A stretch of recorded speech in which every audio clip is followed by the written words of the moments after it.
Hey, hey, hey. Hey, hey, hey, hey, hey, hey, hey, hey, hey. Hey, hey, hey.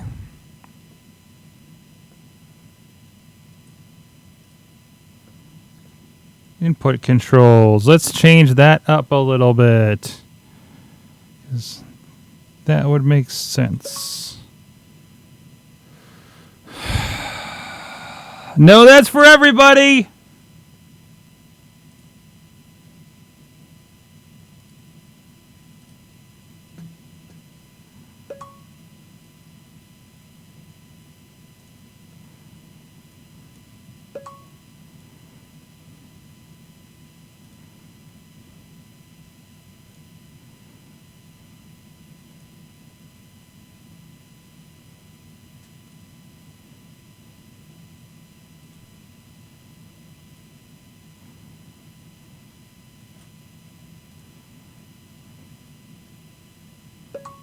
Hmm.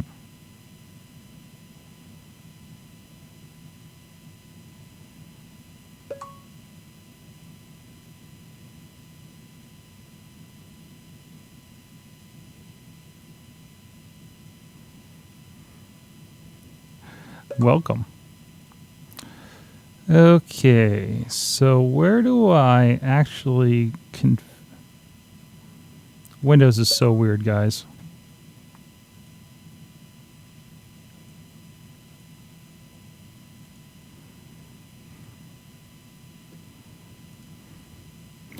Where do I actually get some kind of mixer for my audio is my question right now.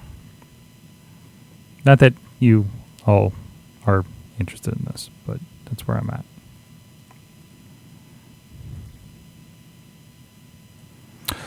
Test 1, 2. Way too hot. Way too hot. Test 1, 2. So basically, I realized what I've been doing wrong. I realized what in the mixing I've been doing wrong this whole damn time, and I'm in the process of fixing it.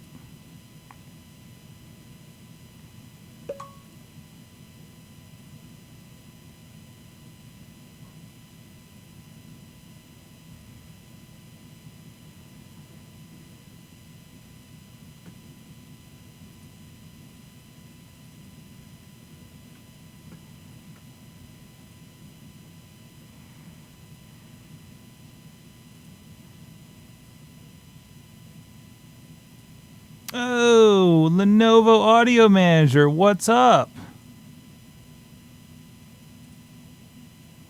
I gotta manage the sounds apparently.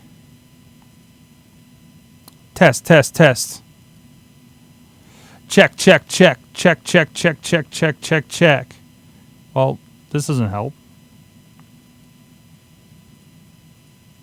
Check 1, 2, check 1, 2. Hey, hey.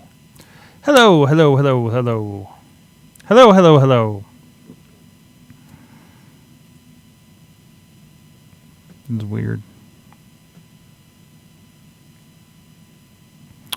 So basically, I'm looking for the part of the sound manager that actually deals with the input I'm using. So I have a volume mixer, and I remember being able to go into the volume mixer and decided I want recording devices. And I don't know where to do that anymore. Oh no, Hulk, come back. There we go. Back to Hulk playing the game. Hulk flying. We don't have any dancing right now.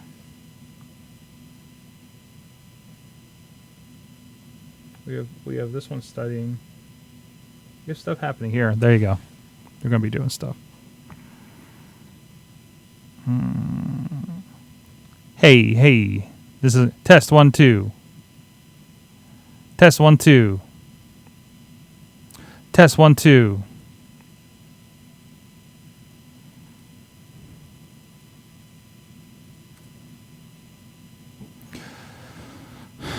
Kraus, can you tell me where I can get to a volume mixer for input devices, perhaps?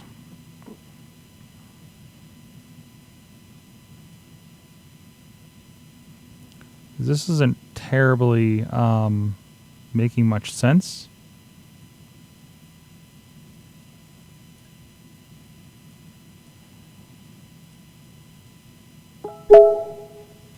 Hey, is this 6:30? Holy hell. Levels! Hello, hello, hello, hello, hello, hello, hello. That's not the right thing. Hello, hello, hello. Hello, hello, hello. That should be the default.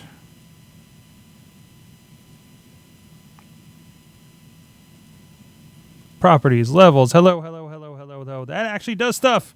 Hello, hello, hello, hello, hello. Test, test, test, test. Check, check, check.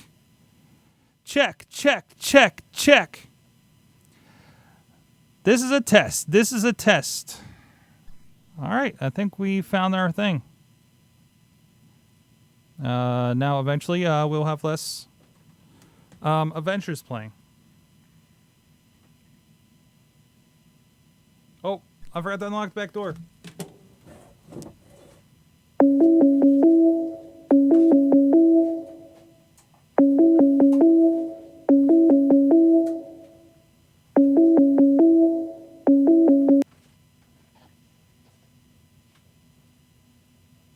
Hello.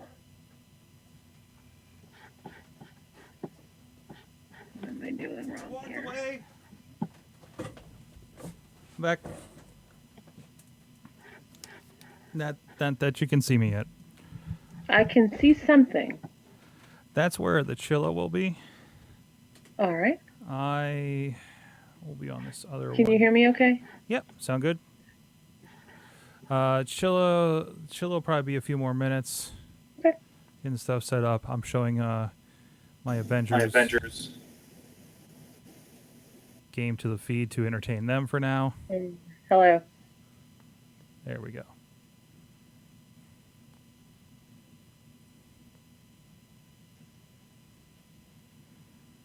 Oh, and I might bleep out for a minute. Okay.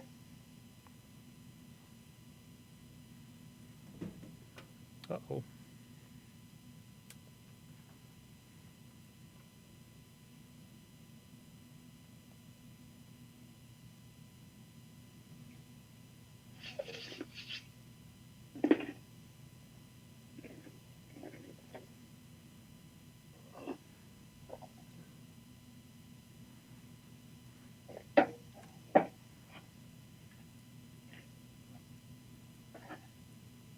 Okay.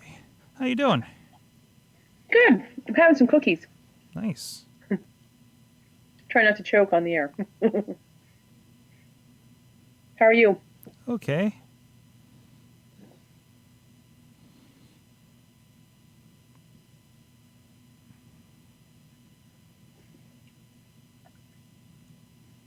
All right. So I think it'll just be us and Chilla this evening. Okay. Katie has a Penguins event. So hopefully by the time Chilla gets here, I'll be lined up tech-wise. Say again. Hopefully by the time Chilla gets here, I'll be lined up tech-wise. Okay. How's my audio coming to you? A little muffled, but let me see if I can adjust the volume on my end. I'm wondering where that's at then. Oh, this might be low. How's this? That's much better. Okay. So that's a computer there. So now I'm messing with some stuff because I realized something I was doing horribly, horribly wrong on the mix. Yeah. So I'm kind of readjusting things a little bit. Okay. So what's that?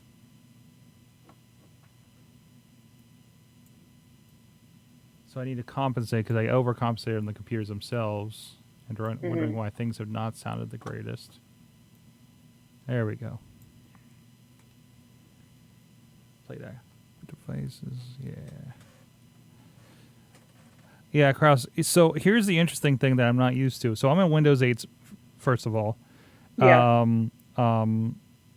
And they have it buried under a menu in the playback devices, and then there's a levels tab.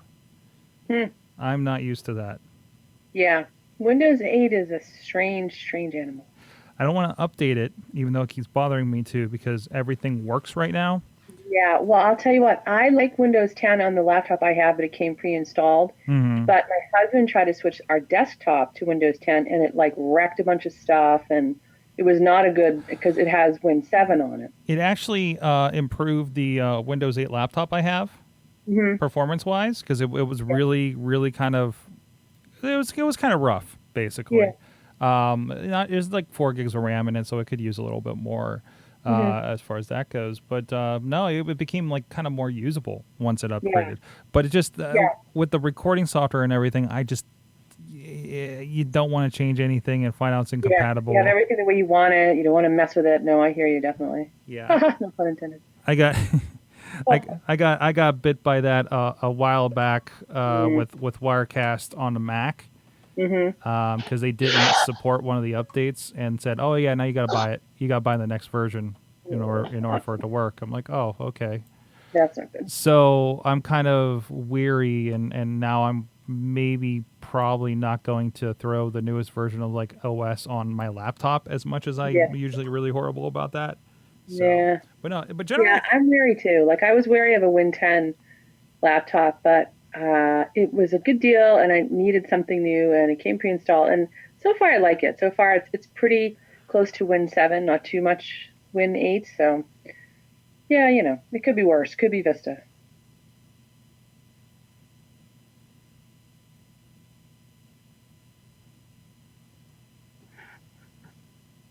I just got my confirmation of this event. Oh, it was reminding me. Okay.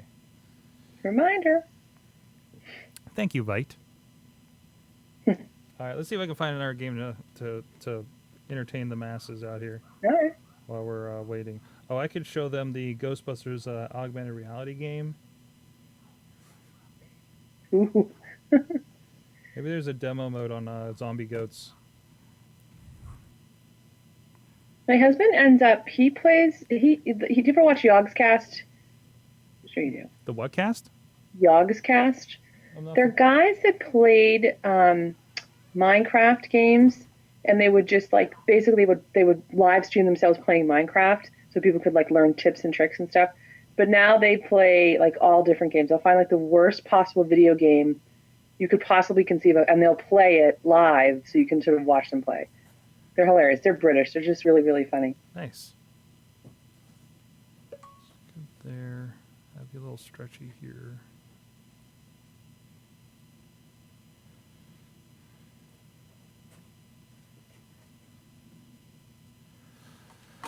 Chilla, tech wise, I think I'm about ready. Oh, this game crashed.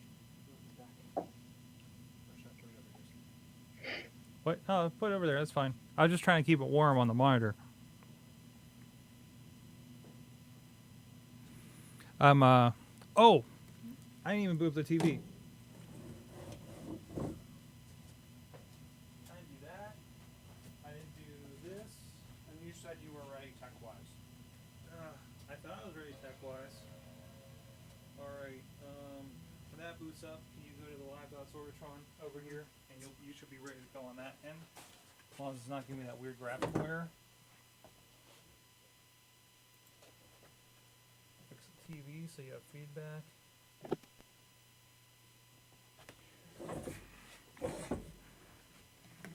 Is it just me in studio, or is it? It's you in studio. Kim is on the Hangout. Alright. Oh, Frank's doing it. I thought so too. That's next week or the week after. Okay. I think I don't know how I got my wires crossed. That's why that's what I get for telling you without like looking at a calendar. Not a problem. Not a problem. I just kind of make up what's happening apparently. Is it more entertaining when you do that? Like, is it more fun, the version of the calendar in your head versus the actual calendar? Usually the version of the calendar in my head's a little worse. Except for things like just realizing I have an event I need to go to tomorrow when I thought I could get some extra work done on this deadline I'm approaching. I'm like, oh, I guess I better go do that then. Yeah, I never have as much time to get work done as I estimate that I have. Oh, Never. never. Well, it's like I felt like I was getting more progress done, and I'm like, this has to be a trick. I Yeah, did not have this good of a day, and then I looked at that thing. I was like, oh, because I'm missing most of tomorrow. So okay, yeah. okay. As is, I may have some problems getting a certain wrestling show done by their next wrestling show. So, sorry, guys. Sorry. Yeah. Chilla munching close up. Is that thing playing nice? Mm-hmm. It was obviously, I think, just shut off though because. Is it like doing a recovery? Is like, well, this is embarrassing. Oh, it does that all the time because I think when I shut it down, I don't close Firefox first. Well, that's kind of nice because it brings it right back. Yeah, it brings up your last tab, which is always the same tab on there because that's all I use the computer for. I don't do anything but pull that page up, but generally it seems like it's pretty quick on there. I mean, it's a couple versions back on Ubuntu because I have noticed if you go above, I think it's like maybe 12 on there. If you go up to 14, the graphics, they changed the graphics. You need a better card. And most of the older computers don't have it.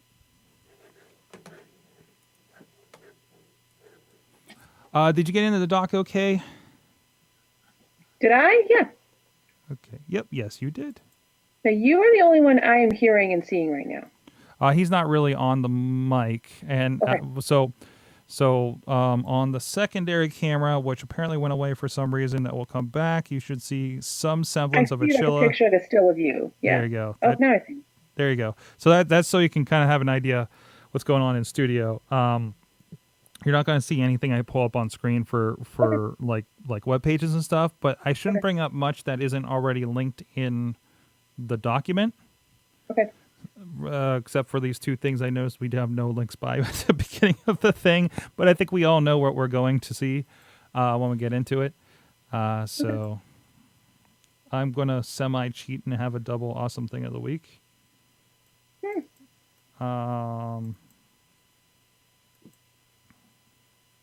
Do you think we'll mess people up if we don't talk about the Apple announcement? Or is your awesome thing something from the Apple announcement? Yeah. It is? Okay. That's okay. I just kind of wanted to see what happened. But you on there? I can swap. You don't have to. Certainly don't have to. So that's there. That's there. So let me know if things sound better. Is there less background messiness out there in streaming land? Because like I said, we're kind of running with some new settings that I hope are going to help the quality over here. But my levels look pretty okay so far, so we'll see how that goes.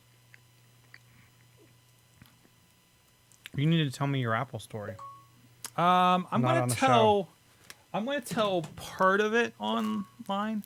Basically, the gist of it. Basically, the unedited Apple story. Because I don't want this like official. I don't know. I don't want to get somebody in trouble. Because I feel like I could get somebody in trouble. So you know the story, Chilla. You know the story of this phone, right? This went in a toilet 2 weeks after I bought it. And I bought it probably a week after it came out. It's a 6S, right? Mm-hmm. I'm like, oh, okay, it's gone. I don't have Apple Care. I didn't have anything. I was going to get Apple Care like that week and just needed the extra couple of bucks to do it. Sent it to California. My mother-in-law is a tech with Batteries Plus out there, out by Sacramento. It looked, by all indications, it looked like the screen was fried and the connection to the logic board was fried, and I was basically screwed. I couldn't even buy a part to replace it because it's basically the phone. Mm-hmm. I take it in. She gives me this big long sheet of everything she did to it, right? Yeah. I take it in. I'm like, I'm going to be honest. I'm like, this is what happened. I know I'm going to have to drop $300 to get a new phone. I finally have the money in my pocket that I can go do that, and I'm just ready to do it, right? I'm like, all right, this phone, I'm like, hey, this is water damage. Here's everything that's happened to it. He starts looking at the list. He's like, something, mumbles something about phone is opened. And he's like, and he just stops. And he's just like, okay, I didn't see this list. I'm like, okay. And he's like kind of frantically looking at stuff. I'm like, okay. And he goes and he pops out the SIM and I looks at an indicator in the SIM. And he's like, well, the water indicator has not been tripped. I'm like, what? Is it water indicator? Who knew that? I Well, knew. there's know. also one up in the. There used to be one up in the In the headphone jack, right? Yeah. I knew there. I know about the indicator. I knew about the indicator. That's how when you say, "Oh, I don't know what happened," and they're like, "Yeah, you dropped this in the toilet or yeah, something." we know. Yeah, it was like, "No, we know what you did, and you're completely lying to us." Because I did that one time. Don't do that. And so I'm like pure honesty this time. So he looks at it and he's just like, "Well, your water indicator hasn't been tripped. It won't turn on. There's no defects on the outside of it. And let me see what I can do." And he's like, "Unless something else in the back screams at me to do something differently, I want to see what I can do and get you this under warranty." To me, that's thinking like under the warranty is still a $300 thing and replacement, yada yada yada. Yeah. He just gave me a new phone. I presume it's a refurb or whatever, but he did it under warranty. It didn't turn on. And the more I think about it, in retrospect, so these are supposed to be semi-water resistant, right? I think maybe there was actually something wrong with my phone. There could have been. And here's the funny part. So the week before you did that, Yeah. Carla dropped her 6 in the toilet, Yeah. pulled it out, fired it back up. I pulled it right away too, right? Like Christopher, he's 2. He took his iPhone 5 and tossed it in the toilet, like lifted the lid up and tossed it in there. like this is where this goes. Yes. And Carla heard it go kerplop, ran into the bathroom, fished it out. It was still on when she pulled it out, and Right. it's still on today. Right. Mine was on, and I kept trying to turn it off because I'm not sure if it's off or not. I'm like, is it off or is it just the screen went? I'm not sure. So I kept inadvertently turning it back on, and it would turn on, and then I see everything, and then the screen would pop off. But it kept turning back on. And which led to what we think we saw. So I don't know what they're going to find. This fancy robot's going to take it apart back at the thing. I hope my guy doesn't get in trouble or anything for receiving the phone under warranty. But shout out to, I think his name was Frank. I bet you it gets disassembled and the right. different pieces go. Well, in yeah, their own whatever directions. parts are going to go, whatever, you know. And But then I don't, they do some kind of test. and then it's whatever. But this is the official off the record portion of Awesome I'm not Cast, taking more. where I tell you what really happened. Because I walked out, I was in shock. I was in absolute shock that I'm like they didn't charge me for this. I feel like I'm stealing this phone. Totally just screwed Apple. Yeah, so I have no monitor over there. yeah. Oh, I haven't turned it on yet. So I'm just gonna give a little bit of a shout out and on the show, and I want to tell you what I did to celebrate a little bit for my awesome thing. There you go. And you got to chat on and everything over there.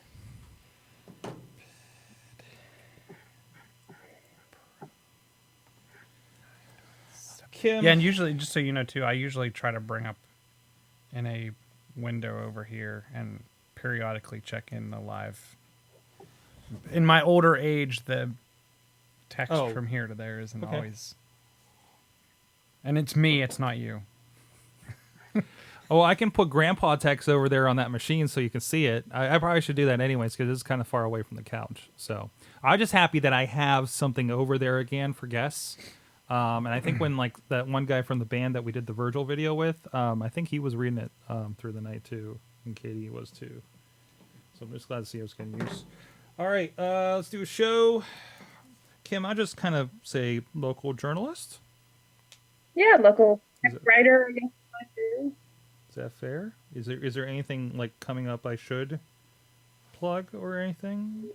No, well, you might. I don't know. I'm doing the Online News Association, which is local branch of the Online News Association. It's nonprofit journalists, online, digital. I'm doing an event next week, kind of getting together with some people. So I might plug that. That's okay. I'll give you the opportunity to throw any of that out there.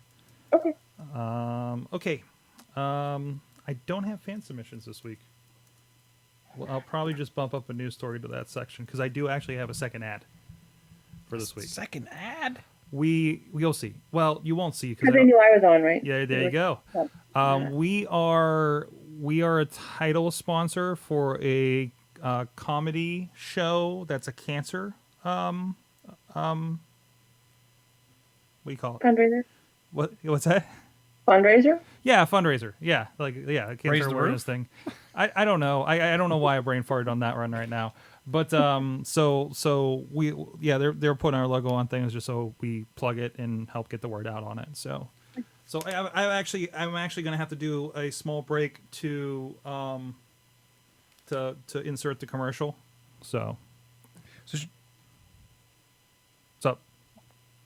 do you think it's appropriate to talk about the Microsoft snafu with the women at the Oh, DeveloperCon? I think it's an interesting topic. I just don't know how. Kim, do you know about the Microsoft thing? No, tell me the. I think it's I'm gonna- it's.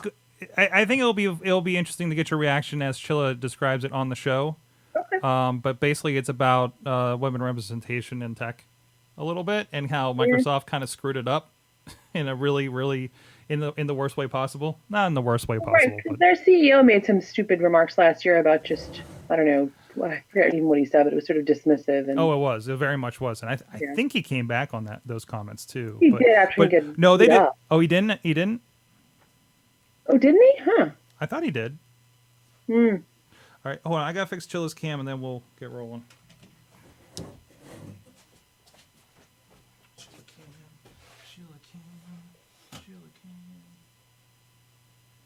Because Phil Spencer actually filed on news.xbox.com around it, which I give him a lot of credit for. For the thing last week. Yeah. So I'll put it in here. It was him, not Nadella, that commented on this one, right? Because it was Xbox, Yeah. technically. So, tell you what, put that. Let's put that in the middle, Okay. in that middle section. I'm gonna get the Huffington Post and then his reaction. Okay. Because there, just so you know, there is some. If you scroll around here, there is some tweets that have dropped the F-bomb and stuff. So I don't mind showing it. okay, I figured you didn't because it wouldn't be audio related. Yeah, but yeah, I don't mind showing it. We're not. This isn't that I know of going to be anywhere that we're concerned with it. I don't even think we're allowed to. We have to pull it for River's Edge. So, all right, let's do it. And that will be an interesting discussion to have right beside Startup Women Weekend. So, Yeah. all right. Hey guys, it's the Awesome Cast episode 291. I'm Mike Sorg at Sorgatron on the Twitter, ready to talk technology, gadgets, social media, and whatnot with you guys. Maybe a little video games. The video games are creeping in here now that Boss Battle isn't after us, but they're still doing stuff. Go check out InsertCoinToBegin.com. They're definitely still doing the show and doing some really cool stuff over there. I'm hearing things. But with me in studio, he's back from Studio C. Chilla is on hand with us. He's got the pizza at arm's length, I noticed. it's right here. It's mine. It's all mine. He's ready to go. And also, first time on this show, but we did talk to her over on the Awesome Chat. Please go look that up over on awesomecast.net. Kim Lyons, local journalist. Kim Lyons has joined us at Social Kimley on the Twitters. How you doing tonight? I'm doing okay. I don't have any pizza, though. I kind of wish I wasn't in studio with you guys. Well, that's the carrot, or that's the pepperoni that we hold up to get you in studio next time, right? All right, fair enough. Awesome. Well, this is the Awesome Cast. Like I said, you can check us out at awesomecast.net. You can subscribe to us on the iTunes, the Stitcher, the YouTube, the Facebook video and audio versions, all over the place, linked from there. And you can also check us out and join us live here, live.sorgatronmedia.com. We kick on about 6:30 p.m. Eastern. Sometimes there's a little bit of Awesome Cast off the record, as we had a little bit this week. Well, I'm sorry you missed it. But you can check us out and become part of the chat room, just like Wheels and Kraus are in there, and of course Missy's upstairs doing the tweets and the notes for us all night long. And also, please go check us out. We are over on the River's Edge, riversedgepgh.com, a great streaming radio with local artists, local talk, great stuff happening out of Millville, PA, actually. Thursdays, 8 a.m., we replay the episode after Funny Money, so please go check that out and all the great programming happening over there. And big thanks to our Patreon supporters at patreon.com/awesomecast. If you're digging the show, if you're finding some value in it, want to help us grow the show, please consider contributing there, but it's okay if you don't. Please just share the show so more people can find out about it and become part of the community and help that grow. Big thanks to our supporters, our EPs, our executive producers, Thistle Seed Business Development, as well as the Michael Fedor Show. Both of them joined us on the show in the past months, so got a seat at the table here at the Awesome Cast. Also follow Michael Fedor Show at Mike Fedor Show on the Twitter and find out what he's up to. So let's get into our awesome things of the week. And I want to not talk about Apple at the top of the show. Is that scary? Sounds like Kim's talking. So Kim's up. I am not an Apple person, and I hope that doesn't make you feel different. We all can't be perfect. I understand. There you go. Okay. I have something to strive for, I guess. There you go. No, but okay. So the announcement today. I mean, it's like a new size phone. Do they have to do an event every time they have a new phone? Unfortunately, yes. At yes. this point, they have the phone thing down. I don't know. But Kim, what is your awesome thing of the week? My awesome thing of the week is the Startup Weekend Pittsburgh Women's Edition. It was a Startup Weekend, for anyone who doesn't know. It's like a 54-hour hackathon, basically, where you start with one group of people. Some know each other, some don't. Some have ideas for startups, some don't. And they get together and they hash out ideas over a weekend, and then they present them to a panel of experts on Sunday night. And this one was specifically for women, aimed at not just women-owned businesses or businesses for women, but to encourage more women to participate, because they had seen with past events that they weren't getting a lot of participation from women coming forth with ideas or being part of the team. It's not that they weren't having any, but they weren't having the degree that they were hoping for. So this one, I mean, the ideas that came out of it, I was really impressed with, so the level of thoughtfulness that went into the ideas. And the one that won, the founder, I guess she'd be called, she said to me she didn't think that her idea would have been as successful if there had been equal numbers of men and women in the audience, because the women in the audience and the women who were part of it got it. They understood why it was a good idea, like what the concept was, and it really resonated with them, where it might not have if it was a more, male-focused or male-dominated audience. So it was sort of an interesting, thing all around, I think. Mm-hmm. And of course, I was a part of it. I was actually the one behind the live streamer, switching all night long, both Friday and Sunday sessions. Part of course, Work Hard. They had their streaming rig on hand for this as well. And having attended in some aspect the last, I think, 2 startup weekends that happened, which was Civic and then the general startup weekend. Yeah. I went to the last one that was over in Allentown. Mm-hmm. Yeah. I was really surprised at the number of what I thought, in my opinion, could be viable businesses out of the, I guess, officially 12 that presented. Yeah, yeah, very much so. I mean, you've seen this, covering. We've talked about on the Awesome Chat how your beat is really kind of looking at these startups and technology as well as what we do here, and the deal when we're going to do an app that does this and this and this, and you just kind of roll your eyes and be like, is this really something somebody's going to use? Right. This is the Uber for whatever. Everyone's got the Uber for something, right? Exactly. And it's not Uber, maybe just random. And it was less so even when there was an app involved. What they were doing overshadowed the fact that it was an app, which I thought was done really, really, really well. Yeah, I did not envy the judges. I mean, it was a really hard call, I think, to pick a winner, because all the ideas were really solid. And even if they weren't fully fleshed out, they had a basis in, kind of that pain point that inspires a lot of startups, that they have a problem that, there's a way to solve this, but they don't quite have maybe the technical expertise or the connections or whatever. And it was sort of a nice example of how startup weekends can help those ideas come to fruition. That if it's an idea, you're not sure, you don't know if it's viable, if it's going to get, it has any, any ability to be funded. It can be really intimidating to kind of jump into that scene if you're not already in it. The tech scene can be intimidating to try to break into, I think, especially startups. And a lot of people think if they don't have a technical background, they're not a developer, that they can't participate, or that they'll be, they are not going to be as qualified or whatever. But it's a really nice, welcoming atmosphere. I mean, they work hard. It's not party time, but it's definitely a nice way to sort of ease people into that and not feel intimidated, not feel like they're, kind of the kid in the room who doesn't know anything. So I really love the format, but I just thought this one was just so interesting. Like you said, the ideas for the businesses were so good, so like well thought out that you could tell a lot of them weren't like, hey, I just thought of this idea on Friday night. These were ideas that have been sort of kicking around for a while. It seemed like to me anyway. Yeah, and like I said, very very strong. So we mentioned kind of offhand like the people that won. Tell us what you thought about. Well, one, who was it that won, and what really kind of struck you with it. And I think it's a perfect example of something that would not have gotten so far if this wasn't a women's event.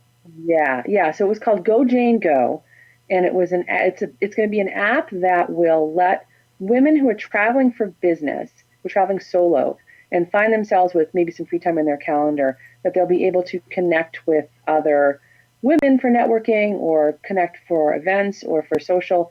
It's like a membership base, so you'll know who you're dealing with. You'll know that it's someone that's been, part of the community, that's part of the organization that they're going to try to build. Because when you're traveling by yourself in a city that you don't know, you don't want to necessarily venture out, just go to a bar and hang out and have a drink. Because if you're by yourself, you're a woman, it's not always safe. It's not always, it's not fun. But you don't want to sit in your hotel room the whole time if you've got, a couple hours before whatever you're in, your business has you in town for, or if you have something canceled. It's a shame to go to a big city and not have something to do or someone to connect with, or, what's a cool restaurant or what's a good, place to go to get a manicure, whatever. So it's a really interesting idea. And like the founder said to me, she said, I don't know that this would have resonated with an audience of men, because she explained it to her coworkers, she explained it to her husband, and they're all kind of like, I don't really get it. I don't understand why this would be, something that people would want. But there were a lot of nodding heads in that audience when they were explaining the idea. So it seems like an interesting idea too, from the aspect of what happens if you last minute couldn't make the conference. You could also I feel like those conferences are a major way to meet people. Mm-hmm. And to foster a relationship and bounce ideas in the future off of others. Yeah. And there's no good way to kind of create that relationship if you don't go to those conferences. Yeah. So even if you're a last minute cancellation for whatever emergency, I think it could be a good way to create and bridge the gap if you can't make the conference as well. Yeah, and the problem I sometimes have, especially with journalism conferences, is there's different sessions lined up at different times. I sometimes want to go to one that, is on a time that conflicts with another one. And so, to me, having a way to connect with people that may be at a conference, even if they're not at the same conference or in town at the same time in the same field, whatever, so that, maybe we could double up and find out, what was good about this session that you went to versus the one that was at the same time, because that's what ends up happening. Things get scheduled at the same time.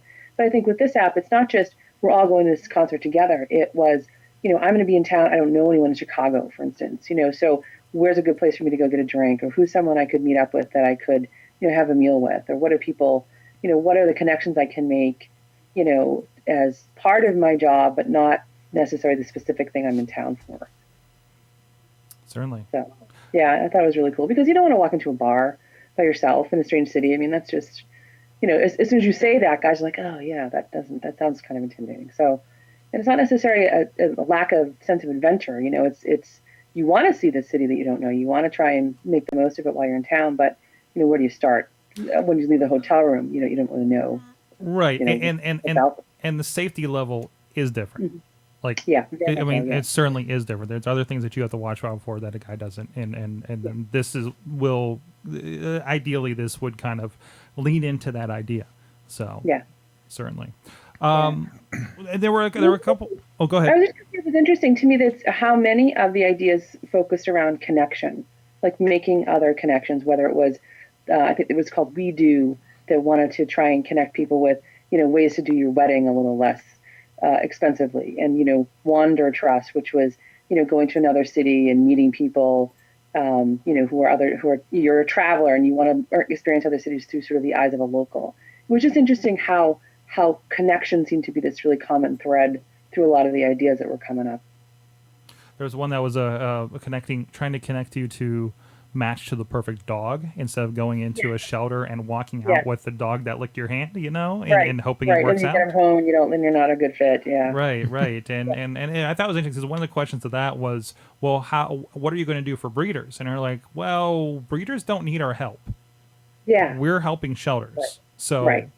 And I thought it was a pretty good idea. Sadly, it didn't place anything, but I hope it's an idea that kind of continues. And a lot of these are viable enough they can out of this. A lot of groundwork has been done to start a lot of these up. So yeah, for sure. I was impressed by, and I don't know if you caught a lot of this, especially in that period while the judges were out. There was, usually they just kind of break and everybody mills around for a little bit and everything. Yeah. From my experience, but there was it was like a rally. Yeah, it seemed like the groups were really supportive of each other. It wasn't, it was competitive, sure, but it wasn't like, I don't know, so cutthroat or so. You definitely felt like everyone was rooting for everybody else. I don't know. It was a sort of a nice vibe, I think, came off the whole thing. Certainly. But it was a really good weekend. Was there anybody else from the at least the top list, or anybody that maybe didn't make it through the final that kind of stuck out for you? The one, I think it was called Little School. That was a really interesting concept, to sort of make learning and make school more creatively oriented for kids. I thought that was kind of a nice idea. I'm trying to think of some of the other ones because there were so many good ones. There were so many, interesting. The one that I sort of chuckled at was Jelly Sally, about how to find a way to sell jelly beans. Because who would think of that? But it was sort of a little quirky idea that, she was obviously having a lot of fun with. So. And that's I love seeing the presentations in those things. It's half the time, they always say, you bet on the jockey, not the horse, when you're looking at startups and how you're going to fund them. Like that's sort of what VCs say, I guess. But I love seeing the presentations and seeing the enthusiasm behind them, and you can tell when someone's been really with an idea for a long time and they really believe in it. Because they get up there and they convince you with how bad the problem is and how much it has to get solved. So I love just seeing the kind of that spark of interest, and when you're really passionate about an idea, just that comes across. It's awesome. I've been really fortunate with doing these live streams. They tend to be events like this that are actually interesting. Especially in the tech side, the startup side. And I couldn't believe how informative a lot of these were, how interesting a lot of these presentations were. And I don't know if you got to see the initial night, how entertaining the icebreaker was when they were coming up with their fake business. The icebreaker. I wish I would have gone to it. No, I've always heard that the icebreaker is really fun because you've always got someone it's their first time there and they're maybe feeling like, what am I doing here? Mm-hmm. But it's such a welcoming atmosphere. It's a welcoming group, and that's just all the support staff like you and Josh Lucas and Mike Wojcik and everyone who's kind of always around for these things. It's always nice to have sort of that core group of people who are, you can always count on them being there for this kind of stuff. I think that makes a big difference. It's a very, very under-celebrated segment of our tech community, I think. So certainly, I'm glad when these kind of events highlight how great everything is. Certainly, in a world where the conversation often comes up about diversity and women being represented in STEM in the tech sector, to have, I think the numbers I saw, there were 80 women and 5 men that signed up for this event. Yeah, I mean, it was definitely predominantly women. I mean, I didn't really do a count, but that is, that's impressive that you would get that kind of interest. And I think. I was talking to Jackie, after one of the organizers afterwards, and she said, they do want to try and do another one. So they're looking for people to volunteer and come up with some ideas. I hope that they do. I think it was a really good, obviously they tested the idea and it was met with a lot of good response. So hopefully they do another one. One other thing from the first night, there were I think there was an 8-year-old that presented. I think it was another one, but I know Mike Wojcik, you mentioned before, was there with his daughter, and they talk about how they were impressed because she knows what Shark Tank is, right? Like she's completely already looking at that world. So That's adorable. I kind of feel like that's suitable for my Koichek's kid though, like kind of in that startup space. Like, We're trying to debate on whether she would have her own company by 15 or 12 between Missy and I. So. easily by at least 15, she'll be the CEO of at least two companies. She'll She'll have sold her one, first company. and Exactly. then she'll be on to like her second or third one. Well, She'll be like a super CEO. We'll all be working for her. Definitely. Anyways. I have no question. All right. Well, if you want to check out how the weekend went, if you go over to Work Hard Pittsburgh's YouTube page, it's youtube.com/workhardpgh. Both of the nights, you probably just want to dip into the final pitches. But actually, if you look over on our social media, on especially the AwesomeCast Facebook group, I have a direct link to the point from Friday night's presentation where the fake companies are pitched, and all I can tell you is #poopclassy. Yeah. So Well, people can explore that one on their own. you can explore that on your own. I'll just leave that there.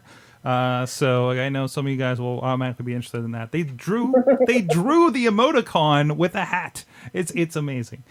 All right, well, let's get into some other awesome things of the week. I'm going to talk about Apple, but not in the way that you think.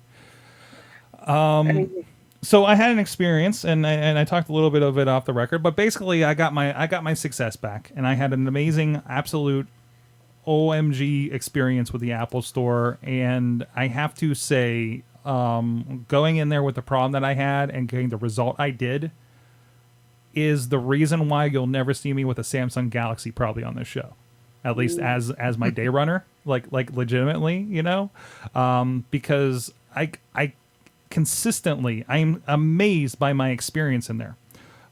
So that's kind of my side one. I don't want to get too deep into that. But because of that, and I had a little bit extra change in my pocket because it didn't cost as much as I thought to fix this thing, I decided Apple deserved more of my money. And we went over. I actually went to Best Buy initially to get a adapter, like an HDMI adapter for the phone, because I had something that I've been wanting to watch and I'd love to watch on the TV. And I was like, okay, we'll get the cord, the dongle or whatever, right? And it was like $55. I'm like, oh, wait a minute. The Apple TV is like $70 for the cheap one. So I started looking at that. And then the guy tells me, yeah, it's actually marked down. It's like $125 for the Apple TV, for the good Apple TV. So while I'm picking up my LifeProof case, I found myself with an Apple TV the other night.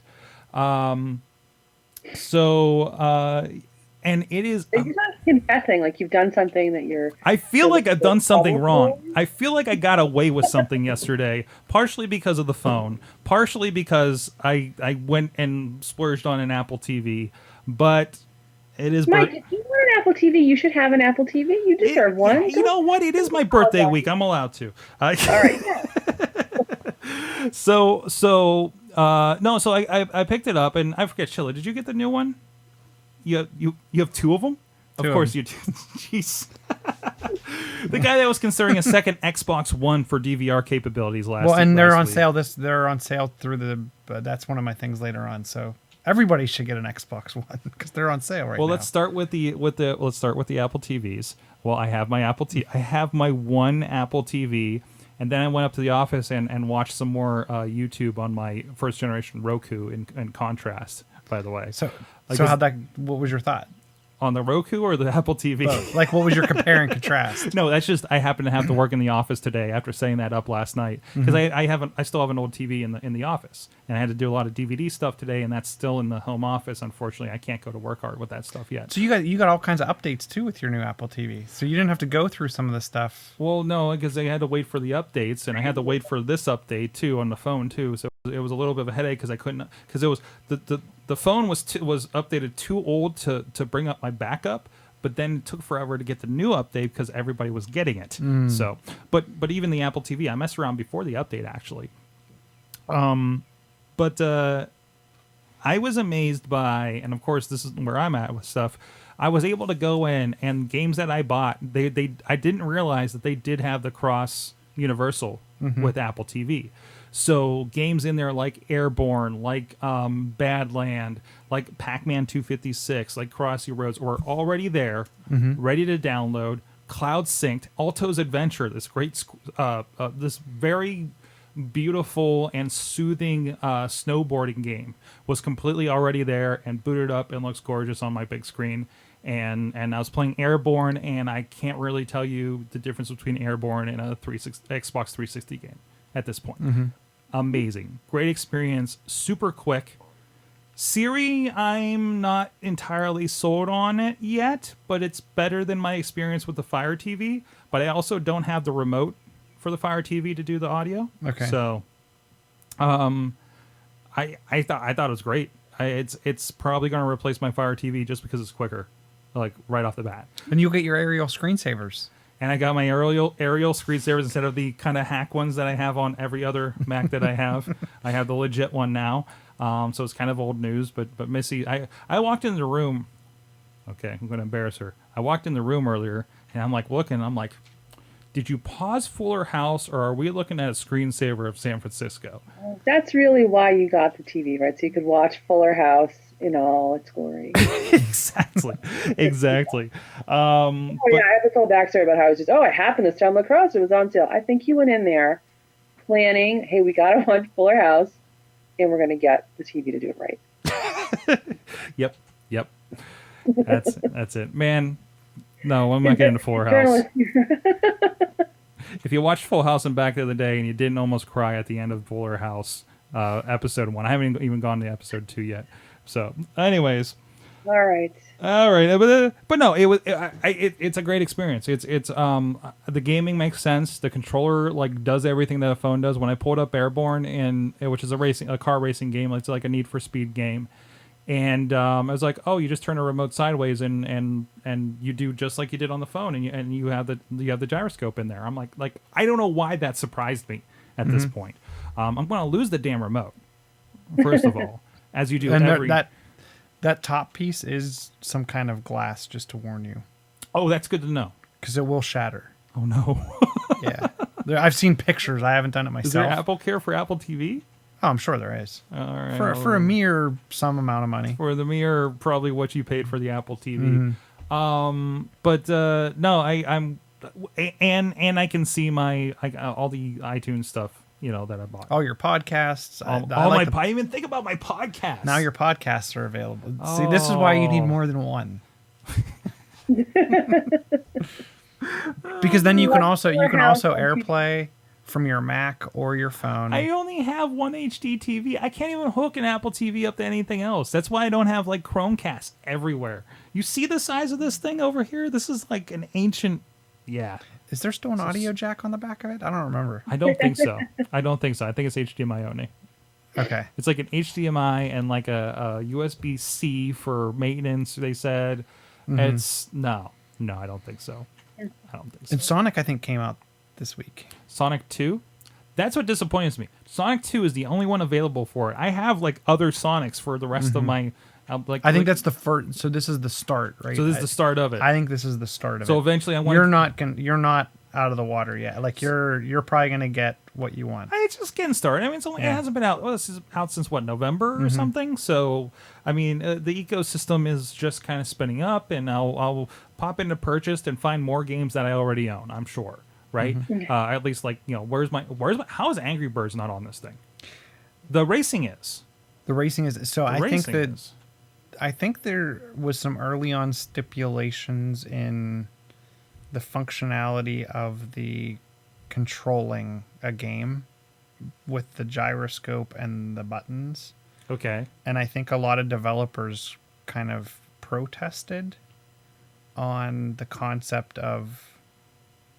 So if you're familiar with the controller, but for people in the audience that have that have not seen the controller, there's a directional pad that you use for swiping. You can tap on that to select, and then there's 2 other buttons. There's the volume, which by the way, the volume automatically worked with my TV, right? Which was is a Vizio TV. There's the volume, but I don't think you can use the volume buttons for gameplay. I don't think so either. And then there's some other button, or maybe it's just the directional pad, and the tap is the concept of select. So no one is allowed to make a game that requires an MFI controller. So MFI is the made for iOS controllers. and we've reviewed them on the show. Yeah. You are not permitted to make a game that requires the additional controller, so your game has to be designed to work with that. And you are limited to specific buttons. You don't have access to all the buttons. So they still want the volume to work, right, when you're playing a game. So you can't use the volume controls for your game controls. So you basically have touch controls and a button. Right. It sounds like. So a lot of the game developers were like, well, you're kind of backing me into a corner. Right. So You're not going to get Street Fighter on this thing. Right. So, and I think you're going to see that probably start to mature and grow over time, and Apple will start to open up to that concept. But for now, and I think that's why they're waiting to bridge a lot of this stuff, because let's face it, tapping to the left and right side of a screen is a lot different than tapping on the left and right side of that directional area on the controller, and I think it's just something that either Apple's going to have to warm up to the idea of requiring an additional piece of equipment that they don't sell, or they're going to be stuck with very limited game types. I mean, Amazon does this because if you go through the Fire TV, you pick through and you download a game, and some of them say requires a controller. Right. Yeah, it requires a controller, and they sell their own controller, and they say, well, this is the way that makes sense. But they're also setting up their own game design studio to supply stuff to it. So there's a little bit of that. That's the next step is actually get my hands on some controllers. I don't believe I can. I think we talked about this before. I can't get a controller that will work with both. Both right? what? The Apple TV and the Fire TV. No, because it's Amazon or iOS basically only, and you go from there. Your Apple TV controller will work with your phone, your tablet, and your Mac. So you need a remote for your iPhone. But it won't work with your Android devices. So Android devices are coded for Android, Yeah. and iOS are coded for iOS. Yeah. I have yet to, and that's where I think someone needs to create that with a flip switch at the top that just lets it switch how it connects and works. I feel like patents or something or standards are involved here, but I have a feeling you can't get the made for Apple sticker on your device if it works with Android. Yeah. That's my theory. Yeah. So, yeah, but no, I think it's, unfortunately, I hope this doesn't, like, I feel bad because I'm like, I don't think I'm going to go to the Fire TV as often anymore unless I want, because I don't think Amazon Video is on Apple TV yet. Not yet, and that's also there was a bunch of speculation around, did Apple say no to the Amazon app, or did Amazon not even ask to be able to put it in there? And that's why Amazon dropped. That's why you can't buy the Apple TV on Amazon either. And now I'm becoming one of those people that has 4 different ways that I can watch Netflix on a TV. On the same TV. On the same TV. Fuller hat. Because we had the Chromecast, the Fire TV stick, now the Apple TV, and an Xbox 360. But I'm not watching video on Xbox 360. I hate having to spin it up for DVDs. Don't forget that Apple has its own CDN for Netflix. So your delivery mechanism is So better. it's going to work better. Yeah. Wow. Okay. But I've noticed the Apple, like we have the Disney Everywhere thing. So like Big Hero 6 is on every device now, right? So it's in the Apple store, but I've been watching on my Amazon, right? The loading is horrible for movies. I've noticed. Like it'll pop up and say you'll be ready to watch this movie in 1 minute. Oh, really? Yeah. On the Apple TV? On the Apple TV. I haven't experienced that. Like I know the old ones would pre-cache things or download them and stuff, but I don't know. All right, that's enough about the Apple TV. Let's talk about new stuff. Chilla, your awesome thing of the week is what, everything that was announced yesterday? Not everything, because I'm not a 4-inch phone person anymore. But sometimes bigger You've moved on. But sometimes bigger isn't always better. I'm still not good with this. I'm kind of like, man, I probably would have bought that one if I would have waited. The new one that they just announced. Yeah, because this. I feel like I just feel like this is too much, and I have big hands, and I'm not okay with it. Can you imagine an iPhone 6s Plus? No, absolutely not. I mean to me that's too big. It doesn't fit in your pocket correctly. Yeah, that's like I have the Samsung Galaxy Note 5, and I mean here, if you want to hold Of it course he compared has to it. that. Of course he has it. He has like half a Best Buy in his bag over there. Here he goes. So I mean, when you compare it to let me the, see I that. can't throw this across the room. No, just toss it over. I'm sure it'll be fine. So when you compare that, But you compare it, I mean, it's, okay, all right, yeah, that's I can't. and that's even bigger, and that's where the so size bigger isn't always better in my mind, and that No. goes with my pick of the week, right? So you have the iPad Pro, Although with this life case is really close, I gotta say. but now imagine a life case on the Galaxy. See, I like a bigger phone. Like I don't want to be able to do everything with one hand because I'm just kind of I can glance at it and do things with my thumb. But okay, so here's my old iPhone 4, right? Mhm. And here is my LG Note. What is it? LG V10 it is. So it's much. Oh, I mean, jeez. right? Wait, I mean, did this you- one's like a brick, but I like this one a lot better. I like the bigger screen, and I like that I can adapt a little more than you can with, especially with some of the older iPhones. I know it's kind of sacrilege to say that to you guys, but I had a Samsung Galaxy, that S5 that I really liked, but it was just kind of getting to that point where Samsungs were getting a little bit too big for me. I do like the LG though. I wasn't sure if I would, but I wanted something that was, not too ginormous, but it is pretty big. I mean, it's pretty. So where do you carry that device, in your pocket or in a purse? Well, I always had to put a giant case on any phone I have anyway because I drop it probably 6 or 7 times a day. So I feel like once you add the case, you're carrying around a brick anyway. Yeah, this will fit in a purse. I think women maybe don't tend to carry their phones in their pockets as much as guys. We just throw it in our purse or in our bag. Because So I it's can't not- get people to buy into the concept of me carrying a purse. Yeah, I hear you. I would love Yeah. it though, because I mean, I carry a 40-pound backpack around with me Yeah, everywhere. European men's carry-all. Isn't that what There they're you called? go. But I would totally go bigger if it fit in my Well, see, pocket. maybe this is a problem for like pants manufacturers that they need to adapt their pants. Like Apple needs to introduce a line of clothing that will accommodate its larger devices in pockets. So they don't, but Here's this idea. Damn. Dockers had a pair of tech Is there pants. Dockers? What- No, Dockers had a pair of tech pants, and I'm talking like That sounds 7 really years cool. ago. And the tech pants, they actually built a zippered pocket into the seam that was like was a large pocket. Here's your next startup weekend for women. Yeah, Start I think women are manufacturing. going to pass on that idea.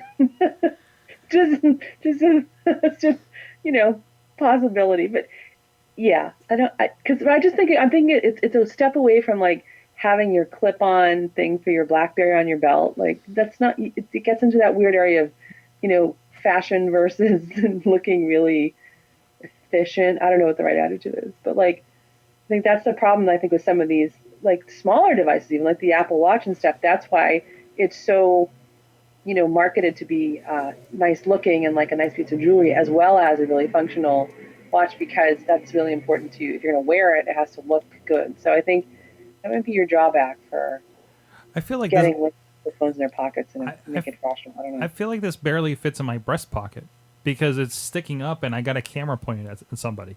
It just Yeah, feels. that does. They get a little creeper vibe there. Yeah. with the I'm like, camera. I feel like I'm introducing the same issue of when I was wearing Google Glass around town, but nobody's going to say anything necessarily because they're used to this, right? It's not on my face at Yeah. least, I guess. The Google Glass is right there, and there's no denying that. Yeah. Right, exactly.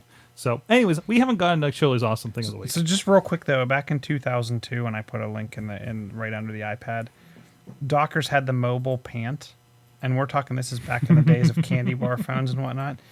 Talking about this old tech. So I actually bought these pants in mass because I knew when I found out they weren't going to continue to make Oh, them. jeez. I actually bought jeez. like probably about 6 pairs of pants and I think 4 pairs of shorts because they did a short run at Tech Shorts as well. See right there? Yeah. So the pocket, go up a little bit. So the pocket had like 3 pockets inside the pocket, and each fold in the pocket led to a larger pocket. Uh-huh. So you could get you could get the smartphone of today, like a 5-inch smartphone in those with no problem. The other one, if you start scrolling down a little bit, that's the one right there.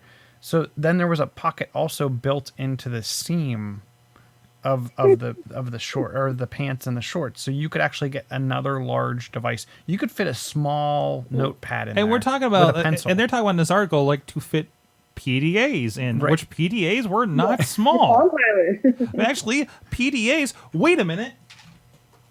I got one right here. Yeah. And Anyway. we've just kind of gone back, right? I mean, these are the same size. Mm-hmm. You know, A little thicker with a little the heavier. with Well, this has a massive like backup battery yeah. on it. This is the one you had. Yeah. I have a handspring around here too, and like an original Palm. But by the way, I never used any of these like when they were in style. I did, at the time. But yeah, that's where we're at with things. We've just kind of come back around. Now, well, I mean, how long? What are the pants that? And I remember in Anako had these pants. I want to say there's something tactical where you could like fit an iPad in your pocket. Yeah, and they make a jacket. What is? I cannot think of it. Somebody out there, Kraus has to have this.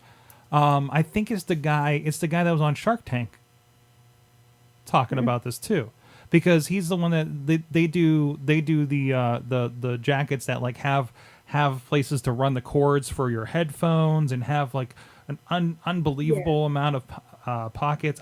I'll get the name here, but I don't want to hold up. But Chilla, go ahead and get to your awesome thing. So it's the Scotty vest. Scotty vest, thank you. I'm just gonna keep derailing the conversation into random. We have a lot of things listed to talk about Holes. today, amazingly.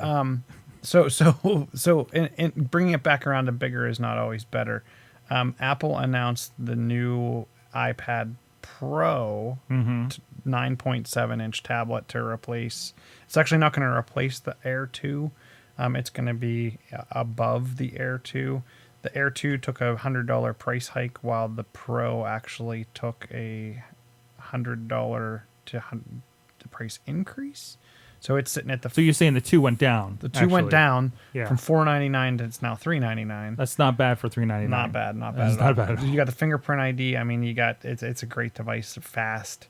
But then the Pro 9.7 went from the $4.99 starting point up to $5.99. Mm-hmm. Now they skipped the 16 gig model. It starts at 32, but then it's $150 price jump to the next one, but you go from 32 gig to 128 gig. And then also, didn't they also? By the way, here's the iPad 3.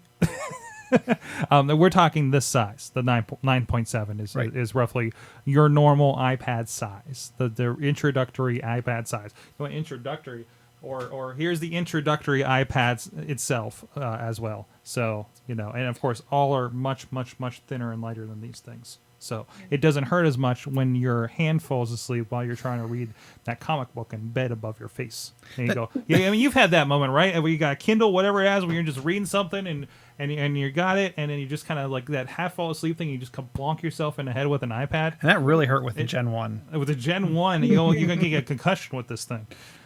Sorry. Which the Pro is the same. The Pro's 3 inches bigger on the diagonal, but it's the same weight as the original. As the original. you kill somebody with the Pro. So, and I've seen there's been some people coming into work with the Pro, the 12 inch, Of course. and it's pretty impressive. And that's where I said, I'm not going to go 12 inch till they bring the 9 inch out with the pencil. Mm-hmm. And so that's the big. So not only did they up the processor, and bring in the 4 speakers and update the camera. Please don't use your iPad as a major camera just because it has the same camera as your iPhone. That you look ridiculous. And when you're at the aviary and you're trying to take a picture of the new baby sloth and you're blocking every kid's view with your iPad, I want to hit you in the back of the head. Same thing when you're in the first row at an indie wrestling show, and again doing the same thing. Yeah. Blocking everyone's view. Yep. But that being said, I think the device is going to be a great device. It has the pencil. They're bringing the keyboard over, so they're bringing the dock connector over. They brought out some new dongles. You can get a SD card and USB device that also dual charges. Excuse me. They brought out a USB-C charge cord for it. I'm really, really looking forward to this device. I'm wondering, is it gonna have the demand that some of the prior ones have had? I.e., tomorrow night, do I have to wait up till 3 a.m. to put in my order? Because the devices go on sale on the 24th for delivery on the 31st. Or do I just want to go to the store on the 31st? So I'll let you know how that works out and what I decide. It's probably going to be dependent on if I wake up on the 24th and there's still Please stock. Periscope or Facebook Live from the store, since we can do that now. Definitely. But this device, like I said, I can't applaud enough the pencil. If you ever questioned what a stylus or like a device type pencil should be like, I would urge you, or you think yours is the best because you have something else, I would urge you to go to the Apple Store and try out the demo units for the Pro. I have a Surface. I've had multiple styluses for the older iPads. I've had them for all kinds of. I have the Galaxy Note 5. You've been looking for the solution. You've been looking this whole time for this solution. This is best in breed, above a Wacom tablet. I mean, to me, this is where it's at. And I'm not the only one that's saying this, right? You got Disney people saying it. You got multiple people in the industry saying it. So I can't rave enough about the pencil, and that's what's actually. I would have never bought this device if it didn't have pencil capability. Awesome. Well, we'll touch base on some of the other Apple stuff. Hopefully, if we have time here later in the show. But we do need to give a thank you to, you got arm's length there, Chilla, if you want to pull that out. But Slice on Broadway, our good friends here.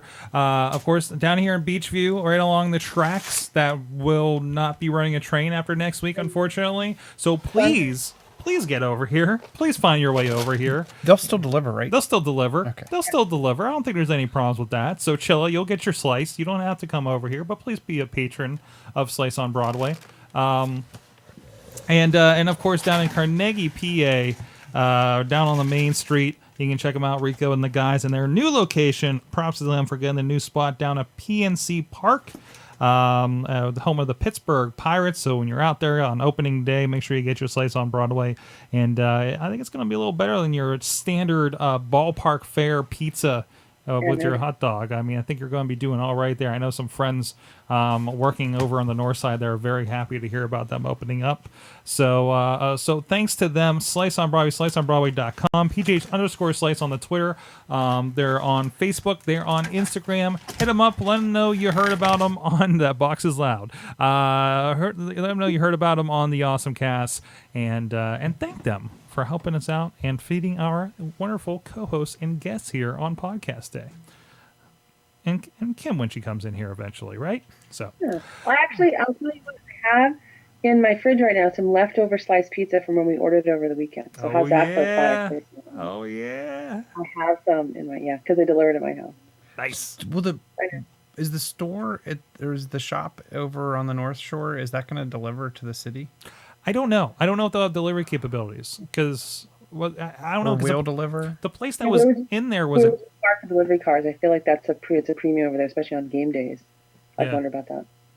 I'm just thinking I would order from there like every other day. Sure. I would hope so. I would hope they would. I don't. It would.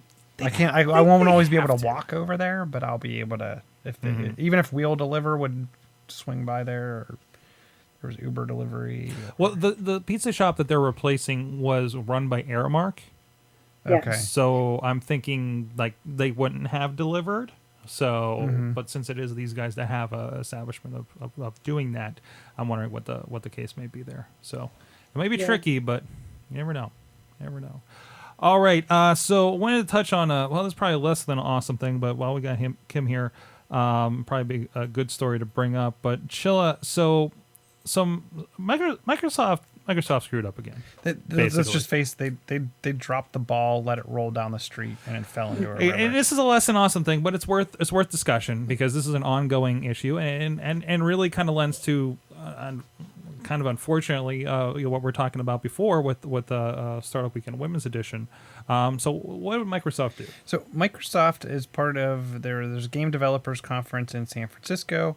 Microsoft sponsored a party.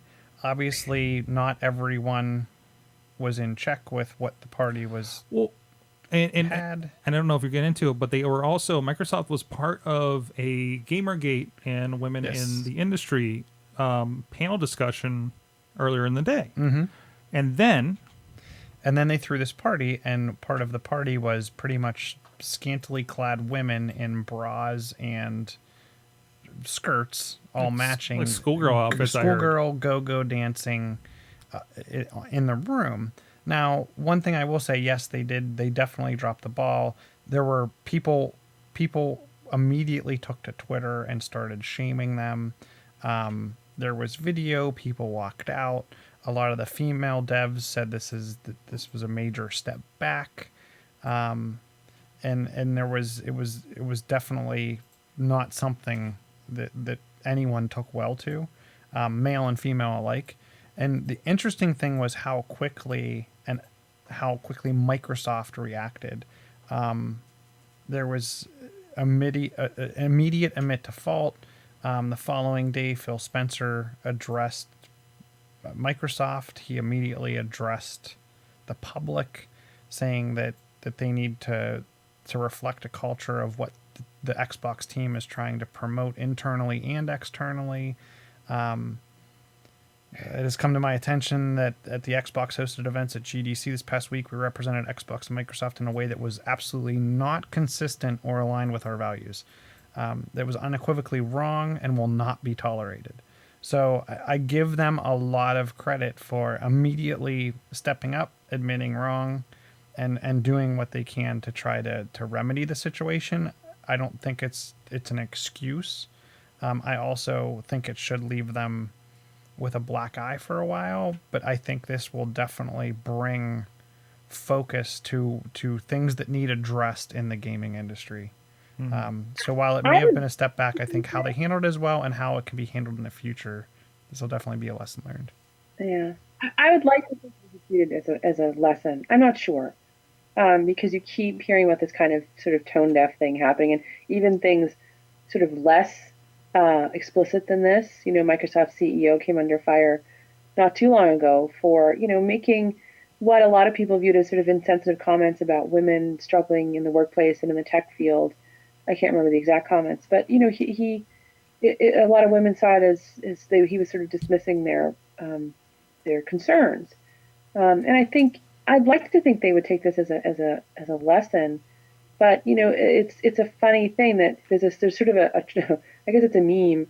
I know there's a Tumblr blog that looks at all male panels, the discussions about issues about women and women in tech and what have you, but the panels will be all made up of men discussing the issues that concern women. So this is not something that's all that shocking, unfortunately, in the grand scheme, but it seems like it keeps happening. Like, what's the point where they say, you know what, before we have this party, let's think about maybe strippers are not a great idea when we're going to try and talk about inclusion and making women feel less intimidated. But that conversation needs to happen before the party starts, or have a woman help plan the party. And maybe she might say to you, hey, you know what, maybe you don't want to have strippers. Maybe that's not the look you're going for. I would like to think that they learn from these kinds of things. And I think in the short term, maybe, but, I'm a little skeptical. I'm a little pessimistic about progress in that area. I don't know what the answer is. I don't know, how to fix it for sure. But it seems like you get sort of weary about it after a while. You keep hearing about these kinds of things happening over and over. And I think it speaks to a lack of diversity in your upper management. Who approved this party that was going to allow them to have, scantily clad women? Was there any woman involved in the decision-making process? Maybe that's where you need to be really focusing your efforts, not so much, playing cleanup after you make a mistake like this. Mm-hmm. Well, and hopefully, I hope we don't become desensitized to this issue, and that's the one thing. The one thing that this shows is that people are willing to step up, have their voice heard, and then the responsible parties are being held accountable, which I think is important.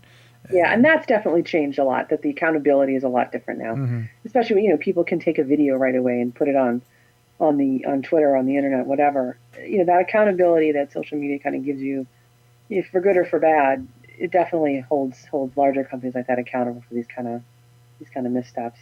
Hopefully, it will bring more attention and eyes to things before they occur. To your point, which is what I hope we all learn and take away from this exercise.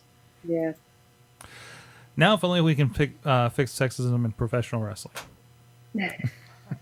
That's for later. I'll take your word for it. What's that? I said I'll take your word for it. I'm certainly not an area of expertise for me. All right, I want to get to some more news items, but first I'd want to give a shout out since we're getting late into the show to some more friends. There's a great cancer benefit comedy show happening in the waterfront here in Pittsburgh. So I'll let the experts tell you what's going on with that, and we'll be right back. Okay, and I'll just put a cut point. That is late in show. All right.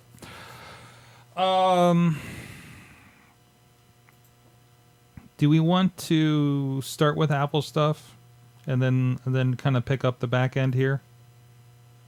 On anything else interesting? Oop, I messed that up. My cursor's weird. Didn't we already review another follow drone, Lily? We did that. A what? We did Lily a long, long time ago. Okay, it came up in conversation. Like somebody emailed me. It's like, hey, do you think this is a good thing to get? Oh. But that was what we talked about?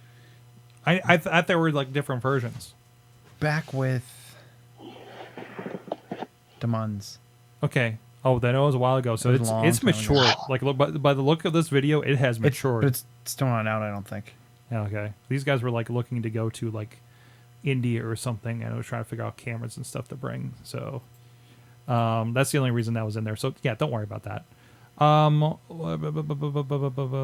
okay with the Apple event. I mean, it's kind of light. I do want to kind of talk about Liam because I thought that was kind of. I didn't get to see the video. I saw like a clip of the video because unfortunately I was still on the road, so I was listening to audio. Let's hit that. Let's hit.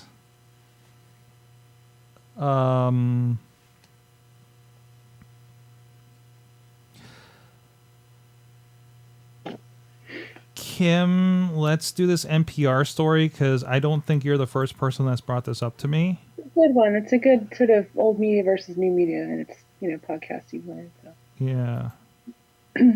And Chilla, pick one of your stories.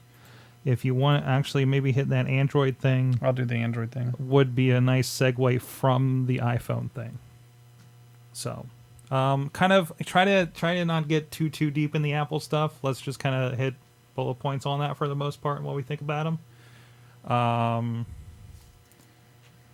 You should do like the 40 years and 40 seconds. It could be the 5 topics in 5 minutes. Did you see the beginning? I was really impressed with their kickoff. I didn't see the beginning. No. Okay, so I think we should segue in then. Okay. So from the Apple announcement. Hold on. Well, so like I gotta come back, and I'll go into you, and you can tell me. So did you catch the Apple announcement? No. Like I gotta come back first. I gotta come back from the hey, I'm back from the break, and then hey, the Apple, and then we'll talk about things. Okay. So, all right, we're back. We're back. Go check out that great event coming up here down in the waterfront, and for a great cause. Chilla. So did you get to check out the Apple announcement? Yeah, well, most of it, partially audio, partially here and there. There was a lot of stuff going on around it. Unfortunately, I tried, but it was interesting. So I looked like a complete probably idiot because I was between meetings and walking across the city. So I was that person watching a live video feed on my phone with headphones in while I walked probably 6 blocks across town. Waiting at stoplights, being like... At the same time, I'm listening to the Twit broadcast, trying to get to a train so I can try to get home to watch the rest of the video. And then something else came up, and I didn't even go to watch the rest of the video. So I saw like the iPhone-y towards iPad-y part, but barely paid attention. But still, we talked about the iPad, of course. So the coolest part I thought was the very beginning, the kickoff. Mm-hmm. They started with a video, and it was 40 years in 40 seconds.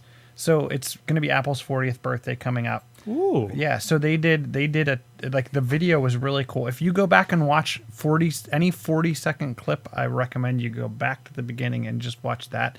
And I actually hope they turn it into a commercial. 40 and 40. I'm actually pulling it up right now. So yeah, I'll definitely take a look at that kind of on the side here. But they announced some stuff along with that. Did they? They weren't just here. They're to show off cool videos and their new robot buddy and everything like that. So here's the 40 and 40. If you guys are on video, is popping up. But I think we'll get into that. But Liam the robot, like hearing about it. Unfortunately, it was all I could do at the time. But it's this robot that basically disassembles. Johnny Five disassembles your iPhone, so everything is taken apart. They're even taking parts of, the materials in it and separating that out so they can recycle and reuse and everything like that, right? Mm-hmm. And there's a very interesting statement in there that's why we make the iPhones to last as long as we do. To be fair, the iPhone 1 I have still boots up. I can't connect it to anything really, but it still boots up. So I think that's a pretty good statement towards that. Well, and they did spend a lot of time at the beginning on, I would say the first 15 minutes of the hour keynote was spent on the FBI and encryption and privacy. Well, I don't think they spent 15 minutes on it. I thought it was maybe like a 5-minute statement. So I was gonna say, so between that comment and the Echo comments, Okay. that was the first. And Health Kit. And Health Kit was the first 15. I thought that came out like minute 15 and then into 20. But Maybe, but I just thought it was interesting that there's the eco stuff. So hey, look at all the good stuff we're doing for you. Here's a shot of the robot. If you guys are on video, that takes it apart. This is my first kind of seeing it. It's taking chips off and putting them aside and everything. But it seemed like there was hey, this is why we think the government shouldn't do X. And now that we're done with that, okay, here's the good stuff we're doing about the environment. Here's the good stuff that we're doing. And by the way, this health stuff is a really good reason why maybe you should be encrypted and protected from somebody opening up your phone. Because we can't do this health stuff if anybody can get into your phone, right? So there was a lot of just built-in answers to that, which I think is really smart. Which helps our case. And I have not heard any news from the case today. Just yet. I'm sure I will tomorrow when I get to my Mac podcast. I thought they canceled it. Did they cancel it? I thought the They FBI backed out. postponed it. Yeah, I guess the FBI postponed the hearing, right? Yeah. Really? So the FBI claimed that they found they've Another way. devised a way to break into the phone. Yeah. And that they would like to postpone the hearing because they may not need it, but they would like to keep it. And Apple said, if you're going to do this, then you need to divulge how you were going about this other way, because some of the fear is that they really don't have another way. They may have gleaned information that there's nothing on the phone to begin with, so they're keeping this in their back pocket to keep the fear alive. Yeah. To help them with their next case when they want this to go through. Wow. So, and that was late, I think late last night or early this morning. It was very late yesterday, yeah. So the interesting thing was the ticketing system was outlined about how to get into the court today. Because I didn't see that. Like how many people have to can get into the court, how long it's going to take because of the security procedures. And I'm like, well, it didn't take me too long when I had to go into a courtroom. And I'm like, well, this is in the middle of Pittsburgh, and it's not a federal case. It has to do with terrorism. So there's that. It was kind of interesting. Like there's a whole process, only so many, and no media streaming or anything from there. So all right, well that's moved on. But anyways, there were phones. There were phones. There were smaller phones. There were smaller phones, as we talked about briefly earlier, right? Yes. So the 5 SE. Is the new device, and I'll tell you what, it for a smaller phone picking up a lot of the more current day guts, pretty darn impressive piece of equipment there. And if you're lucky enough to be on a carrier that still does contracts, this is your free phone. Yes, this is the free phone, and they also dropped the price for off contract to $399, which is the cheapest iPhone yet. Which is fairly comparable, because I think lesser phones are like $299, like on the Android side. So aren't like generally like Android phones like around that $299, $399 spot out of contract? And that's where they're wondering, when's Android gonna answer back? How are the manufacturers going to come back to this? Because the device picks up the 64-bit A9 processor, the always-on Siri, the enhanced coprocessor, battery life, faster LTE, voice over LTE, Wi-Fi AC, Bluetooth 4.2, same camera, live photos, Retina flash, 63 megapixel panoramas, 4K video, 1080p up to 60 frames per second slow mo, new microphones, and Apple Pay. Not hackable by the FBI, apparently. Not hackable by the FBI. Maybe TBD. Where's that bullet point on here? I'm looking for it. Actually, it might be on. It might actually be on here, because security is usually near the bottom. But I'm trying to think. There was one thing that they were saying that it didn't pick up. 3D touch. 3D touch. That was it. I feel like the 3D touch needs to be the bigger screen. Like I feel like one cost, and I think it's just easier to do it on the bigger screen. It makes more sense on the bigger screen. Yeah, because the menus drop down, and you do need that. You need more room for things to work, right? Mm-hmm. So the one thing I will say is the 3D touch on the keyboard. When you 3D touch the keyboard and you can move your cursor around. Oh, I keep forgetting about that. Thank you for reminding me. That's where I think if they could 3D touch on the lower quarter of the phone. You know what I discovered? It would be worth it all. You know in what itself. I discovered? You know that Avengers Academy that I've been addicted to lately is 3D touch compatible. You 3D touch them and you get extra shards out of it to buy stuff. Nice. I feel like I hacked it. So I know, and like Kim, you were saying earlier, yeah, it's kind of goofy that they had an Apple event around this, but it's their flagship stuff, you know? Well, yeah. Well, I thought, like you said, that they kind of made a case for their, the whole privacy issue as part of the conversation, as part of the discussion about the products. That to me was interesting. That they, they obviously. It's not like this was something they just devised in order to say, hey, look at the FBI could get a hold of. It definitely was, made their case without really getting too deep into the weeds about the specifics of it. Yeah, and I'm glad it wasn't like we spent a half an hour about why security matters in front of 100 people and the nation. So, I mean, no, it's not groundbreaking or anything like that, but it's kind of like, it's not really there's this conversation about it needs to be about groundbreaking with Apple, but it's like, yeah, they kind of perfected it by now. What more can you fit into these things? Well, and they don't attend World Mobile Congress. No. So that's a big. So while a month ago Samsung and LG and a bunch of people came out with all their new flagship and made their early or late winter, early spring announcements, this is their kind of answer back to that. But also more significantly, we just had an iPhone off-cycle announcement upgrade. Mm-hmm. Which is, we're back to the spring. We're back. Well, I don't think we're going to get the iPhone 7 next spring or anything like that. But like it's kind of doing this thing where we kind of do these half refreshes, like with iPad and everything. So we're not on that, that cycle anymore. It could come anytime. Maybe it'll be small devices in the spring, large devices in the fall. So your iPad Pros and your main iPhone in the fall. Probably Apple Watch update.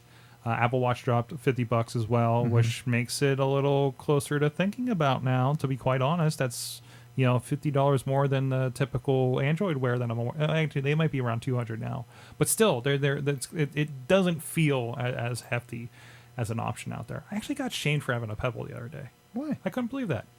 Why were you shamed? There's no shame in that. Because the person had an Apple Watch. Oh, whatever. And I was trying to find my iPhone on my laptop and everything because I misplaced it in my car apparently. You kind of brought it on yourself, really. What's that? Kind of brought it on yourself, really. This person making fun of you. I guess so. But anyways, Kim, you had a story about the NPR and podcasting, and like I said, I've heard about this this week as well, and it's kind of interesting. It is kind of interesting. It speaks a lot more to kind of media business models and how they're evolving or maybe not evolving as fast as they should.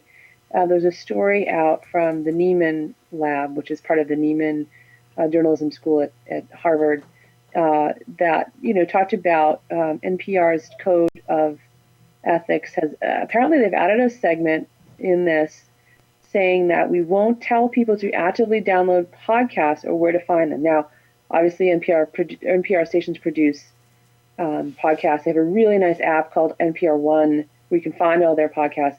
But now they're not going to promote on there. So a host can't say, go to iTunes and download X podcast. You can mention them sort of as this, if you introduce a host, this is the host of X podcast. But it's sort of making a lot of people scratch their heads because it seems like they're, they've got all these, not every local station produces podcasts. Not every local station produces a lot of content. But local stations don't like the idea of drawing listeners away from the local station, the local content on the radio to sort of NPR produced podcasts. It's really a sort of similar situation to what's going on in newspapers, right? So that your newspaper print reader is a lot more valuable in terms of, the amount they pay and what what you can get for advertising for print versus what you can get for advertising on your newspaper's website, right? So it's sort of a similar comparison where they've got these great products. They've got these. NPR One is a really beautiful app. All the podcasts that NPR does are in there, and it's really easy to use. But they won't promote it on air, and it's sort of there. How else are they going to get the word out about these podcasts if they don't use the biggest tool that they have, namely their airwaves? So a lot of people kind of scratching their heads about, yeah, we get it, but maybe rethink that as far as making the future of your organization is going to be, is it going to be more podcast oriented, and shouldn't it be? It seems very backwards. It does. I mean, and I get it on the one hand because it speaks a lot to the structure of NPR, where you've got the local stations really, they have a lot more pull. Like basically, they're in charge of the organization from their sort of local, from WESA here in Pittsburgh and WBUR in Boston. They're all kind of the NPR works for them, in a way. So it speaks to the structure of NPR and how the local stations have a lot of clout as far as making these kinds of decisions, these kinds of, that they don't want to have listeners hyphened away, they think, to listen to podcasts. Because I guess the thinking is you're going to be, moving someone away from radio to a podcast, where I don't know if that's true, because I think, even newspaper readers will look at a story online. I don't know that you have an either or. That's why I think they've decided that it's an either or, and they don't want to sort of detract or take away from the local stations by promoting the podcast. But it does seem like you're promoting there's a lot of really nice podcasts. NPR One, like I said, it's a beautiful app and just so intuitive and so clean and well designed, and they're not going to promote it. So, how do you get the word out about your podcasts? How do you promote them? Because, obviously NPR is a non-commercial entity, so they're not going to do ads for their podcast. It's really kind of I look at we need to get over the point in time concept. Like, I feel like the podcast is the way that if you were listening live on the radio and said, hey, I heard this yesterday, I could easily go back and find it without having to find someone that recorded it on their cassette tape. Yeah. Right. And that's where I think they're not thinking about the audience that didn't get to hear it live. And I would parallel it to, could you imagine if ABC said, you can't DVR our channel, and we're not going to advertise our app? There was a very interesting conversation at the Eaton Park at lunch today, and I overheard somebody behind us talking about how they DVR the nightly news, and then fast forward the news and the idiots, and I'm just like, wow, okay. Like I was like part of me, the first thing in my head, and of course, I'm different generationally, thinking, they put it online, right?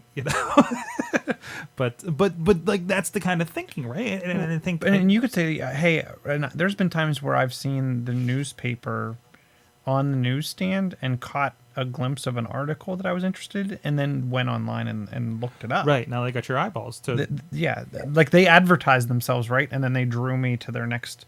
I couldn't afford to wait in line to buy that newspaper. But I guarantee you got my eyes when I got to my desk or was in the elevator. But you just hit on the problem for newspapers is if you're not going to pay for the print product, you're going to go online unless you're going to pay to get past a paywall with most papers anymore.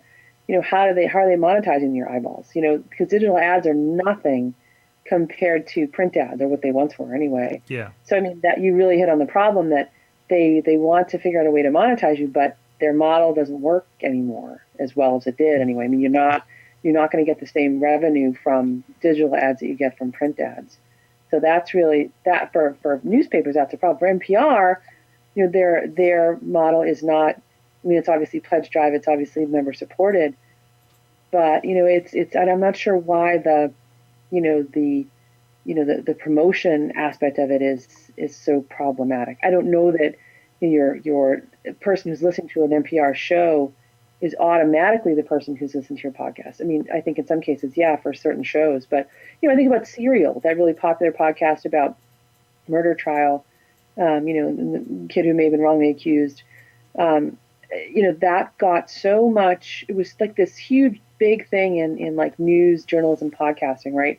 But where did it get most of its promotion from? From This American Life, which it was a spinoff of the very popular PRI show. So it benefited from that promotion. Would it have been as wildly popular as it was without that kind of lead-in? I don't think so. I mean, it's a good show, but they would not have had nearly the exposure that they did because they were promoted on This American Life. Mm-hmm. Mm-hmm. So yeah, I don't know. It's a head scratcher. It just seems like you're kind of mortgaging the future to take care of, a model that's sort of fading or maybe not working as well as it did. Is this station this issue, or is this kind of a wide policy that's going on here? Well, that came from NPR Central, so that's for all of their, centrally produced shows. I don't know if local stations have the ability to say, like at WESA, they do a lot of cool podcasts. If Right. They're okay to say, hey, we are doing this podcast locally, if they, like their local host can say, I'm not really sure how that trickles down, but for NPR Central, like you're not going to hear Robert Siegel or Nina Totenberg promoting any podcast on their shows, on the national shows. Talking with someone at WSA, they're very a couple of interactions I've had with them. They're very open to the whole podcasting idea. They are. They're doing some cool things.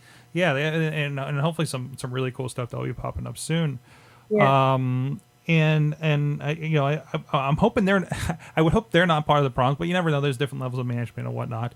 But they seem to be fairly progressive and forward thinking as far as, no, we need to figure out this next step. It's not just going to be radio. They're definitely trying stuff. I mean, I think that's the problem with a lot of, with newspapers and with radio stations, that it's that sort of fear of trying anything because if it fails, well, you can't know if it's going to fail unless you try. I think WESA is a really good example of a local station that's, they have smart people in charge. They have people who really care about the product. They sort of know their audience. They're at least trying things. So, I mean, I think that right there is a step definitely in the right direction. And the other question is, and again, not having dealt with this app, now I know PBS, if you go to PBS Online, if you go to the PBS app on whatever device I know it's been on there, my iPhone, my iPad, my Fire TV, you're able to log in and say what your home channel is, and you get a mix of the PBS and the local content on there as well. So that's the same thing with the NPR One app that my local station is WESA. So that comes up with local,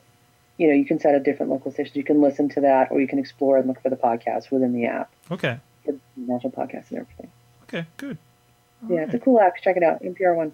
Well, if nothing else, if less than awesome news, but at least you can check out the awesome NPR app. They're doing some really cool stuff over there. So, from the chat, let's say just like Juggalo John says, the old media clinging to the old format, like grim death. So you're gonna have that with anything. I mean, some people just can't see the writing on the walls with a lot of these about the old formats. So, hey, all right, on that note, I don't know if we have any events. We went through all the tech events coming up. Of course, Startup Weekend just happened, and I'm not sure what's on the agenda. Otherwise, we'll get some events up here. Check. The developers conferences next. Microsoft, Apple, Google will now go into their dev cycle. Locally, actually, I did see an email today. Refresh Pittsburgh. Go check them out at refreshpittsburgh.org. They're going to have a panel on. I just skimmed the email. It's actually next Tuesday. So then I tried to pop it out of my mind because I'm like, well, I'm busy doing something here. but they're doing a panel next week on if you want to be a freelancer. They're going to be doing that, so go to refreshpittsburgh.org. Also, information there about Web Design Day. Did you know there's like a developer conference coming to the David Lawrence Convention Center called Abstractions? Yeah, I wrote about it. Yeah. I learned about. Oh, you wrote about it. Of course, you know that. Good. I wanted to find out more information about that. But I know that we're talking about that, and there was like a discount code and everything at the startup weekend. So that's cool to see that kind of stuff coming here. Hey, can we get a? Can we get That's really Justin Reese, who's with Code and Supply. That's really kind of his baby. He's really somebody who's kind of really trying to up the ante as far as Pittsburgh's image and the developer community kind of at large. So yeah, he's really, the sort of brains behind that whole thing. It's abstractions.io if you want to find out more information about that. It looks like it's a for real coding conference. Yeah, okay. some big names in there. Yeah, again, I don't know if I know them on this level. But they said that the speaker list on this is like the guy that made JavaScript, Actually, yeah, JavaScript pioneer, cloud platform. Actually, Chilla, this might be up your alley too. Object, some Ruby stuff, probably a lot of stuff over my head. Uber Advanced Technology being represented here. Basecamp. Wow. Head First Mobile Web, inventor of Perl. The inventor of Perl. Yeah. Yeah, wrap your head around that one, guys. If you know what Perl is, of course. That's going to be a little bit of a higher end kind of thing, but awesome to see that's happening here in Pittsburgh in the convention center. So it's going to be a big deal. It's going to be a pretty big deal. So if only we can get something like a podcast movement happening here or something with like they're having in Chicago. But this is a great step in that direction. I love to see it. All right. Well, on that note, hey, Kim Lyons, social Kimly, or Kim Lie, I guess, officially on Twitter. Either works. Either way, that's how I remember it. That's how I remember it, unfortunately. What's going on with you? Anything you want to plug? Anything coming up? So I am also head of the ONA Pittsburgh chapter. So it's the Online News Association. It's a nonprofit that sort of helps as not a trade organization, but a organization of journalists who are in the digital space, and some who are transitioning into the digital space.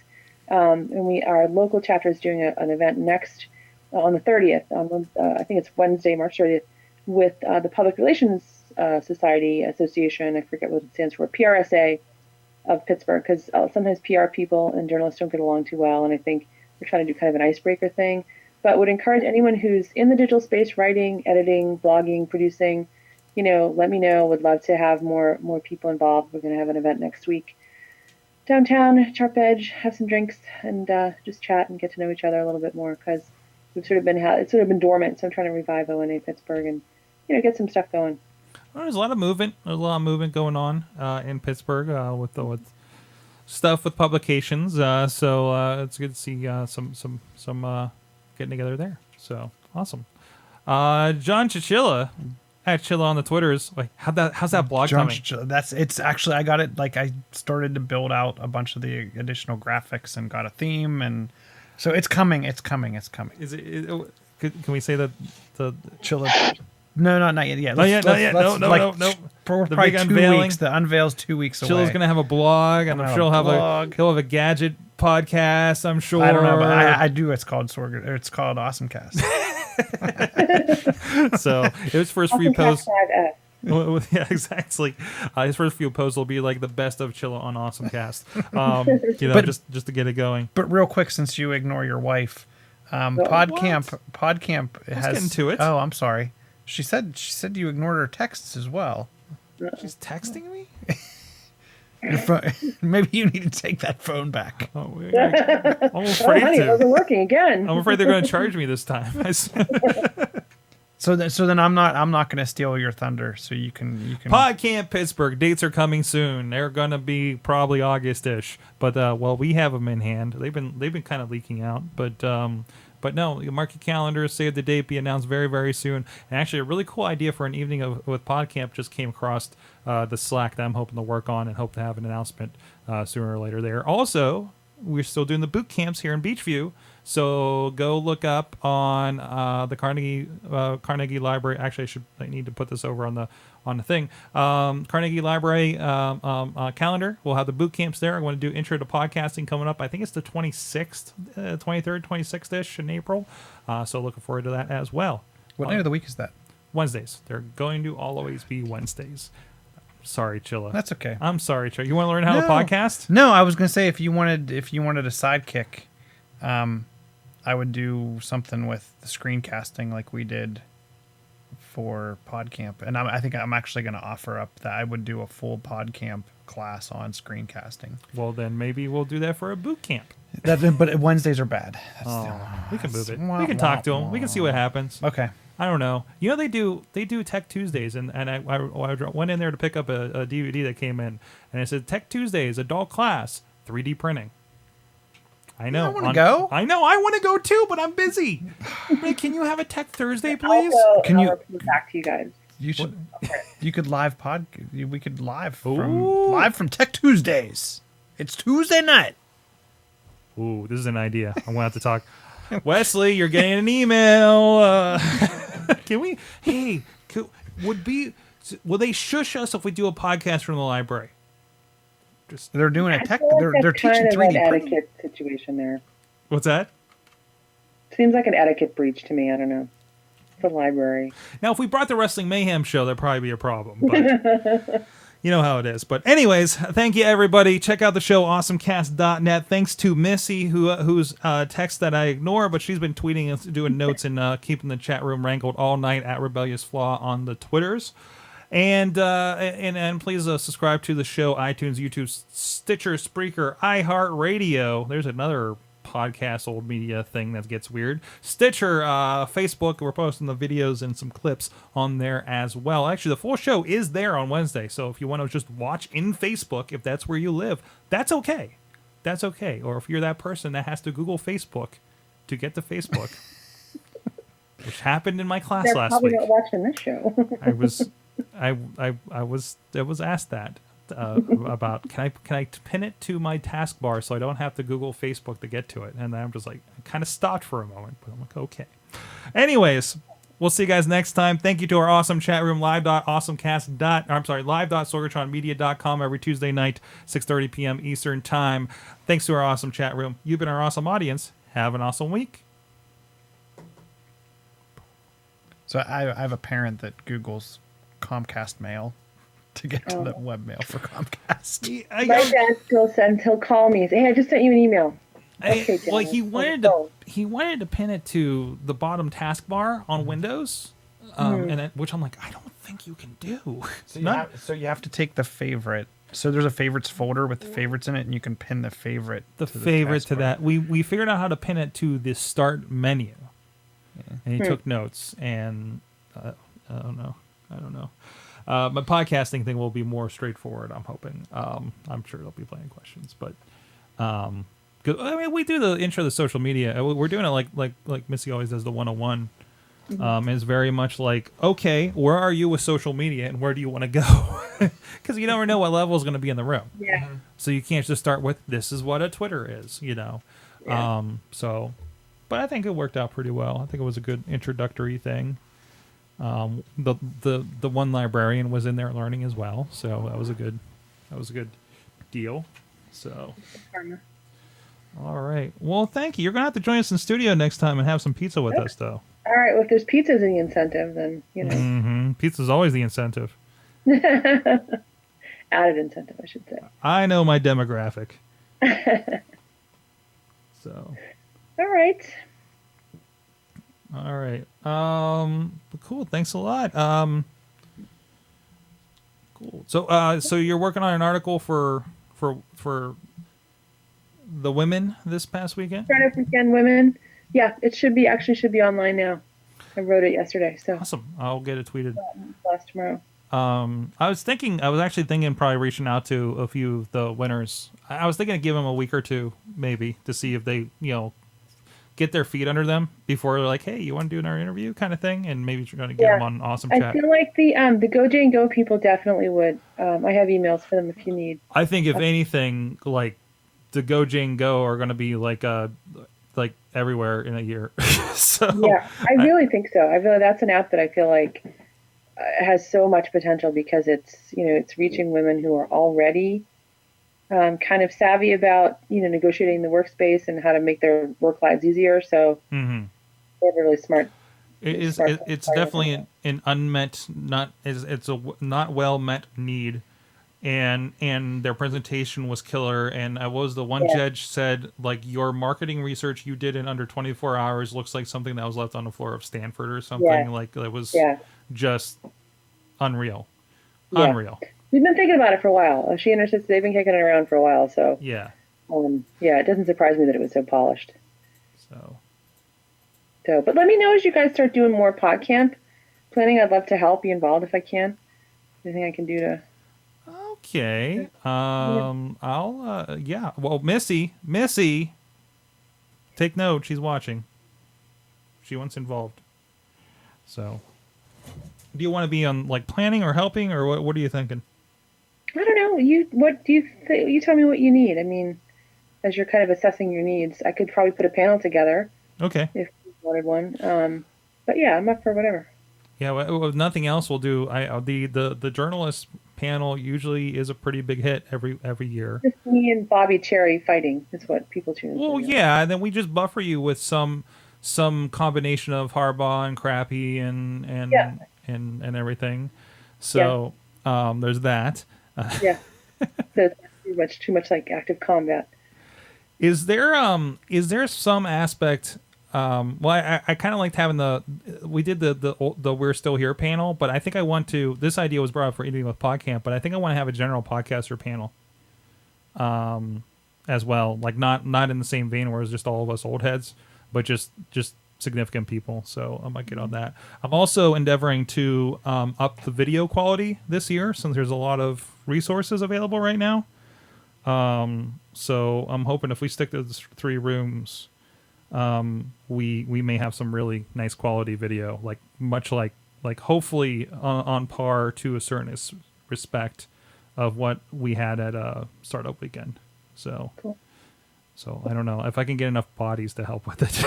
This is the biggest issue. So And you should reach out to is WESA because they're doing some podcast stuff, so they might be good if you're looking for kind of newer podcaster types. I want a variety. Because the idea Get of Marta. Marta's so good. Get her.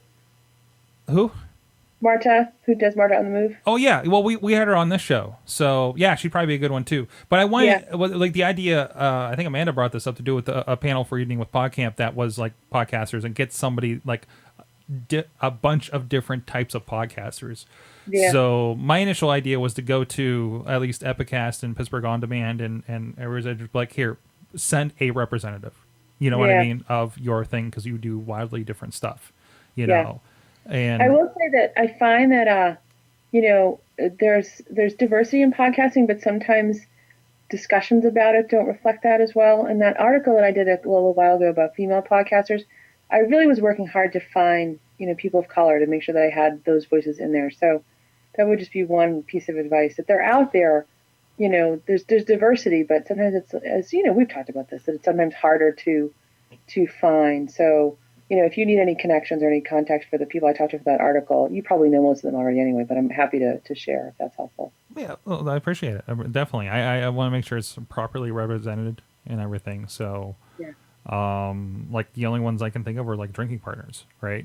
Yeah. So. Yeah, I talked to the one woman, and her name is just gone out of my head right now, but she does the Rugged Angel podcast, and she basically talks to interesting women that she wants to interview. And she does a Buffy the Vampire Slayer, watches old Buffy episodes and then talks about them on her podcast. So there's a girl actually here in Beachview I've been talking with. She wants to do something based on ride sharing. And actually, I think mostly wants to conduct the interviews in the trip and ride sharing and talk to the people. Talk to me. I can give her some What's that? suggestions there. What to avoid with Uber. Yeah, exactly. So I'm hoping that gets spun up because I think she would represent very well. And I think the problem she might run into is the drivers might be resistant to it because it takes up a seat in their car during when they're trying to make money. So the more people they get in their car, the more rides they're going to get.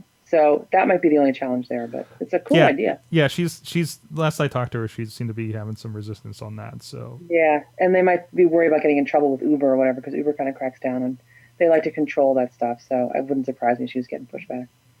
yeah, well, hopefully it's a cool idea, and maybe Yeah, it's cool. Which I know some rebel drivers though. I'm happy to, if you want to put me in touch with her, I'd be happy to, feel things out. So, alrighty. Well, I'm gonna get. I don't know. I might fit in another podcast here. I'm not sure. I have another thing to do. So, all right. Well, thanks a lot. All right, that's awesome. Let me know what else is going on, and when you get PodCamp spun up, let me know. I'm happy to be involved with that too. Sure thing. You'll get, of course, multiple tags on this as this goes out tomorrow and in the morning. So, appreciate any shares. All right, absolutely, we'll do. All right. Thanks a lot. Thanks. Have a good one. All right, take care. Have a good night. Later. So, Chilla. I will be back in Studio B next week. Studio B. Wait, you're on next week? Or was that the end of April you're not here? Oh, you're right. Are you not here next week? I'm not here next week. You... Do you want to get Kraus? He got the new Samsung Galaxy 7. Oh, take yours, by the way. And by the way, I did a quick try with the Google Cardboard that I got and the new phone, and it works so much better. Except now, because those things don't last very long, and one of the lenses is kind of knocking out of place. And yeah, so I'm like, why is nothing lining up? It's like I'm like, maybe sometimes if you just cross your eyes, it'll work, kind of like one of those old 3D painting kind of things. And it wasn't. And I was like, it was just like out of whack. And I'm like, oh jeez. So I don't know. Can you somehow nudge it back up in there? Oh yeah, I nudged it back in, but it just feels like that thing that's always going to knock out. Because I mean, it's cardboard. It's going to wear. And that's one of the issues with it. You can buy a decent plastic one though. Like it looks like a Gear VR. Wasn't that the whole concept behind the Tango? It's the old school kids toy. The Viewmaster. Yeah, like something like that. I just want something that straps onto my head. Because I'm holding it. Well, and that's where I think if you go to some of these code type events, you may see them just giving them out. Or I'm guessing the ones that like Verizon gave out were pretty decent. I don't know. So I'm wondering what this coding event, I'm on there talking about this too, but I'm wondering if this coding event, well, I don't think I belong there, personally. That's what I always wonder, like, as a person that works with a lot of coders. Like, I'm really curious about it, but I don't work with coders, but I have an interest, I fancy myself a person that, I mean, I know to code a little bit, but, just to be around the stuff, but it's like a $250 ticket, although there was a code from the weekend that dropped to $100. For an early bird or something. So, oh wow, what's that? I didn't realize Frank's company was doing casino night at the Pens tonight. So, this is the one that had the psychic that thought Katie and I were married. Oh, yeah, that group. So, oh boy. All right, guys. I don't know what I'm going to do right now, actually. I think I'm going to pull this over. I should probably do this other podcast thing before I get tired. So, all right, I'm going to pull this other thing up. I will catch you next week, sir. Or no, I will not catch you next week. You will not? Would you stop it? We will not be hanging out next week. I will mention to Ron. Chat room, or I can mention to him tomorrow. Hey, Kraus, are you still with us? No, he's gone. Okay, He's gone. Yeah, see, just loop me in on the Slack, and we'll see about lining him up. I don't know why I'm speaking to the mic. You're over there, like you can hear me better. It's all about mic technique when somebody's in the room. Yeah, I might have somebody booked next week too. I'm not sure. We'll see if Katie's available too. Okay. All right, I'll see you. All right, we'll be right back. I'm going to go up Mayhem stream. I'll probably run... I don't know what I'm going to do. I'm going to come back. It might be a podcast. It might be a rerun. We'll see how I feel when we come back. Surprise! It's a bonus podcast? Oh, yeah. I think we're live. Let me make sure we're live. or else you'll have a very quiet half an hour.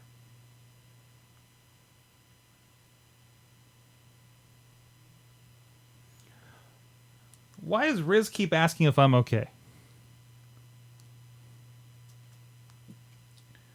The answer is typically no. By the way.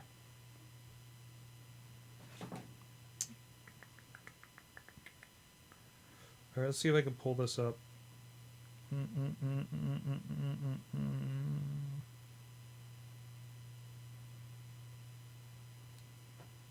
Trimming down and work smarter.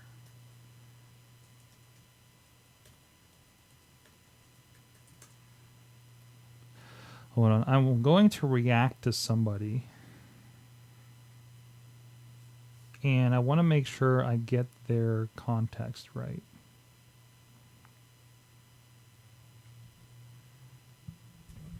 All right, I got two things. I think I'm going to get 2 episodes in. And what's going to happen is, because this is the idea, because I was already looking to modify this. So if you follow us at Sorgatron.com, you're going to start getting basic Sorgonomics on Monday, Wednesday, and Friday. You're going to get the newsletter on Thursday now with the write-up. And I think that's where we're going to go from now. I'm just kind of working on things. And actually, I may discuss a part of that as part of one of these podcasts. Actually, I think we'll do... Okay. This first one's going to be a reaction thing. Hey guys, it's Basic Sorgonomics, Mike Sorg at Sorgatron on the Twitter, and we are back. Yes, I took a week off, but you know what? There are much grander podcasts than I that have taken hiatuses, and I don't like to do it. I don't want to be that guy that just disappears on you for a week, but sometimes you have to make a decision. Sometimes you have to work a little smarter. Sometimes you just don't have it in you. And I know some people have seen me try to pull off some of the shows here after our podcast night here on Tuesdays, where I just couldn't get an idea out and just floundered after 5 minutes of trying to record a podcast. And it just I felt like last week my brain was just not in a spot for that, and we needed a break. We need a refresher, not a vacation, but at least let's not have that part of this thing to work with. And I think it worked out, and I'm hoping to come at you harder, stronger, more basic Sorgonomics or however we go with this. And the first thing I want to talk about, because I mean, we all listen to the gurus and such. I'm hoping my gurus are a little more practical than a lot of others that I follow. Of course, you know, and to some people's cringe when I say this, I am a follower of the Gary V. Whatever you think of that. But no, it's definitely a motivator. He's definitely one of the guys that talks about what's going on in the industry, and with consistency. I actually had a lot more than I used to listen to get a variety, but he's the only one that has an Ask Me Anything show that really kind of fits into my listening schedule right now. The other guy has a newsletter. Kevin Rose actually has a great newsletter he puts out once a month. I recommend that, by the way, and I think he has a podcast attached to it too. Those are the kinds of influencers that I follow along with and listen to and try to get cues to. And I know when I listen to a Gary Vaynerchuk or some of these other guys, no, not everything fits for me. I am not an advertising agency per se, though I am technically in marketing. But that's not the part I want to talk about. The part, you talk about Gary Vaynerchuk and his kind of being so proud of working harder than you, and that's why everything works for him, right? But there's a lot more factors than that. Don't think, well, geez, Gary stays up, so maybe I shouldn't watch this episode of Daredevil, and I should just get my shit done, right? I should just get it done, and you get to that point. That's doesn't work for everybody, first of all.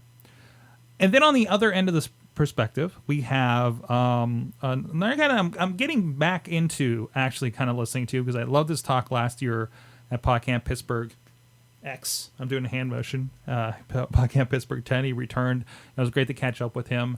So I've been kind of keeping an ear open to what he's been talking about as well.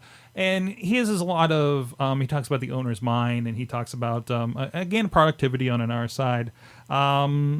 And while I have not participated in any of his sessions, I just kind of subscribe to the newsletter and get some of the videos and stuff. Not the pay part, just the freebie, what's going on thing. And he talked about this at PodCamp as well, that he only works, I think he says 4 hours a day or 5 hours a day in the morning, basically. And he's pretty much good for the rest of the time because that's all he needs to do. So here I am, trapped personally, professionally, whatever the case it is, and maybe you are too, when you're trying to build your thing, when you're trying to work on something on the side, or aside from your day job, and I was in that spot too before I went to the freelance and everything, and had a company and all this stuff, and how much time you put into that, and saying, well, I have my own company over here and I do these many hours. And Gary's like, well, I have my own company and my wife barely sees me, right? And I'm trying to find the middle ground there. One, I don't believe, much like when I read 4 Hour Work Week and realized how much that was BS for my case scenario. The 4 Hour Work Week one, I don't think he even subscribes to that technically. I've had some very interesting conversations with people about that. But it's also, I believe it's, I think in the case he was selling energy drinks, and therefore there's a lot of customer and administrative stuff that he was able to shovel off to PAs in India for pennies on the dollar. I can't really do that. I can't really push off a lot of my work. There is work that I am thinking about shifting, but I kind of am a guy that needs to be out in the field behind a camera, at least some part of my job, or behind a computer editing a video. That's the thing that I do, no matter if I'm the head of the company or not. It's a very hands-on thing, and I don't know how scalable that is. So there's an issue there. There's a time issue.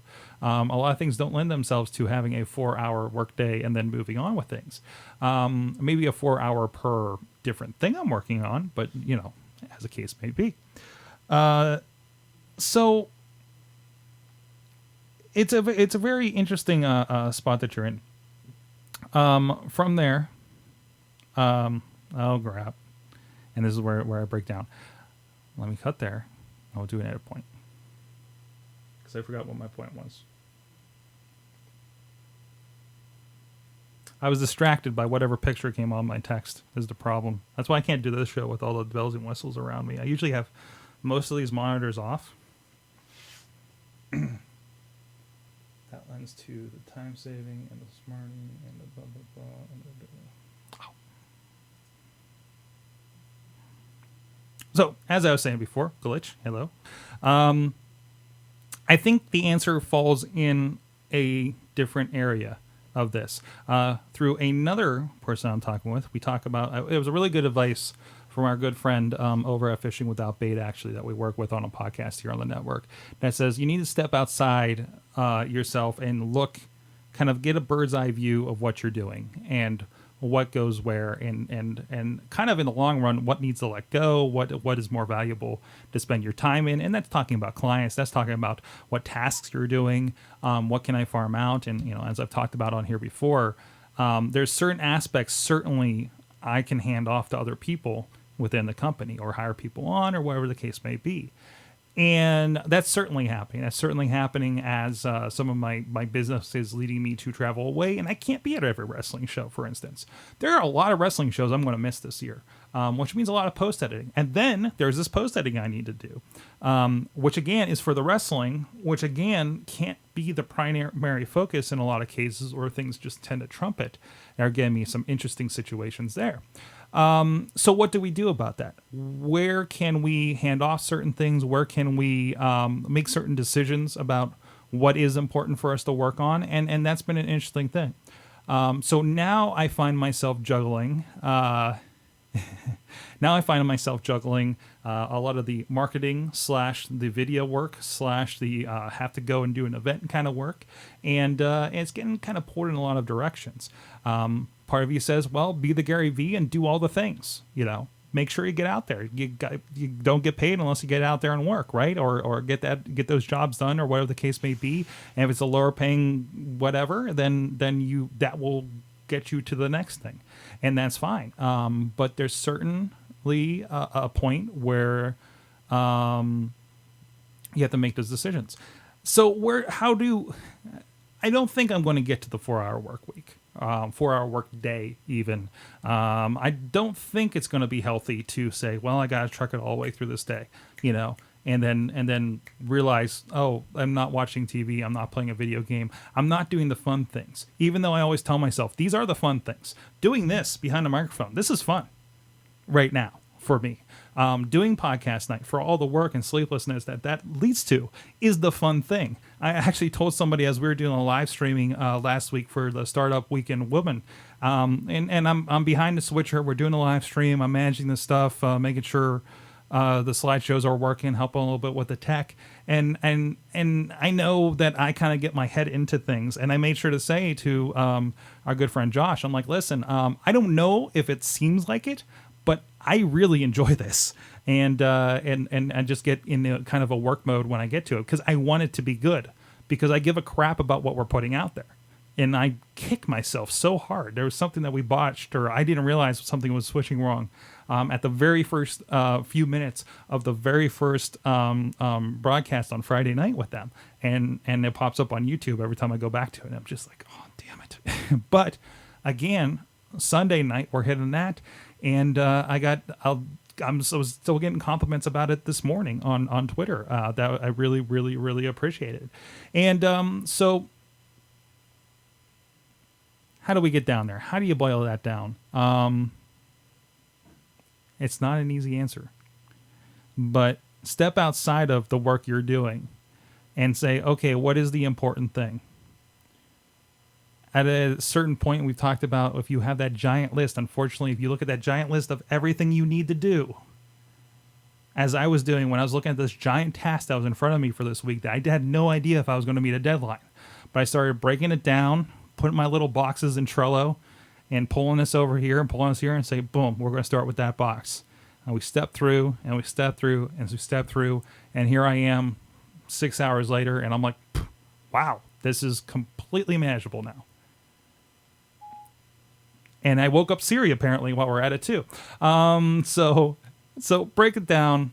Look at your schedule. Look at your workflow outside yourself, and I think you'll find some answers. And break that down. I'm already seeing that.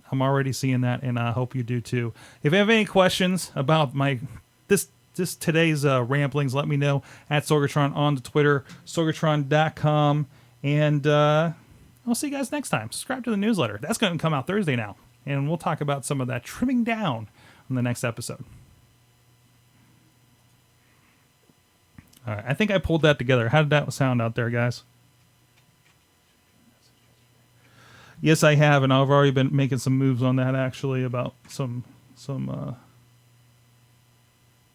stuff. All right. Trimming down.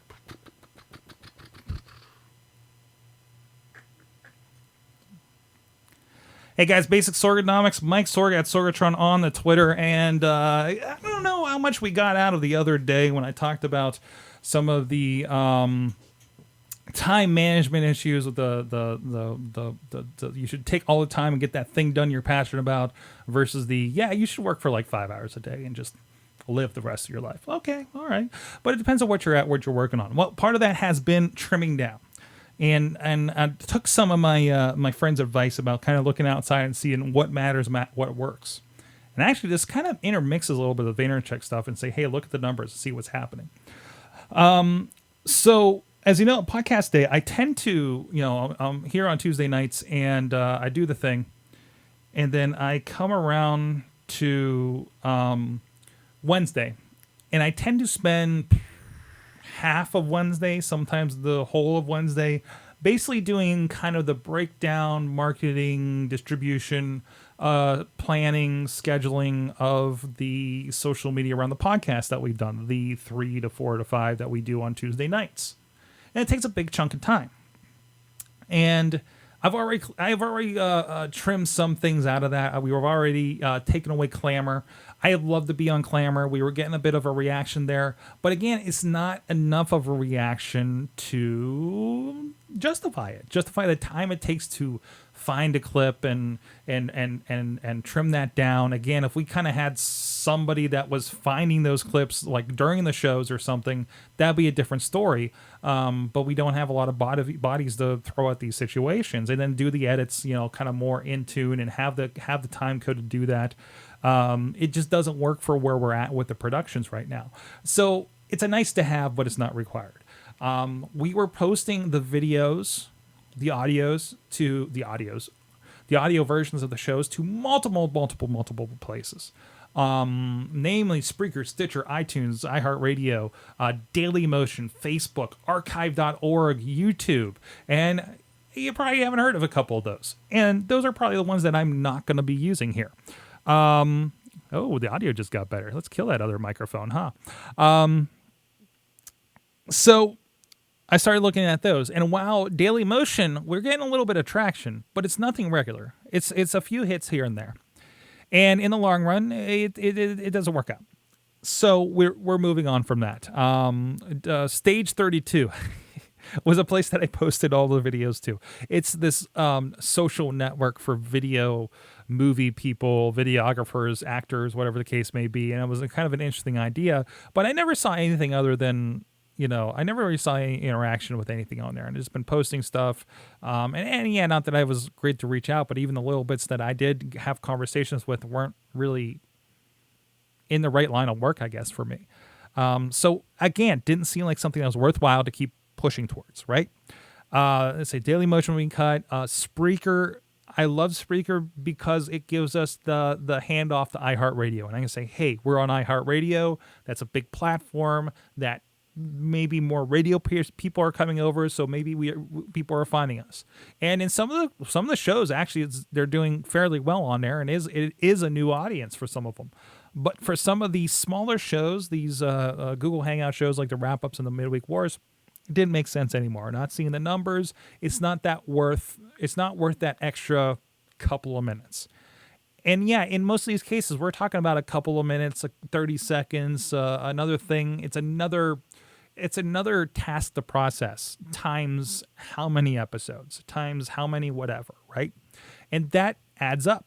It definitely adds up over time, which leads to a full day doing post-podcast work and posting on Wednesday. That, again, these are not, really an income generator or anything. So it's hard to take that day away. And I'm taking away the unprofitable days out of my work week so we can get to the stuff that matters and moves not just profitability for a company, but just moves the ball forward creatively and in projects and to make something bigger. More is the important thing is the growth than the financial or whatnot.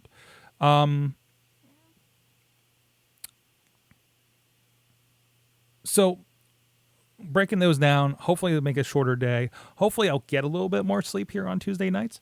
Something else that we're doing around that, there was another one. Dailymotion, I said we're cutting out. Again, we were mostly doing clips. Facebook. We have seen such an exponential growth on Facebook.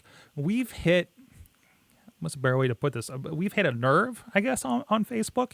And for whatever reason, I think I know why, and maybe we can have a whole other episode around why I think why, which I think I want to have with Dutters because I think she's going to understand this a little more than I do. But videos are doing very, very well. Like our reach on Facebook is in the 40,000s. Last I checked today, and that's significant. And I think more eyeballs. I don't know how long they're sticking around. Well, I could check, but more eyeballs are looking at our stuff, which means more people can potentially be sticking around and discovering our stuff because of the way we're posting on there. Awesome Cast, not half bad either. Not amazing like the other one. I haven't figured out the secret formula there, but definitely well enough to stay on the platform and keep posting our videos to it. Archive.org was something that we cut. I would love the idea to keep my shows on archive.org because they are an extension of the Library of Congress. If you post whatever you do on there, it's now in the Library of Congress and will be kept under Creative Commons or whatever the case may be there. I think that's a pretty good deal. Unfortunately, that's another couple minutes I have to post every podcast. Again, as you go, as you get bigger, as you have a person that they're zoned in on, this is the task list I need to do for every episode.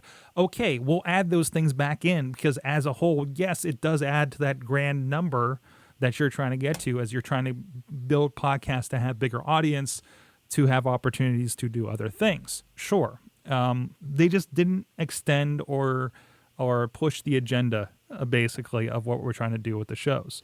So that's part of the trimming down. Other parts of the trimming down are kind of deciding what parts of what parts of the business things don't make sense.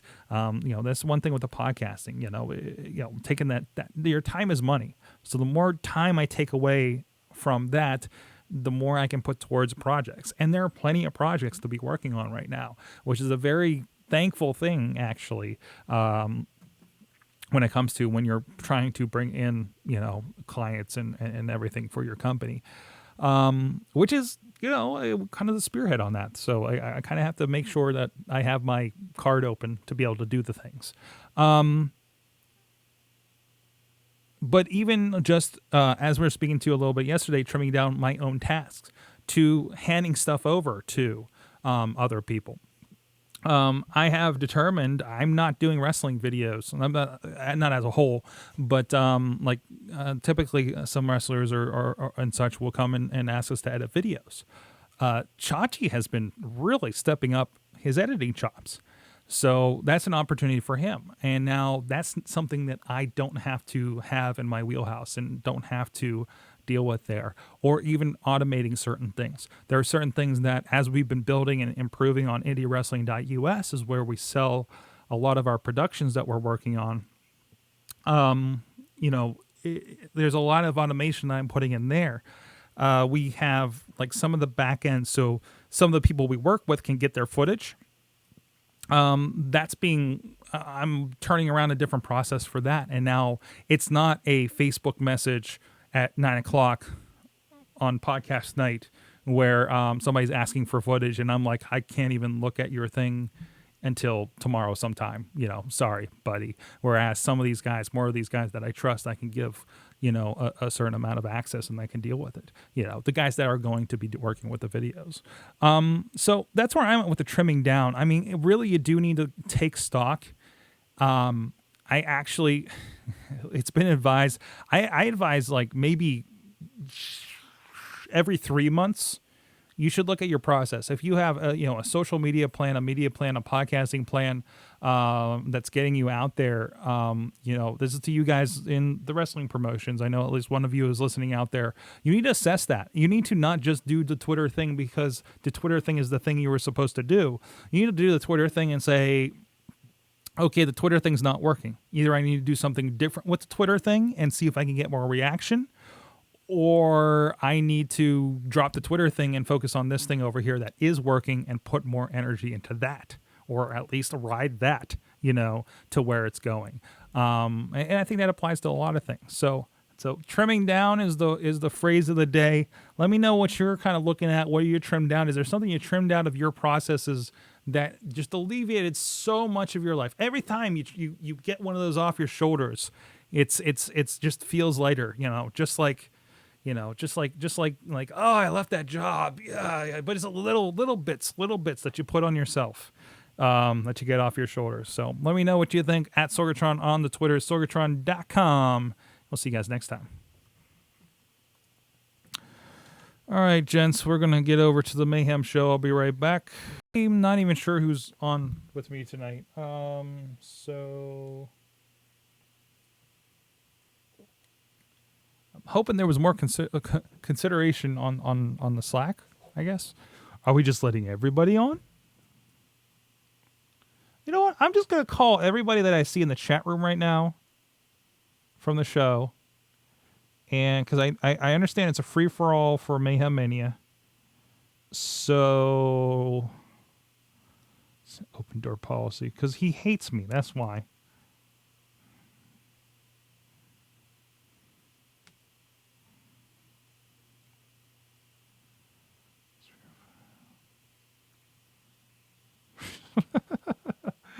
All right. So we're gonna do something here where I invite some people, and then I'm gonna go get coffee because I don't have an intern yet. That's all I want. I just want somebody that I don't have to pay to give me coffee. That's when I know I'll made it. Wheels. We're tapping you for this, buddy.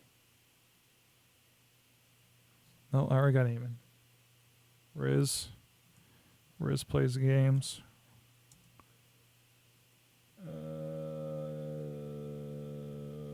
I don't even know. I don't even know, man. I'm just dialing numbers.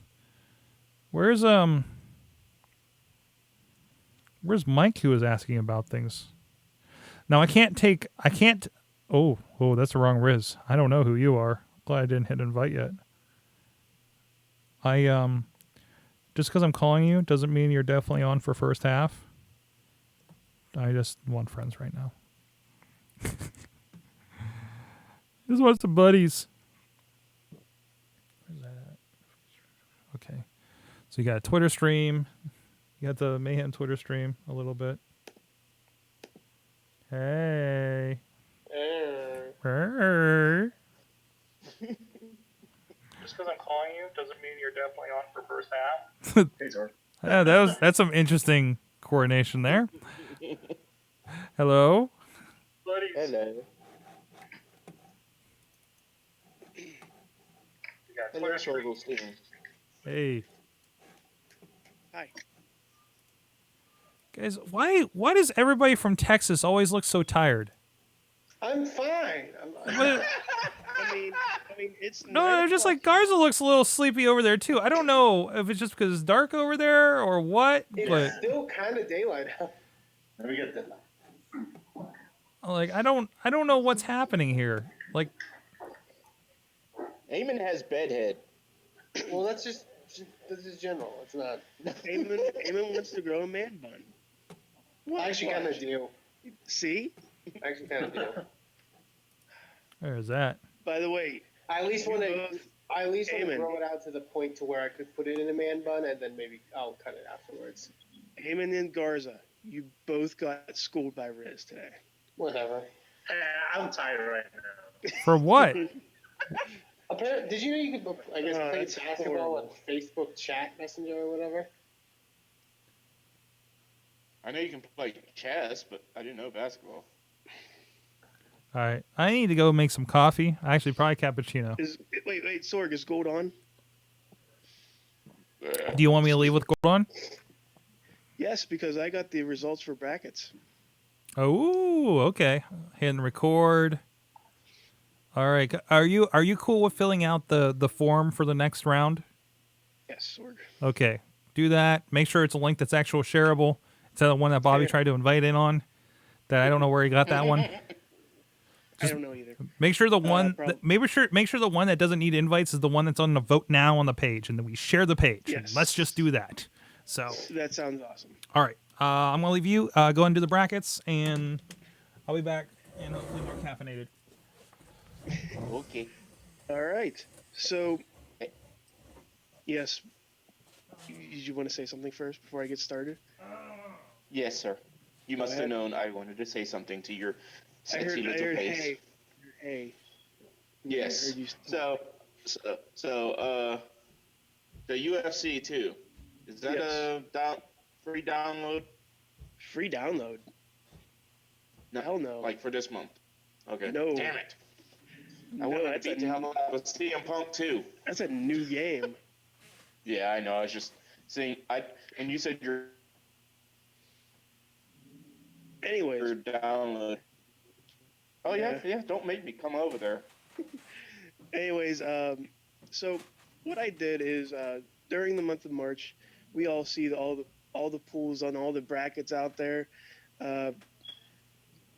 Stephen F. Austin upsetting West Virginia and doing all that bullshit, breaking everybody's bracket.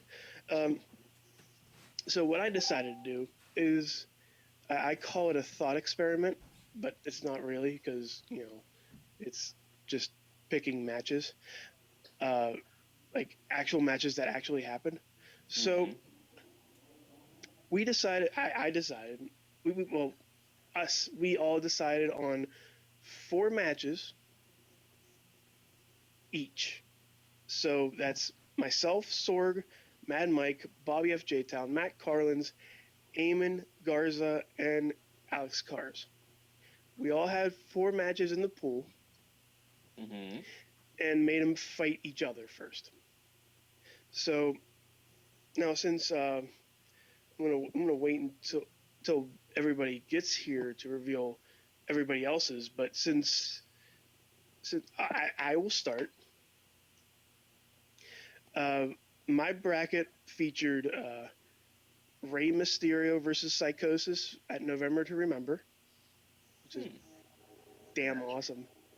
Getting 100% of the vote against Bret Hart versus Yokozuna at WrestleMania 10. I can see why. Yeah, I can see why.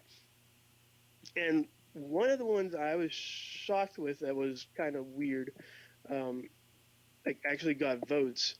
Well, it didn't win, but Sting versus Vader at Super Brawl 3.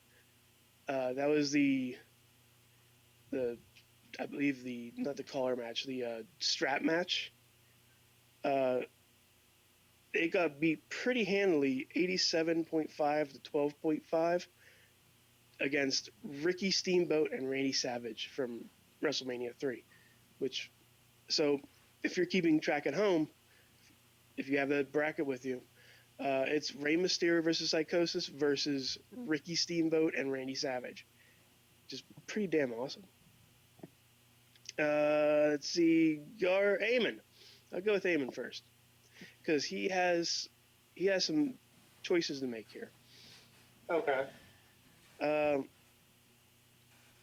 Because your 1 versus 4 was RVD and Jerry Lynn versus Daniel Bryan and John Cena.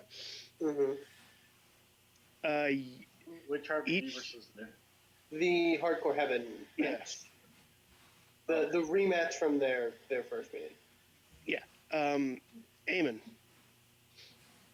The score was 4 votes to 4 votes. Ooh. So Eamon Pat, whatever. Okay, Whatever your whatever. last name is. What is your choice to move on from this bracket? Oh, okay. As much as I love all the matches of Rob Van Dam versus Jerry Lynn, and I think the series is really great. There is something very special about that Daniel Bryan John Cena match from both sort of sides, both perspectives, and I think it's going to be hard for me not to pick that one. And I think I did pick that one. So you are picking Cena versus Bryan? Yeah. All right. And Eamon, you would like to know your second match? I would. Super Crazy versus Tajiri only got 25% of the vote.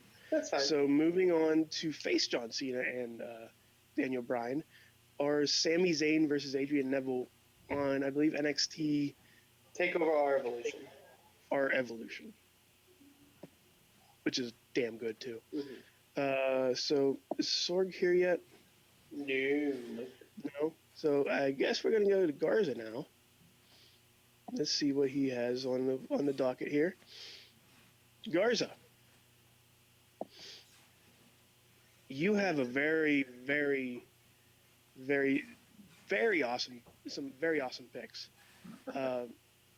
Your winners, well, the first match you had was La Sombra and Atlantis in the Mask versus Mask match, Yes. beating AJ Styles versus Suzuki in the G1 Climax.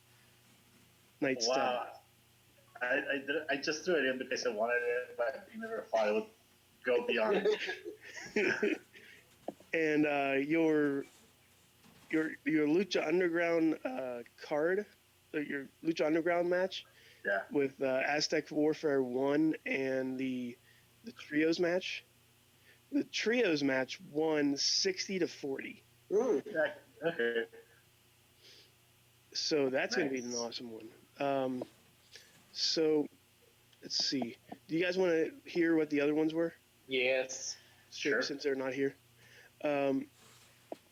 So Bobby F. J. Town had CM Punk versus John Cena at Money in the Bank, Okay. which of course is a pretty good number one, against Mil Muertes and Phoenix at Grave Consequence. Ooh. CM Punk and John Cena won 75-25. Wow. Yeah, definitely. No. What is that noise, Eamon? Sorry. And his second match was against Shane McMahon versus Kurt Angle and Shawn Michaels versus Razor Ramon at WrestleMania X. Okay. 10. And honestly, I'm shocked by this one. Shane No. Angle won. Oh, okay. No, I agree. Actually, I agree on that. I voted for Michaels and Ramon. I don't know. I'm weird like that, I guess. Personally, I like their SummerSlam match more, so I guess that's why. So when Matt Carlins gets his butt in here, I don't know if everyone got an invite, but well, either way, he's going to come in for the second half, so we'll discuss, because not only did Rey Mysterio versus Eddie Guerrero and Shawn Michaels Triple H versus Chris Benoit get 50% of the vote, Bret Hart versus Steve Austin and Undertaker versus Shawn Michaels also got 50% of the vote. That's fair. Yeah. He has very mainstream taste. Yeah. So let's see. I did Eamon's. Sorg had a nice little coupling, I think, because he had 2 AJ Styles matches and 2 Ultimate Warrior matches. So that was So we know Sorg stays. yeah. So I believe Garza, you almost had the AJ Styles, Samoa Joe, Christopher Daniels match, right? Yes, I was gonna do it. Yeah. My choice. That beat out AJ Styles versus Matt Sydal 75-25. So that triple threat, that's a good choice too. So that triple threat match goes up against, and this one is probably one of the blowouts that we have, the Ultimate Warrior versus Randy Savage at WrestleMania 7. It got 87.5% of the vote against Warrior Hogan. Yeah, that's fair. Yeah, it was a better match, yeah. Mad Mike had Rey Mysterio and Shawn Michaels at the Eddie tribute on Raw go up against Austin and Michaels from WrestleMania 14. Austin and Michaels won. It was closer than I thought it was going to be. It was 62 to 37. So not bad. I imagine for that one, a lot of people don't remember the Eddie tribute one. Yeah. And also, he needs to make a choice between Sasha Banks and Bayley versus the Royal Rumble of 1992, because they each got 50% of the vote. Jeez. Sorg's back. Hi, Sorg. I already went through your bracket, Sorg. Okay. Yeah, Garza, you got that one. Cars, Alexander Cars, maker of all of our awesome shirts, by the way, and a Riz Plays Game shirt on his own Spreadshirt or whatever shop. Eddie Kingston and Mike Quackenbush got 0%. So How many? Daniel Bryan. Have you revealed how many votes there were? Because I don't think we had a whole lot. We actually had 5 for Cars, 5 for Garza, and then 8 for everybody else. Wait, what? No. How many voters did we have? Oh, wait. So what? Wait a minute. Yeah, we had 5 voters because Garza and Cars were late entries. Oh, okay. So we had we had 8 voters total.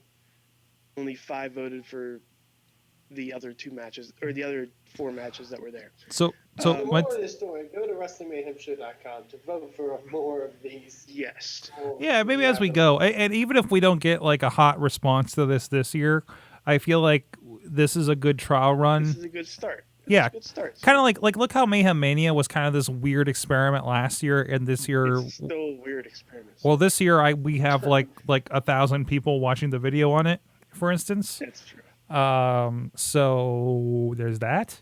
So can I get back to the winner, Sorg? Yes, I'm sorry, I was just kind of catching up. That's okay, Sorg. That's okay. So the Bryan Danielson and Claudio Castagnoli match, or versus Quackenbush and Jigsaw, moved on. Okay. And that, in one of the bigger upsets, kind of, sort of, maybe because there was a lot of star power in this match. 3.0 Ebasan Takayakita. Mm-hmm. Oh, they are moving on with Colt Cabana, Swamp Monster, and Urinal Sanders and Darkness Crabtree in the, I forget what they called it, some sort of Komikos. yes, from I believe King of Trios. Yes. And they beat Fire Ant and Vin Gerard 75-25. So that, my friends, is the Mayhem March Mayhem for this March Mayhem Madness. Yes, something like that. So next week, you guys have a choice. You have the choice to bring one of each of our competitors to the front stage. I put a nice little tidbit on the. I'm gonna put a nice little more information on the main site, but starting from the 23rd to the 25th, those eight individual matches will be trimmed down to determine a division finalist. Those finalists will move on, and so on and so forth. More will be on the way from there. Because when we get back to Tuesday, those division finalists will create a final 4. And the fun will start from there. Sports terms. Yes, sports terms. So thank you guys. Now, Riz, before we go out, Sure. I want to get your analysis. Who do you think is number 1 seed, and who we take as the dark horse of the whole tournament? So we don't pick ourselves, right? I mean, you can if you feel really strong Honestly, about it. I'm not going to pick myself because that's going to be weird when I probably don't win. So for the dark horse, I want to say my favorite match on here that nobody really knows is probably, I can't even see one. Let me double check here. For some reason this thing's being all wonky on me. So I really enjoyed like the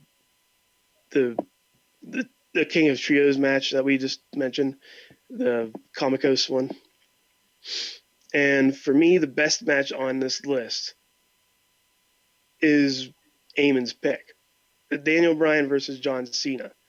I enjoyed that match tremendously, and if that doesn't win, I hope I win, because fuck you, Eamon. So how about you guys? You guys got any favorites and dark horses? For my first seed, I'm going to give it to CM Punk and John Cena. Okay. I think that's a match that we all agree was amazing. As a dark horse, once it comes to it, I think the Sasha Bailey match will be our dark horse. If it goes through. I just think that that's the type of match that Mike will just keep on pushing every time it ties. So That's true. But is it better than the? It's up to him though. Is it better than the '92 Rumble? We'll if you find out. listen, yeah, if you listen to my comment right now, he may just be like contradicting me, and we'll give it to the night to Rumble. But Yeah. we all know Eamon, he's a big fan. Eamon, you were talking. You were trying to talk for this one. No, that's fine. Could you say one between the Ray and Eddie, Triple H, Shawn Michaels, Benoit one? A triple threat. The triple threat. That's kind of my favorite out of this, other than my own. Just because that's a really phenomenal match. And It has the Benoit factor, though. It has the Benoit It factor. has the Benoit factor, but he's still a good wrestler. But you can, I don't know. I think some people. Hopefully, I mean, people can overcome that. I mean, he's a piece of shit, but he's a good wrestler. Yeah, very good wrestler. That, and also I think the Styles Joe Daniels match kind of sticks out for me. I think that's one that a lot of people are going to go to as that's when wrestling got good. That was TNA representative, right? That was the height of TNA. I think that was the king of the mountain, if you will, of TNA. I see what you did there. King of the Mountain match. Sorg, actually, you know what? We have a third party here.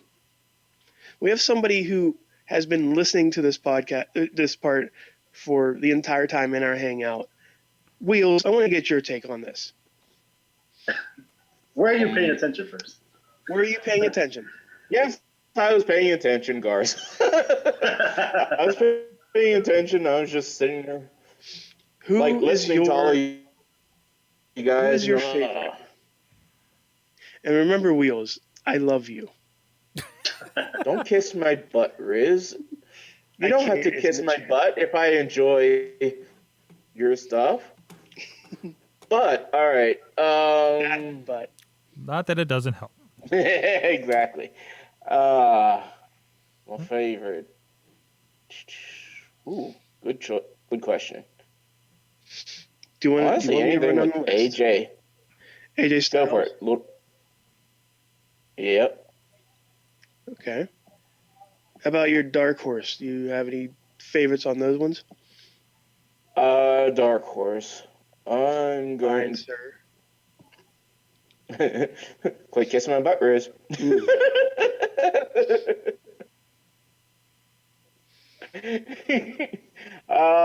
Sad that anything dealing with Chikara is a good dark horse. Mm-hmm. Well, then, too bad. It's one of my choices of dealing with Chikara. I love me a little Chikara in the mix.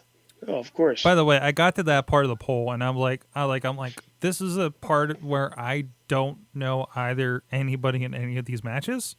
Well, the good thing with what Cars did, he put the videos in our Slack, so we have reference. Well, we have them, but our voters don't. We don't, but they are easily findable. Yeah, all these matches, keep in mind, are very easily accessible. And that's why I decided to do that, to put them on, on YouTube or Daily Motion or WWE Network, something that makes you guys find it easier to watch these matches. And honestly, that's the best part about wrestling is wrestling right now is going back and finding these matches online all accessible or on the network. Better than tape training. There was a really good comic I saw in this past week that was like, it was like, somebody sitting there and saying, WWE Network sucks. And then somebody's like, remember tape trading? Yep. Yep. Yeah. Back in the day, man. So Lunchbox has some of my DVDs. What'd he say? Lunchbox has some. He said Lunchbox has some of his DVDs. Oh, yes, we were DVD trading. Well, then he quit wrestling, so you know. I still have Sorg Stock 2006 in my car. By the way, have you ever watched? So you haven't watched it?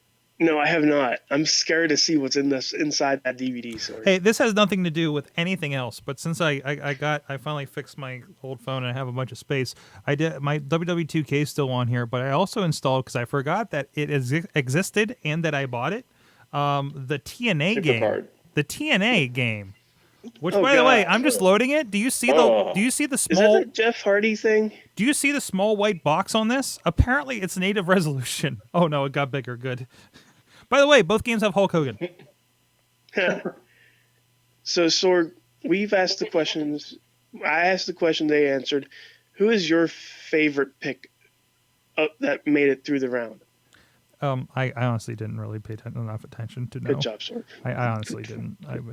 I'm presuming my three-way did, so I'm going to pick that. Wow, this actually Your doesn't look three-way? half bad. Good job. But also, I AirPlayed WW2K on the phone to my Apple TV, and it actually looks pretty decent. Like, it might look better than the 360 version of 2K. It probably is. So next Wow. week we'll have a lot to discuss on this one. I'll probably just do the top, just do the top ones that we just finished up. Probably do a little post on the Facebook group coming up here. So join us on WrestlingMayhemShow.com for all your March Mayhem needs. And Sorg, I'm going to swing it back to you, sir. Hey, yo. Oh, hey. Swing. Thank you, low. Patreons. Let's move No. on. Sweet chariot. What? No. What? Huh? What? Why would you sing that? Did we just go to a place? Did we just go to a place? Wheels. Maybe. Fuck. Sorry, All right. Riz. Gentlemen, we It's have a been a math. while since I've been on. Sir, to Mr. Hayes. Gentlemen, we have a math problem. We have a whoa. That's the other problem we have. That's the other problem we have. Sue, I need one of you guys to sit out this first half. I'll go. All right, you sure, Riz? Because I think I You completely. sure, Riz? Yeah, I did. Oh, you did? Okay, Yeah, never I did. mind then. Well, that's okay. We can have Wills and Garza. No, you made me a title. You made me a No. title. Well, I'm trying to figure out if I can just have all of you guys on. I might be able to swing We just have this. to be really quiet. I might be able to swing this now that I think about it, though. Swing it, Sorg. Yes. You like to swing it, Sorg. Well, swing you like Cesaro, baby. Whoa. Swing low. There's another sword. Sweet chariot. Everybody, get your pickup lines ready for WrestleMania weekend. Chariot. Man, the Carlins is going to be weird. What? When isn't he Carlins' weird? party. Just us doing like one-liners. I might be working something out. No, Sorg. It's Yes. WrestleMania. No. What? What do you think I'm talking about? Oh, I thought you meant, you're working something out. Okay. No, I thought you meant you're working at during WrestleMania. I'm like, what the fuck? No, I did not make that to WrestleMania. No, not this year, unfortunately. Whoa. But no, I'm thinking about doing something for Takeover. I've had this idea. What if we just had like all weekend watch parties? Ooh. I We mean, may kill each other then, Sorg. I mean, for like us locals, you know. Yeah. But you Yeah. know, I like that idea. but nobody can take like more than one because, that's too much. Yeah. Like I'm There's only thinking going to be two. there's three. You're not gonna So listen. I got a question. Listen. If people can have Oscar parties, we can have a Hall of Fame party. Yeah. No, I got you there. So I need to put Garza here. It's a bit of an echo. Yeah, I hear an echo. Okay, hold on. Echo. Now? Hello. No. No, it's fine. Garza. And with his AJ Styles hair. Garza's so square. What are you on, Garza? Chrome. Chrome. But what I mean, like, what is the device you're on? Like, what is it? Is it A laptop. just a just a Windows laptop? Yeah. Okay, Now you're super low. you're super low. Well, that's the trade-off. You want you want volume or you want echoes? Hello. How about now? This is halfway. Whoa. Hello. Testicles. Hi. Hello. Good. We're good. So that puts the Garza cam over here. Boom. Garza cam. Ah! Hold on. Screwed it up. Oh shit. It's okay. Oh, shit. It's coming back. Oh shit. It's coming back. Wait a minute. What? Wait a minute. What? Wait. What? Riz, that doesn't sound right. What? What? What? What? Huh? What? In a butt? What in the butt?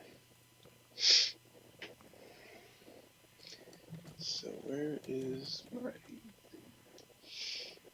So, Sorg, I got a question. Do we want to mention what I posted in the chat just a little bit ago on this show, or do you want to mention it on the indie show? I think it's more about the indie show. Right off the bat. Because I don't know. Because we really... technically it's like... What is it? When I have a TV show that if I had cable I could tune into, then I'll tell you. I'll give you a different answer. But that's why I was asking. I was like, I don't know how to answer that. That's where I'm at with them right now, as a thing we talk about here. Yeah. Because Wait, what show is this? Which show? Wait, hold on. Where did I put Riz? What are we talking about? We're talking about the Global Force Wrestling coming to Pittsburgh. Oh, fuck them. Sorry, Eamon, but we know a lot of people that are working with that show. I know people that work there too, and yeah. And Eamon, just I might be working an angle that may affect your show too. That may, Wait, what? I might be. Wait, what are we doing with Inspire? What? Not with Inspire. With I'm hoping to get. No, you said we're working with Eamon's show. No, you said he's working an angle will affect. I'm working an angle, man. Listen, I'm confused. I'm cashing in my chips. I don't know any of this. I'm making shit happen. I'm moving shit around. Okay. I'm making shit happen. Yeah. Let's show. We're blowing up. We're going worldwide, baby. Worldwide. Worldwide. You better buckle up, guys. Eamon, Riz. This is. Well, think about it, Sorg. You and I kind of talked about something like this. Are you big? Are you? Would be like kind of a big thing. I don't know what you're talking about right now. I am so confused. Who am I missing? No, I'm talking about the GFW thing. Oh, okay.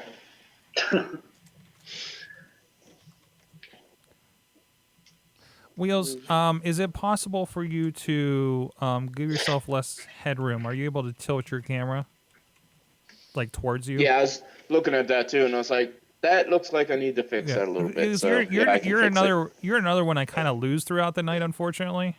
Me? Yeah. No. Wheels. Oh, Wheels. I guess they Yeah. said me. Just my role, like just make sure you have like this much chest open for the title, basically. Yeah, exactly. So Garza, I don't have your camera on here, so you're gonna love this, buddy. I'm gonna put you. There's a Garza cam. Hold on. Garza's gonna be front and center. Cool. Boom. He's the Brady Bunch. He's gonna be the housekeeper of the Brady. No, that's not right. Yeah. That's who in the. That's who's in the middle. What's her face? The house. That's a Mexican. Yes. No. It's positional. It's purely positional. Wow. It's not a comment. Thank you, Garza. You're awesome. Nice job, Sorg. Good job, Sorg. That may be better than the New Japan being the sushi of professional wrestling. Oh my god. Of course it's not racist. What was Why that would it be mean? racist? Wow. Sorry, I'd be Sorg. afraid- I just had to say it. I'm afraid to sit there and go, can this get any worse? Yes. It's been Yes, worse. it can, Wheels. Well, I mean, Yeah, I think we know. Yes, it will. we knocked worse out of the park in like episode 5, so we really kind of have a clear. I mean, True. I mean, Jimmy DeMarco showed his bare ass to the people. I was just putting together some At stuff for least Prime it was his Wrestling. ass. There was a Kiss My Butt match that he was involved with, like Resolution 1 or 2. So Isn't that when he got us banned from what was that? What was the place we had before Justin TV? we didn't get banned from anything. Oh. What was it? Blog TV? We were concerned we were going to get banned, but we didn't get banned. That was just us making a thing of it. No. It's okay. How is that, Sorg? Great job explaining kayfabe, Sorg. Where you at? I think so. That's not how kayfabe works, Riz. Exactly, Sorg. What are you? What? I don't know. They're all drunk. Wait, I didn't do anything. Why am I drunk? You're all drunk. All right, me. Yeah, Can we start the show now? Yeah, I think I got everything Start the figured show out. now. Listen, it's okay, guys. It's okay. Is it did- okay? wow, is this a half an hour Patreon episode? Holy shit! Yes, it is. Alrighty, Yes, it was. that's what you get. Can't wait for the... Good job. Good job, Garza. It's Gar's fault. For some reason. No, he's like, well, he's the only, he's our Patreon representative right now. Oh, okay. Oh god, Dean Ambrose is on Total Divas this week. Okay, let's do a show. What episode is this? No idea. What is Am I the good, show? Sorg? 512. I need to adjust. 512. Ready? Hey guys, it's the Wrestling Mayhem Show. I'm at Sorgatron in Mayhem Studios here in Pittsburgh, PA, less than 3 miles away of the site of the infamous Hell in the Cell between Mick Foley and The Undertaker. That's right here in Pittsburgh. With me, also part of Mayhem. We're Mayhem worldwide here today. Worldwide. Okay, it's just Pennsylvania and Texas, to be honest, but we're coming strong with Texas. First of all, Eamon Payton, the voice of Inspire Pro Wrestling. I'm a little sunburned because I am beaming with excitement. Get it? No, I'm serious though. I really can't feel my face. Well, it's nice knowing you on the Wrestling Mayhem Show. We'll see you next time, Eamon. Also with us from the greater Pittsburgh area as well is the Riz. Riz plays games on the Twitter. The way you said to start off that part, Eamon, is probably one of the best ways you can start. You can say, I am beaming with excitement. With zero excitement. And that just broke me, sir. Can you believe Like, you just had a smile and just the monotone of voice. I am beaming with excitement. Can you believe? And this I'm guy so happy. commentates on professional wrestling. Just putting that, People ask me to do a job for for shows of up to multiple hours. Holy crap. And also joining us from California, PA, it's Hot Wheels leading the way into our hearts and minds here. Hot Wheels RWA, sound guy from the Renegade Wrestling Alliance. This is the part where you say something. What's up, people? I'm feeling a little global. What? Wheels is on the I said way. people. Oh boy, this is going to be a fun one. Also joining us, also from You're on Texas. delay. This one from El Paso, Texas. He's from TheWrestlingRevolution.com. Antonio Garza. I have no puns. I don't know what to say. Okay, but this is your Wrestling Mayhem Show. We talk about pro wrestling. We talk about the mainstream stuff, the pro wrestling. We get a little more into the details, into the weeds on some other shows. So many shows at WrestlingMayhemShow.com. You can go over there, subscribe to this and everything else on the iTunes, Stitcher, Spreaker, iHeartRadio, YouTube, Facebook, Please, video, audio formats, share them wherever you like to have them shared, and tell the people about the Wrestling Mayhem Show Nation. You can also drop us a line. We love hearing from you guys. 412-206-WMS0 or Good Times. Good times. Good times at WrestlingMayhemShow.com. And Wow, honestly, that was the best one we did. Yeah, it was good. You guys were like, it's almost like you guys didn't have any sort of internet delay, and we're actually like in the same state. But no, you can join us, become part of the conversation, and enjoy that as well. You can also join us here live every Tuesday night, live.wrestlingmayhemshow.com. We got a bunch of people joining us here. Juggalo John, our good buddies, Bobby F. J-Town, Mad Mike joining us. Mad Mike on the tweets tonight, I do believe. And, of course, wife of the show, at Rebellious Flaw, or at Wife of Mayhem on the Twitters, helping us with the show notes as well. And I think, is that Matt Carlin's out there as well? Hello, Matt, our friend in the mainstream media, join us in the chat room. You can also please, you could, if you like the show, if you dig the show, I know we're not deep enough for you to make a determination, but we want to recognize the people that do support the show monetarily at the patreon.com/Wrestling Mayhem Show. They get apparently a half an hour of extra content that we don't share on the feeds usually, including results from the March Mayhem, which you can go vote now or very soon on round 2 over at WrestlingMayhemShow.com and look for that little button that says March Mayhem. It's our brackets to determine the best match ever. So please go check that out. We had a good okay start for just kind of kicking it off and beta testing it. But anyways, our Patreon supporters, thanks to our friends, Bo Diggity! Woo! Wow. As well as, hey, this guy in here, the Patreon in the bank holder himself, Antonio Garza, I think the longest Patreoner, Ed Burke as well, and the Jennifer and Matthew Carlin's Foundation for Podcast Betterment. Got it. So thank you so much for all those guys for supporting the show. It means a whole lot. And you don't have to give money to the show. Just share the show and or rate on iTunes. It goes a long way to help out the show. And I know there's a lot of new eyeballs on the show these days, and we really appreciate you guys checking us out. Let's get into it. Let's get into my pop screen falling, apparently. Okay. Oh, no. Everything. It gave out. It couldn't take any more of the mayhem. Holy crap. Hold on, I need to fix this now. So, there was some interesting news this week. I wanted to get on some not WWE stuff as I try to fix this thing. So maybe I could toss it to somebody else. So the big news this week was actually about TNA. And Jesus. Did they get bought out yet? No, not yet. Wow, this thing just kind of failed on me, didn't it? Okay. Give it time. All right. Throw it away, Sorg. Sorg, we all have those problems. I went to take from the Patreon money and buy a new one now. Okay. It's okay, buddy. Am I allowed to? Garza, am I allowed to get a new pop screen? Sure. All righty. There you go. That's So it's you his got call. your answer. That's his call. But no, of course, friend of the show and Eric Young. We actually interviewed Eric years ago, an early friend of the show. He was still in TNA because he's been there that long. He's actually been in TNA. God, now that I think about it, if I have the date right, like close to 10 years ago, we interviewed him. Yeah, probably, actually. It's well into at least maybe our second or third year, maybe, we talked to him. So we should give him a call. We might have his. Maybe his number is still the same. If his number's still the same, I might have it somewhere and be like, hey, Eric, Wrestling Mayhem Show.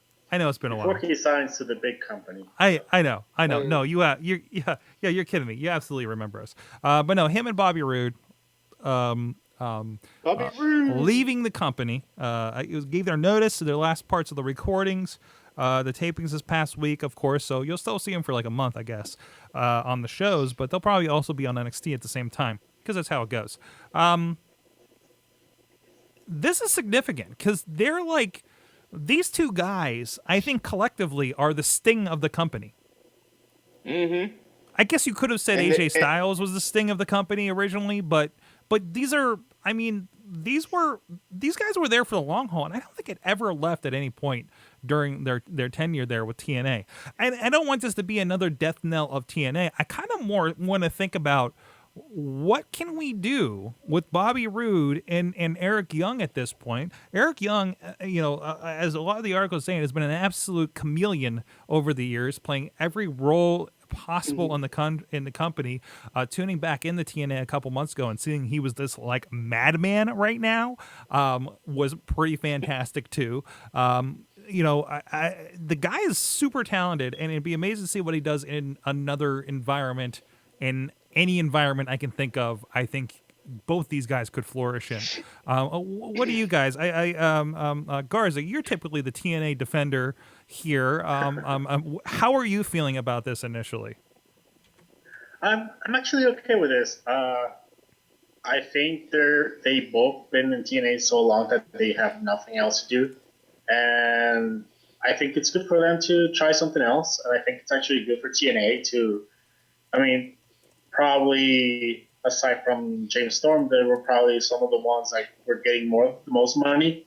So, if TNA can save that money and hire like another tag team and an X Division guy and a knockout, hey, by all means. TNA, the only way they can survive, they can maintain themselves alive on Comatose is by bringing in younger people who can like give excitement to their divisions. So I'm okay. I feel I wish Bobby Roode would go to Ring of Honor in New Japan because there are just so many dream matches that I've been wanting for the last 10 years. But I think we all kind of know that he's probably NXT bound. And same with Eric Young.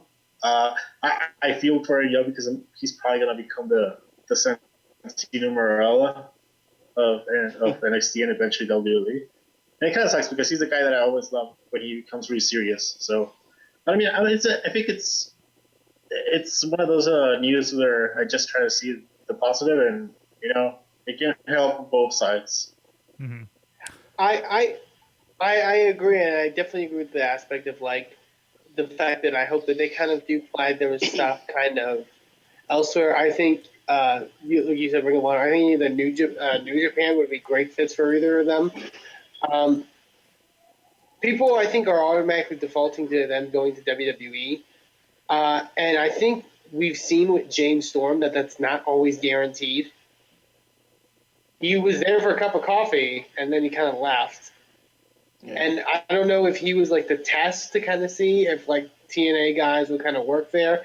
I think people pop for him because they were in Florida, and Florida, the NXT crowd and the TNA crowd are still very similar, like as far as geographically wise.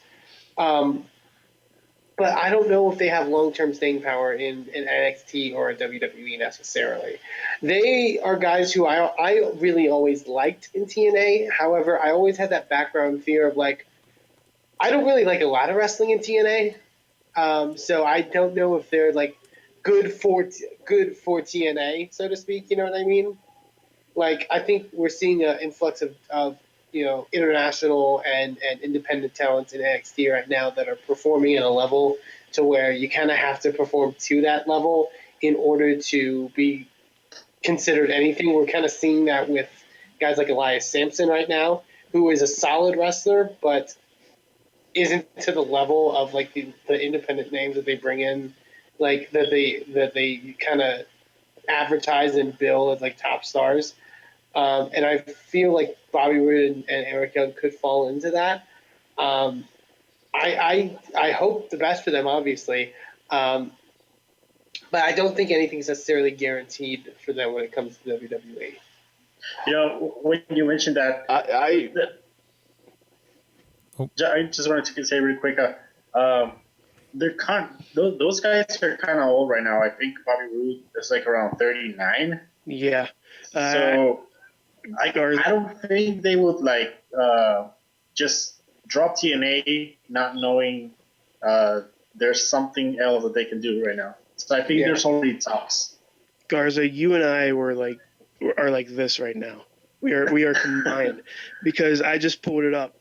Bobby Roode is 39. Eric Young is 36. So they still have some tread on their tires. Mm-hmm. Yeah, but to see with those ages, you got to sit there and think what do they have to offer WWE that Exactly. WWE would want them? So I mean, I that's the would problem. Yeah, I would say like guys like AJ Styles are around that age. However, AJ Styles was brought in and then immediately brought up to the main roster as a big deal. If they're going to have these guys go through NXT, which I would think they would have to, I don't know why you would just bring up Bobby Roode and Eric Young as like guys. You know what I mean? Right. Particularly when at least you could mention like you can mention that AJ Styles did this stuff in New Japan Pro Wrestling, and he was a top independent name, so to speak, and was like kind of the face of the Indies. They cannot mention that. I was going to say mention TNA. I was going to say if we're going off the Edge and Christian show, they're not going to mention TNA like they aren't. I just find I don't know. I think they're kind of in a place. I think a company like New Japan Pro Wrestling that has been known for taking talents that kind of didn't make it in like a mainstream sort of level in the U.S. and making them stars in Japan. I think they would find it a really good place for them, particularly. Or another topic, I would love to see him in Lucha. You know, I think particularly someone like an Eric Young who's so great at character work. So I think he could fit perfectly well in Lucha. But yeah, also complete side note to this whole story. I'm sorry, James Storm. I'm gonna come back to reform this tag team, and then my tag team partner leaves where I left. Yeah, I find it weird that happened. It was probably his fault. Yeah. I mean, because he's now getting like more money than he was getting in NXT. So obviously, guys like Eric Young and Bobby Roode are gonna be like, well, maybe we can get that money too. But guess what? We don't have enough money, so too bad. Yeah. And the sad thing is, like, I agree with you guys on, I'd love to see them in New Japan or even Lucha, but strange enough, and I could see it easier that they'd probably end up in Global Force because of Jeff. And it's a lateral move. Yeah, it's not a step forward. Yeah. Why leave TNA to go to TNA? Not TNA without TV. But an even less guaranteed TNA. Yeah. They're hunting money, and like that's a smart thing for them because they're all, like we said, like they don't have many years left in the gas, so they need to secure the best job that they can at this point. That's why I think that they didn't leave TNA without already knowing that there's a foot in the door for NXT. I mean, NXT already has AJ and Samoa Joe and Austin Aries, and they all vouch for Bobby Roode and Eric Young, I'm pretty sure. Especially Bobby Roode. Yeah. I was going to say, Roode's going to have honestly a better chance in NXT or the main roster because he has that look and that style that maybe WWE could handle. He has an it factor. Exactly. That's what it says on the Sorgatron. I kind of want to step to Garza's earlier point. Like, I kind of want to see that Ring of Honor or New Japan thing because I think AJ would completely be an NXT candidate if he went directly from TNA. I think it's the New Japan relationship that got him over with WWE and over to WWE because obviously they're really kind of it feels like they're raiding New Japan a little bit, doesn't it? They're really kind of just scraping their top guys out of there for NXT. And there's allegedly more to come, possibly. Yeah. And I don't know. Like I don't feel like New Japan. I feel like there's definitely enough talent in New Japan. I don't think they're in trouble, for instance. And I think New Japan is getting something out of this in the long run. I don't know what that is just yet, but there's definitely a relationship just really directly there. So it's not like, maybe better than the ECW, relationship, for instance, but it's a bigger company in general. Plus, WWE now has their own kind of feeder system for NXT, which is Evolve. Right. With their cruiserweight title tournament or cruiserweight tournament thing, they're going to start. Yeah. at Evolve. So do you think okay? So we do have they're going to have. So they didn't say they said some qualifying matches there, right? Yeah, just the qualifiers are at Evolve. Couldn't it be interesting if they also announced maybe eventually? Speaking to my previous point, New Japan will also hold some qualifiers. Well, I think because I believe the way they phrased it was that the American qualifiers are at Evolve. There you go. There you go. So, and don't they have some sort of relationship with one of the companies in Mexico? New Japan or WWE? WWE. WWE. I don't think they do. You don't think they do? they have taken some talents from that area though. I mean they'll be going to they've had tryouts with both AAA and CMML, but okay, I don't think there's like an actual relationship. Okay, but they could be for this or something. I mean they're gonna bring in guys from Mexico, right? Definitely. Right, certainly. It'll be interesting to see what they do there, and I don't think they have an India presence necessarily, other than their touring, like TNA was trying to do over there. So, other than William Regal and then whatever Sword. his name. Oh well, no. Sword. Oh, there's that guy. There's that guy. Hi, Sword. That's Yeah, Kali. that guy's not cruiserweight. Wow. No, I'm not. Wow. I hope He eats cruiserweights, but I hope Riz didn't watch Edge and Christian this week. They were not nice to Great Khali. Why are you giving me Great Khali crotch? That's weird. Because Sorg. No, you're just showing us his one bad knee. Which is both. Yeah. Wow. All right, on that note, hey, I want to give shout-outs to our friends at Slice on Broadway, supporting Pittsburgh podcasting with the finest pepperoni pizza, and now also supporting the Pittsburgh Pirates at PNC Park. Hey. That's right. They're not just here in Beachview along the tracks. They're about to get ripped up in a week. They're not also down in Main Street, down in Carnegie, PA. They're also at PNC Park, the home of the Pirates. So you can get a slice down there when you're visiting. Or if you're CM Punk and Colt Cabana coming in town to watch their Cubbies knock us out of the playoffs, they can get some slice on Broadway as well. And I hope they do the next year. That Sorg. Huh? You were there. You were there for that. Did you encounter a Colt or a CM Punk while you were there? I did not. No. They were like, they had a lot better seats than us. Oh, of course, because they are who they are. If you ran into Colt Cabana or CM Punk at that game, what would you have said to them? Unblock me, CM Punk. Hashtag unblock me, CM Punk. Hashtag unblock me, Colt Cabana. By the way, Colt Cabana, thank you for unblocking us. Colt Cabana likes me, so we're cool. That's good. Oh, that's good. That's good. He's a swell fellow. boom, boom, Colt Cabana. Sorry, I know we're in commercial, but when his music hit, when he came out for IWC and I had it on the headset and I'm like, oh, it's time for the podcast to start. Oh, shit, the match is happening. So I kind of had a weird where am I moment, but anyways, had a great match with RJ City, by the way, but we'll get to that in an indie wrestling spot later. What were we talking about? Pizza, Slice on Broadway, supporting the show. A guest come in here, they eat the pizza. There's some over there. The Chilla was here for awesome casting, kept it within arm's length. It was nice.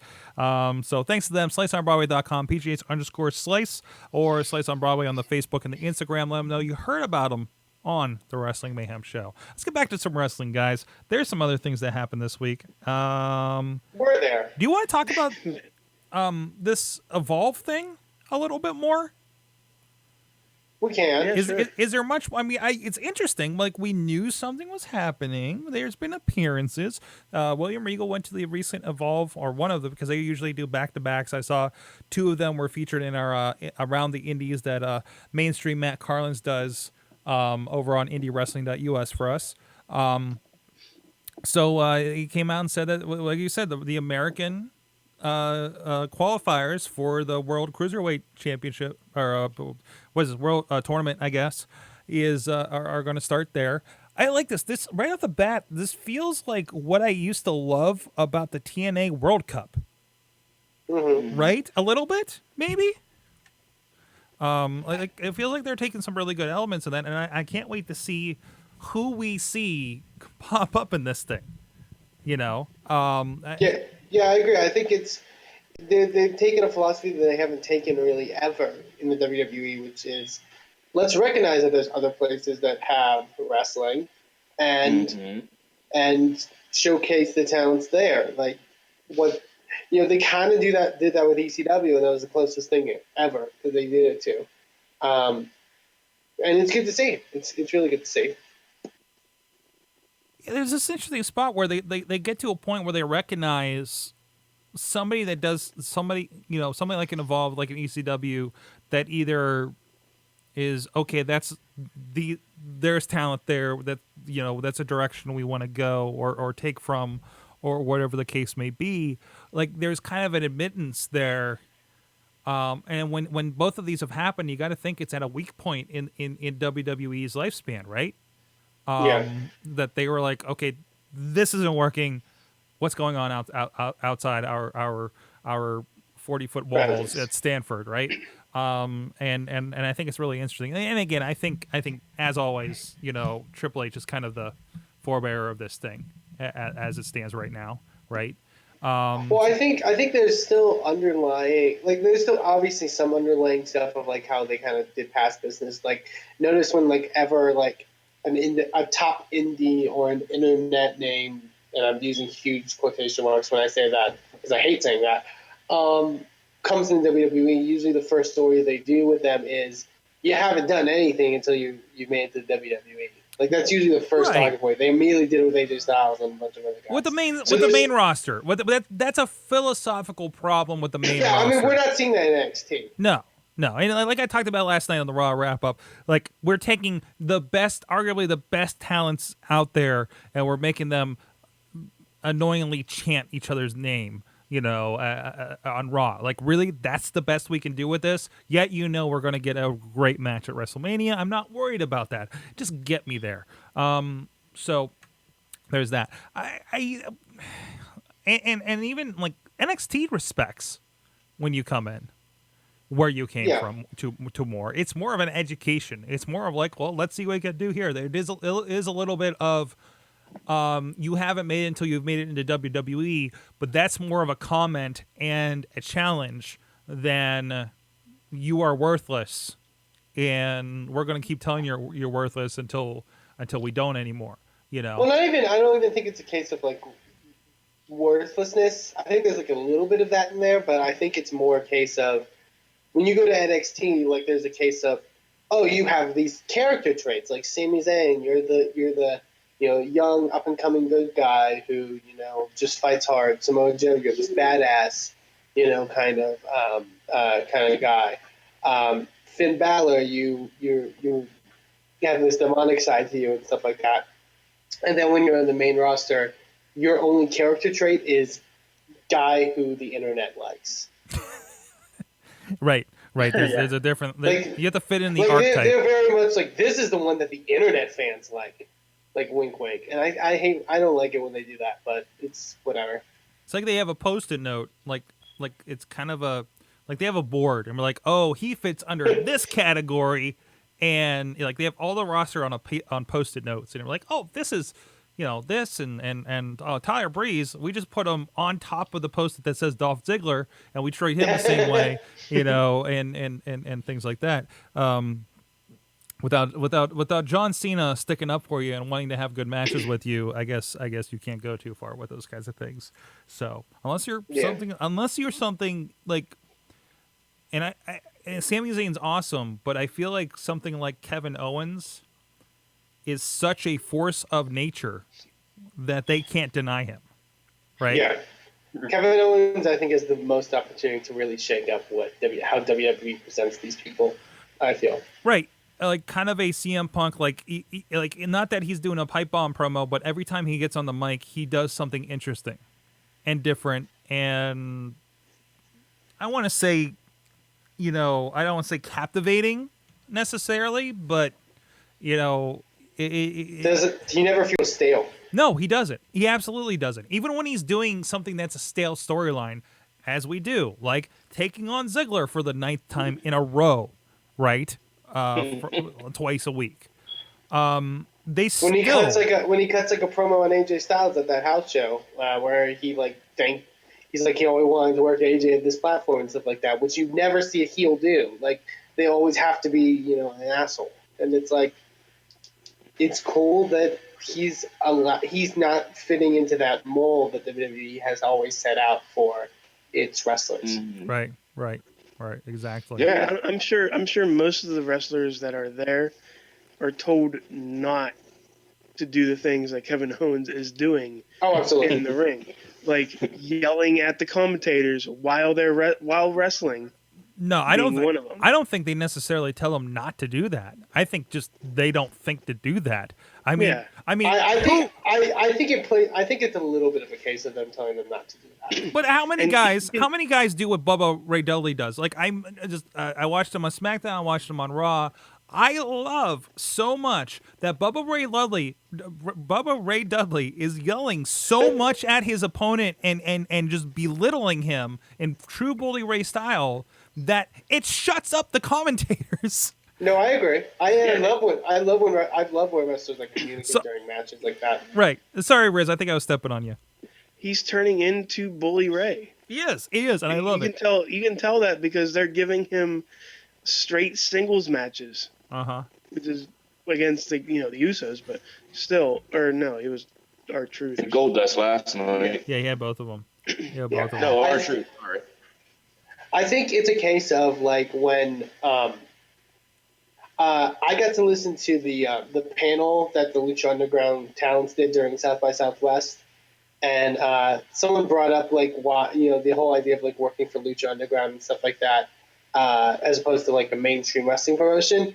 And Vampiro was very blunt in saying like when you go to work for WWE, you're there to be their puppet. They pay you to do what they want you to do, as and be a product of theirs and be a robot, as opposed to a place like here where you get a bit more creative freedom, and you get to perform and be creative in what you do. I think that's why Kevin Owens and like early times of like the New Day and stuff like that was so good, was because it felt like this is stuff that they were just coming up with and were doing. Right. The ones that break the mold in that, right? The Mavericks, that kind of stick out. No one told Kofi Kingston to be going, I'm not doing this as my character. Country music sucks. Like, no one told Kofi to say that. Like, that little stuff, it's like, it shows like, oh, they're actually have hands in this material. You know what I mean? Right, exactly. It's like they always say, Which made them so much better, and the crowd loved them. Mm-hmm. Garza? Yeah, it's like they always say, everyone's better when you're not scripted. Like, all of these guys, even if they're really young, they grew up watching Dusty Rhodes and watching The Rock and Stone Cold and those type of promos. Like, they grew up practicing promos. Like, they can go out there and do promos without being scripted. Like, we've seen Roman Reigns, like, when he talks in interviews or when he talks, like, in the panels, like, he's pretty good. Like, the same with Cesaro. But when he goes into the scripted material, like, they just bomb because it's not natural. Exactly. And, like, I was just going to say, that's kind of happening right now with the New Day, is that there's some people being like, I'm kind of down on the New Day. And I think it's because it's kind of clear that, like, oh, WWE's like, okay, go out there, hit the times where you say booty, do the booty-os thing, and then do the WW, like that thing, and just hit those spots. Well, wait, but they've also found the spots. Instead of when they were coming out having a country bear jamboree. Right. Like, I mean, it's not necessarily. I don't think it's okay. It's hard to come up with great material week in and week out, right? So, and they've worked so hard over the last year or so with their characters. Isn't it great? Isn't it great that at a certain point, Stone Cold can just come out, hit his things. Rock can come out, hit his things, and wrap them around whatever relevant promo, and not have to do quite as much work. Mick Foley gets to come out and do his cheap pop bit. They're to that point. I think forever the New Day guys can come out and do booty-os and WWE booty shaking and all that stuff, and that's their thing, and they have the easy pop. I don't think that's a problem, right? They're settling into their characters now because they've been established. Okay. Do you see where I'm going with that? I agree. Yeah. I could see that. I definitely could see that. Like Because I think there was a recent Jericho podcast where I heard him talking about the whole idea of like once you're over, you're over. You don't have to kind of do all the crazy stuff anymore. Once No. you're over, you're over. No, absolutely not. You stuck your neck out there and it paid off, and now you got all the merch and everybody's cheering, and you just need to show up. Hearing Pittsburgh explode just from them starting off with the New Day, and hearing Big E on the microphone, they're there. Like that was a freaking Stone Cold pop, and I know it's different. Obviously, Philly was not as interested in the New Day. Or anything for that Philly matter sucks. this week, because Philly. Let's stop blaming Philly for everything. No. I can't blame Philly for everything. Listen, you're in Texas. You don't have hockey. You don't have ice. You don't know how it I is. do have hockey. You don't have ice. No, you The don't. Dallas Stars are not a hockey team. I don't I'm have sorry. good hockey, but I have hockey. You don't. I know you have hockey, but you don't have hockey. Okay, we're close enough to Canada to say so up here. Okay, but anyways, but no, we can say Philly sucks and we can move on. Let's get on to a better topic. We're here with guys that know what the fuck they're talking about in pro wrestling. Of course, Antonio Garza, the WrestlingRevolution.com. Of course, Wheels, the sound guy from the Renegade Wrestling Alliance. So he's seen his shit. He's seen some shit. Oh yeah. We've got our seen war some stories. Crazy shit. Everybody here has their war stories. Everybody knows. Yes. They've seen some shit. I've Riz seen a mother get pile driven in the ground before. has seen some shit. Poor Riz. Riz has seen some shit at Wheels of Show. Yes. Yeah. He's my go-to. He's my historian for the Welcome. International Wrestling Cartel over there, the Riz. And of course, Eamon, voice of Inspire Pro Wrestling down there Of in course, Texas. there's Eamon. And then there's Eamon, Mr. I got to hang out at South by Southwest. I get to hang out with Johnny Mundo all day. South by Southwest. I'm a happy man. Look at his bedazzled Whole abs. Foods, everybody. Woo! I hate Whole Foods. Whatever. But you can say a big fuck off the Whole Foods, and you can go. Pre-peeled oranges bullshit. No. I don't even know. You can say, and you can go over to Have you tried their indiewrestling.us. pop yet? I'm trying so hard, guys. What's your whole You go to indiewrestling.us and you can go read Soda. Main Street Matt Carlin's column that we name dropped earlier around the indies. Of course, the great Indie Mayhem show is featured over there as well. New up there, you can. I think it still says pre-order. I didn't change it yet, but the DVDs just shipped for IWC's 15 and IWC's Proving Ground 5. RWA's Fury 2016 shipping soonish. There's a lot of stuff coming through. And of course, there's actually going to be a giant smattering of Prime Wrestling stuff going up there as well. It's been very busy around here at Sorgatron Media lately. But please check it out. If nothing else, you don't even have to buy anything. Just go read the things, sign up for the newsletter. You'll get some inside info. What's going on at Wrestling Mayhem Show, what's going on in the indies in the area. Our good friends, they have releases of Vicious Outcast Wrestling as well. Old school stuff. I mean, geez, look at these DVDs I put up from a few years ago. 2011, Night of the Superstars with Mick Foley and Gail Kim and Tracy Brooks and Carlito. A lot of great guys there. Seasons Beatings from RWA with Shane Douglas from back in December here. Some great stuff. What was that? Ray Rowe versus DJ Zima Ion for the then heavyweight championship back in, I think that was also back in 2011 at November Pain. Go check out all that stuff. A lot of great history. A lot of the people that you're watching on TV today came through Pittsburgh, came through Cleveland.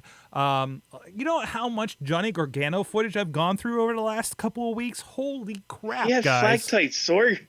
No. I went to like the first Resolution, and I think he's got a last man standing match with Gregory Iron on that. And he came out in the flag types, and I fucking popped today when I was working on that. It was great because he was just like random dude with flag types that teamed with Facade when they were the tag team in IWC, but he was actually doing some shit up there.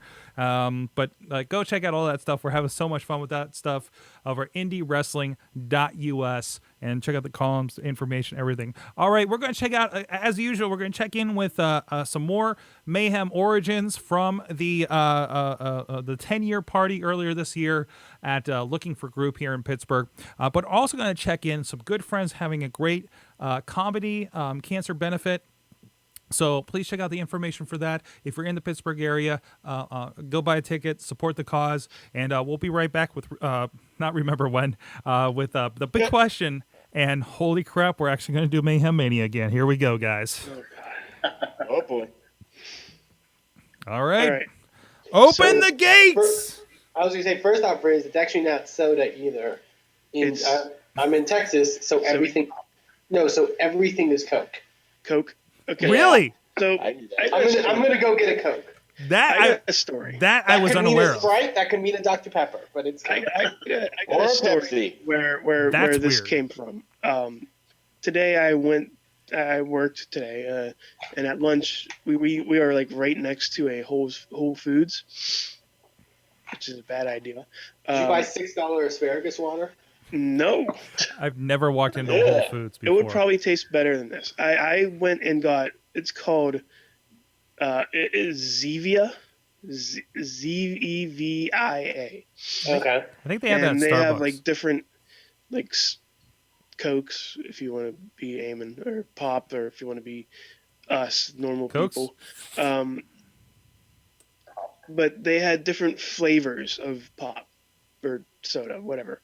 And the two I got were the Dr. Pepper variety, which is, by the way, Dr. Zevia, which, by the way, Mr. Pibb is getting shafted on this one, and a ginger root beer.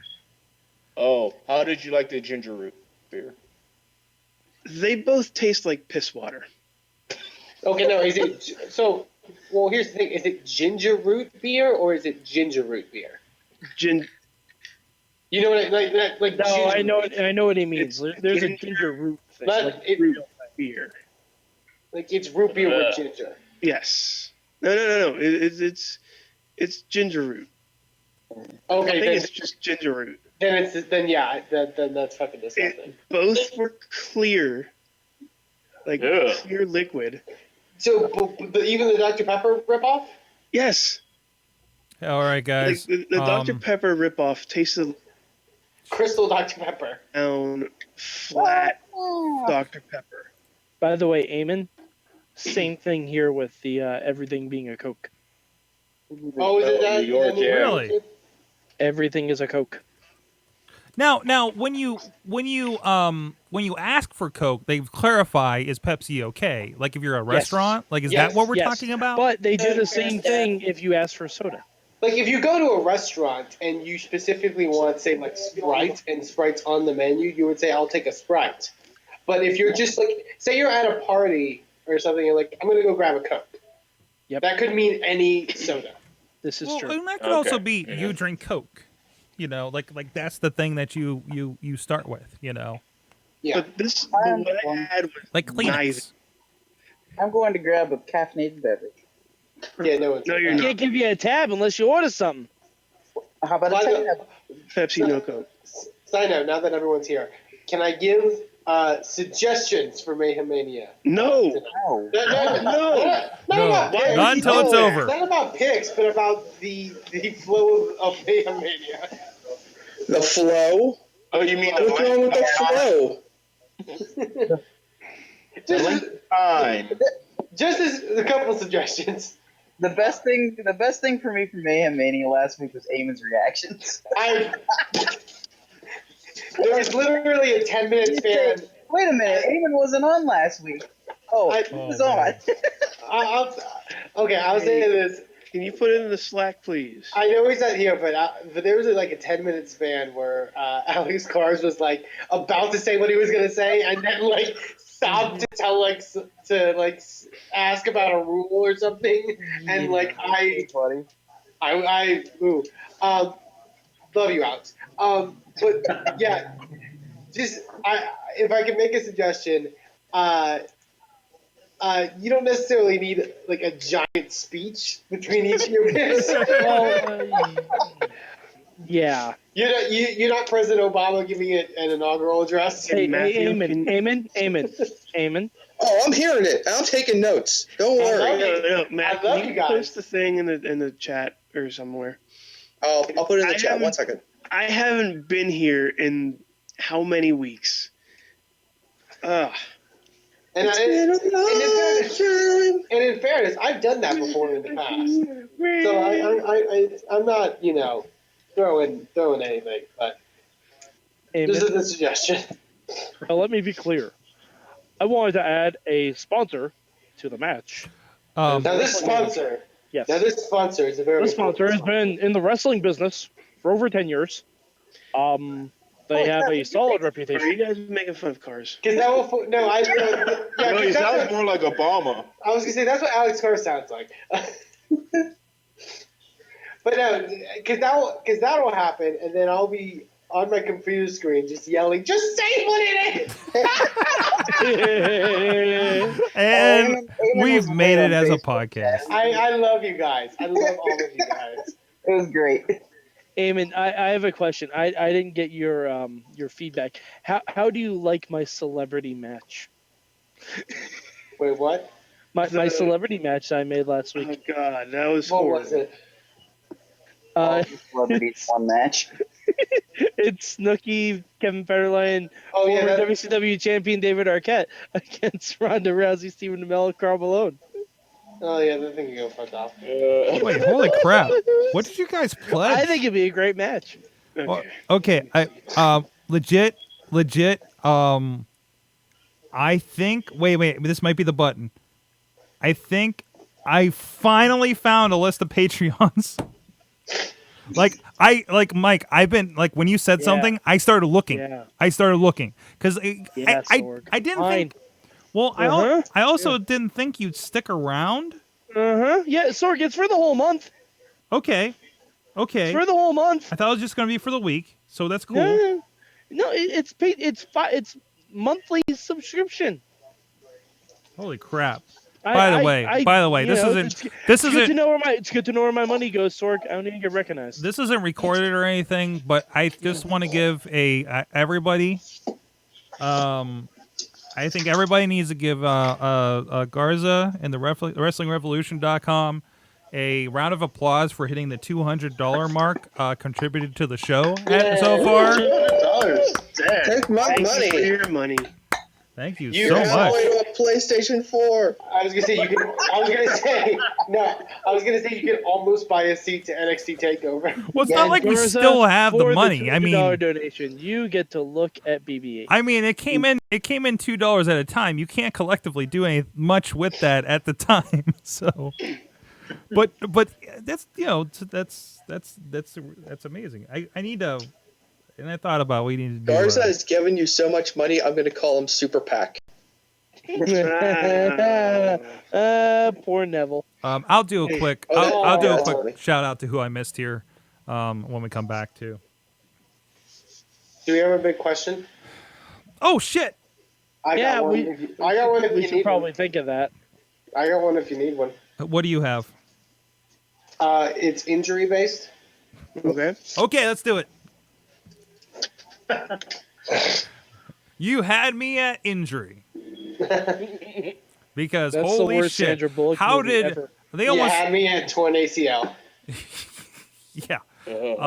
Because I that's, just knew it was just on the tank commercial for Animal Planet. It's on like- Animal Planet. I mean, 2 weeks and wow, the Wyatts are getting hit hard right now. Well, they're the only heels that can wrestle. Right. And then now 2 of them are hurt and Strowman got jacked Punched by a fan. jacked in the face by a fan as well. Like it's all on Rowan's shoulders now, I guess. Oh Jesus Christ! Oh Jesus! I mean, I can't wait for him to have that something. I don't know. Rowan's just never gonna get injured. Hi guys. What? Hey guys! Wow. Hi, gays. Something- Hi, guys. Hey guys! The G-Spot. Haggis? Hey guys, Wrestling Mayhem Show. We are back. Welcome to the podcast of Too Many Mayhemers, and that's the second half. As usual, the floodgates have been opened as per the commandments of the Mayhem Mania. It's going to get mayhemy here towards the end. But The first, chains are off. it's time for the big question with Eamon. What do you got? I got a big question. Oh, wait. I forgot. Shout out to our Patreons that I forgot at the top of the show because I don't know how the new interface works.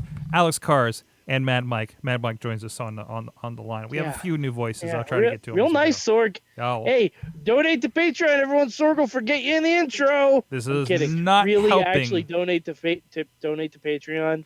It helps the show a lot.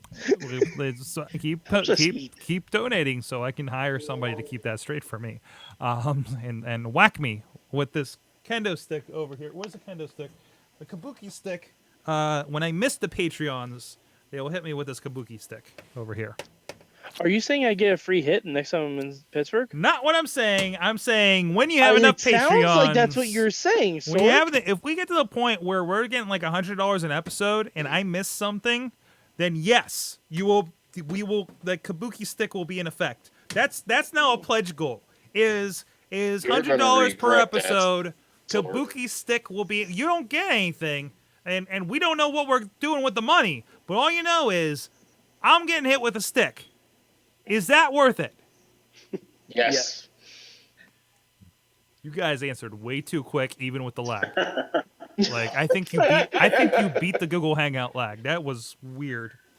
This is what happens when I'm alone in my basement with implements of violence.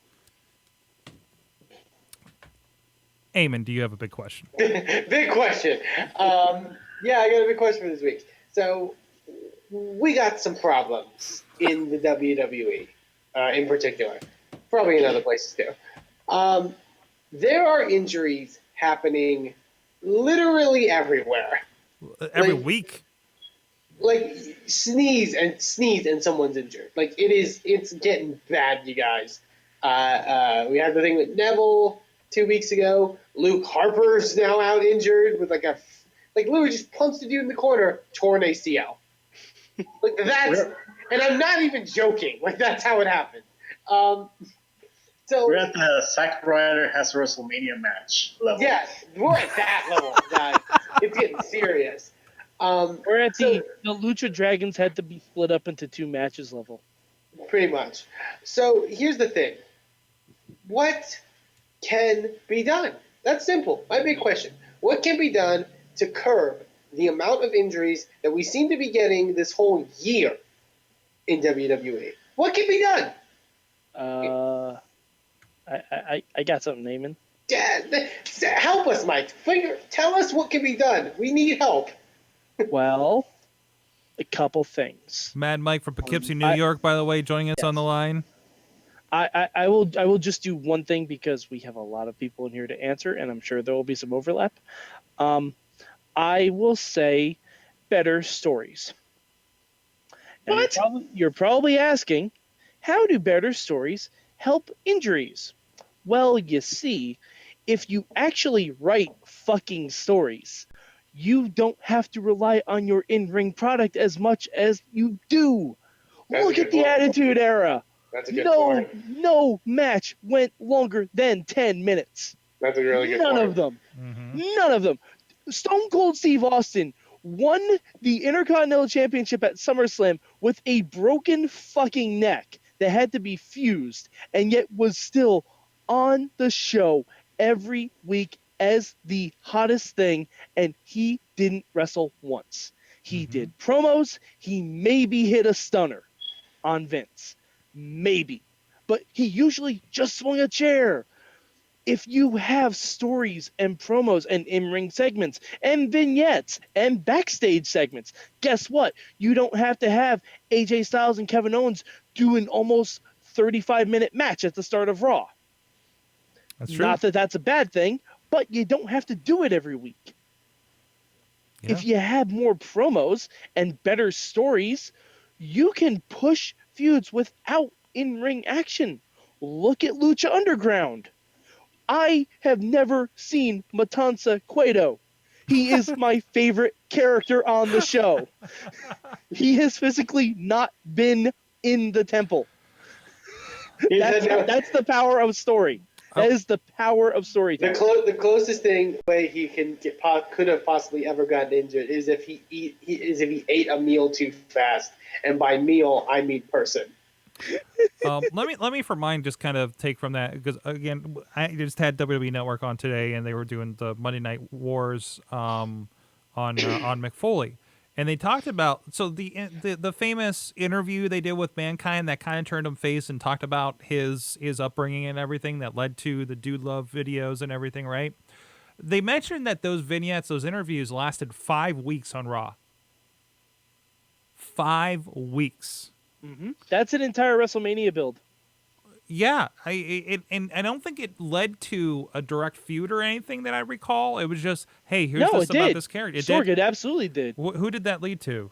The return of Cactus Jack against Triple H. Okay, that led directly to that eventually, but I thought that was. Oh, you mean the sit down with JR? Sit down with JR. They talk about. Oh, Mick okay, Foley. no, that didn't lead to anything specifically. No, that was just like kind of a character piece. Actually, right? no, it led to the creation of Dude Love. Of course, on of WWE course. TV. Right. That's what it did, because that's where they initially talked about it. And Foley came out as the corporate guy and attacked Austin as Dude Love. Right, exactly. So, but just thinking about that, like they did that, and that was something consistent. Versus then we have, well, and this is not something that leads to injuries, but like doesn't it seem like this R-Truth Goldust thing has been so odd and blink if you missed it in the mix of things in the long run versus something like that. That they paid attention to something like that, and so much other stuff that they would have done. It's like even now, I think some of the greatest stuff they've been doing is Dean Ambrose out on the town. Has been a lot of fun. Him in Cincinnati was great. Why they can't book everyone like Brock Lesnar or Dean Ambrose. Right, exactly. Brock Lesnar does not have to show up on screen for 6 months. And if you do a promo or an interview with him where he's talking about blood and sweat and urine, everyone's going to be interested in Brock Lesnar. Exactly. Well, I want to get around here so we can get everybody in here and not go too long. Bobby, I just heard you say something. Do you have an answer here? Do you have how are we going to solve problems in the WWE? But I want to take issue with something you said at the beginning of this by letting the floodgates open. That hurts. Oh, I'm sorry, Bobby FJ Town from Floodtown, USA, in Johnstown, PA. Wow. Bobby's very flood intolerant. I think they should not necessarily have an off season, but at least start rotating guys out. Like, have guys have an allotted time off. Like, you get a 3-month break. You get a 3-month break. You get, and it'll keep things fresher, I think, too, with certain people. Just an idea. I'm with that. I'm with the rotation idea. I've been liking that idea for a while. I think it should be like almost become a corporate's HR policy that you get like 2 months off in the year, at least. Well, it's like that interview with The Miz where he was like, I kind of hope I get injured or a movie because you get time off and you get that big pop when you come back. Exactly, and you can retool in the off season, right? Instead of being part of the grind. It's just something about that. It's like I mean, I'm sure you guys have been this where you've been at a job for so long and just getting a different job is a big refresher for you, right? I think that happens here too because there's no other job to get at this point. Plus, you can write somebody off TV easily. Right, exactly, just like they do on TV. But with that, I'm sorry to interrupt. But with that, you have to have a plan B, like in place, that quick. You can't well, you can't planned. Just have a freak injury happen like you can plan for Harper. It. Right. What was that? You can plan for the person to be out. Like you're gonna say, well, you won't have this guy for the next 3 months because he's gonna take a break. Oh yeah, the plan. Yeah, I like that idea. I like the plan being, just get them out, make them happy, get them the 3 months seems like a long time now. Mm-hmm. Maybe 2 a month. Two and a half. I was just thinking like summer break. Yeah. Right. On those times. Exactly. So kind of like a school break. Right. Yeah, so Riz, do you have an answer to the big question? So the big question, can I get a repeat of the big question? What can you do? What can we do to keep these injuries from happening in WWE? You can't hide the injuries. Mm-hmm. You can't say you have an injury anymore. You don't have an injury anymore because everybody can see it. Everybody can tweet about it. Everybody can Facebook it. You're not going to have anybody doing anything. You can't say you don't have an injury to have an injury, but you can't you just can't. You can't prevent injuries like this. You can't prevent John Cena's nose busted open. You can't predict Sin Cara's finger or hand breaking off into 5 places. You can't predict Luke Harper breaking a leg. You can't predict Sid's ankle snapping in 2. You can't predict any of that. What? I just said, Yeah. I don't know. I think you can predict Sin Cara getting injured, though. That's a usually. Well, the original It's usually about every 3.5 months. The original Sin Cara. Riz, as sort of a side question to that question and response. So, do you feel that there is anything that is correlating to the amount of injuries we have been seeing recently?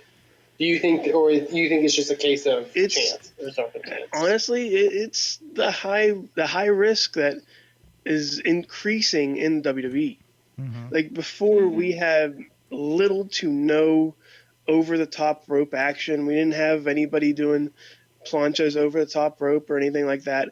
We had matches in the ring which featured submission specialists. The only injury I remember, probably not even an injury, but there wasn't really any major injuries like we're having now because many of the people in the Attitude Era kept on the ground. Mm-hmm. Like now we see people having all these moves up in the air doing flips and shit. To be fair, and it's nice to see that. I love seeing that, but to say that it's not like those high risk moves aren't high risk is just blurting out nothing.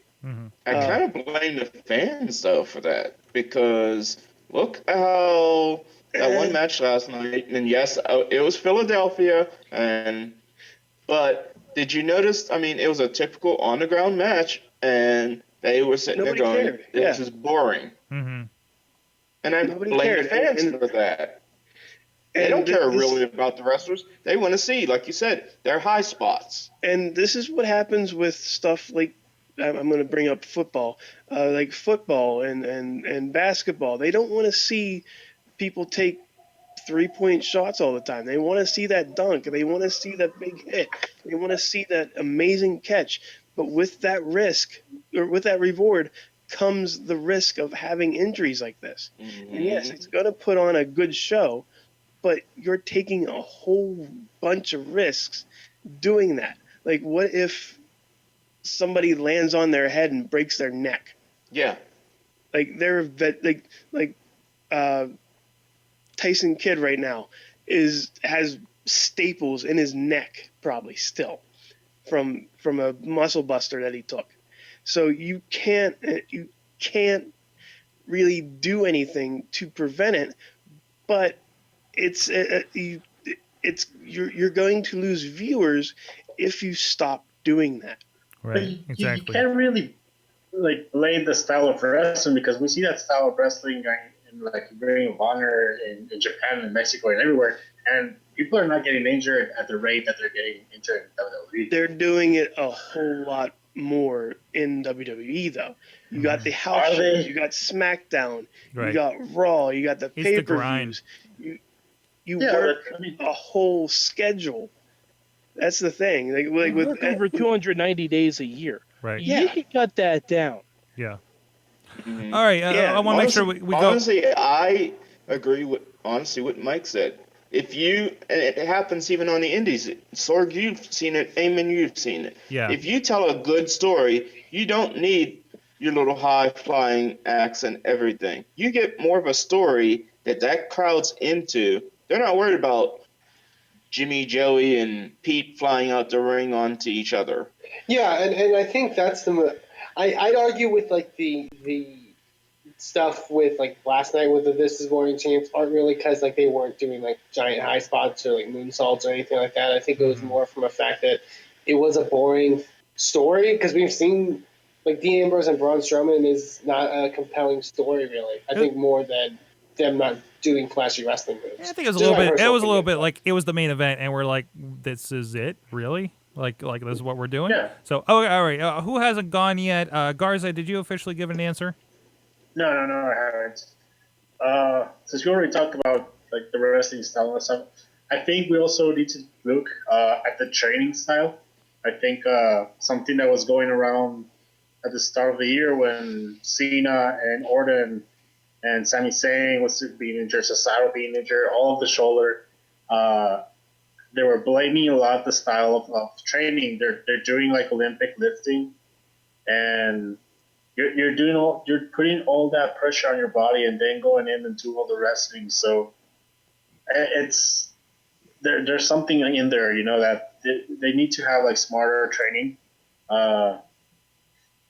because I mean you do have a performance center where you should have like professional people tell you if you're doing something correct or wrong. So I think they need to look also into that, like the training. Right. Matt Carlins is with us as well. He's madly preparing, of course, for Mayhem Mania tonight. But do you have the big question? Oh no, there's something in a bowl. Yeah. I love the idea of less house shows, less dives to the outside. How about no more dark matches? I think we've reached the point where the dark match is a useless contraption to put at the end of your 3.5 damn hour wrestling taping on a Monday night. If your 6-man tag is that awesome, put it on TV. If not, don't do it. No more dark matches. You know what you could do? Guess what? What they used to do. A dark segment.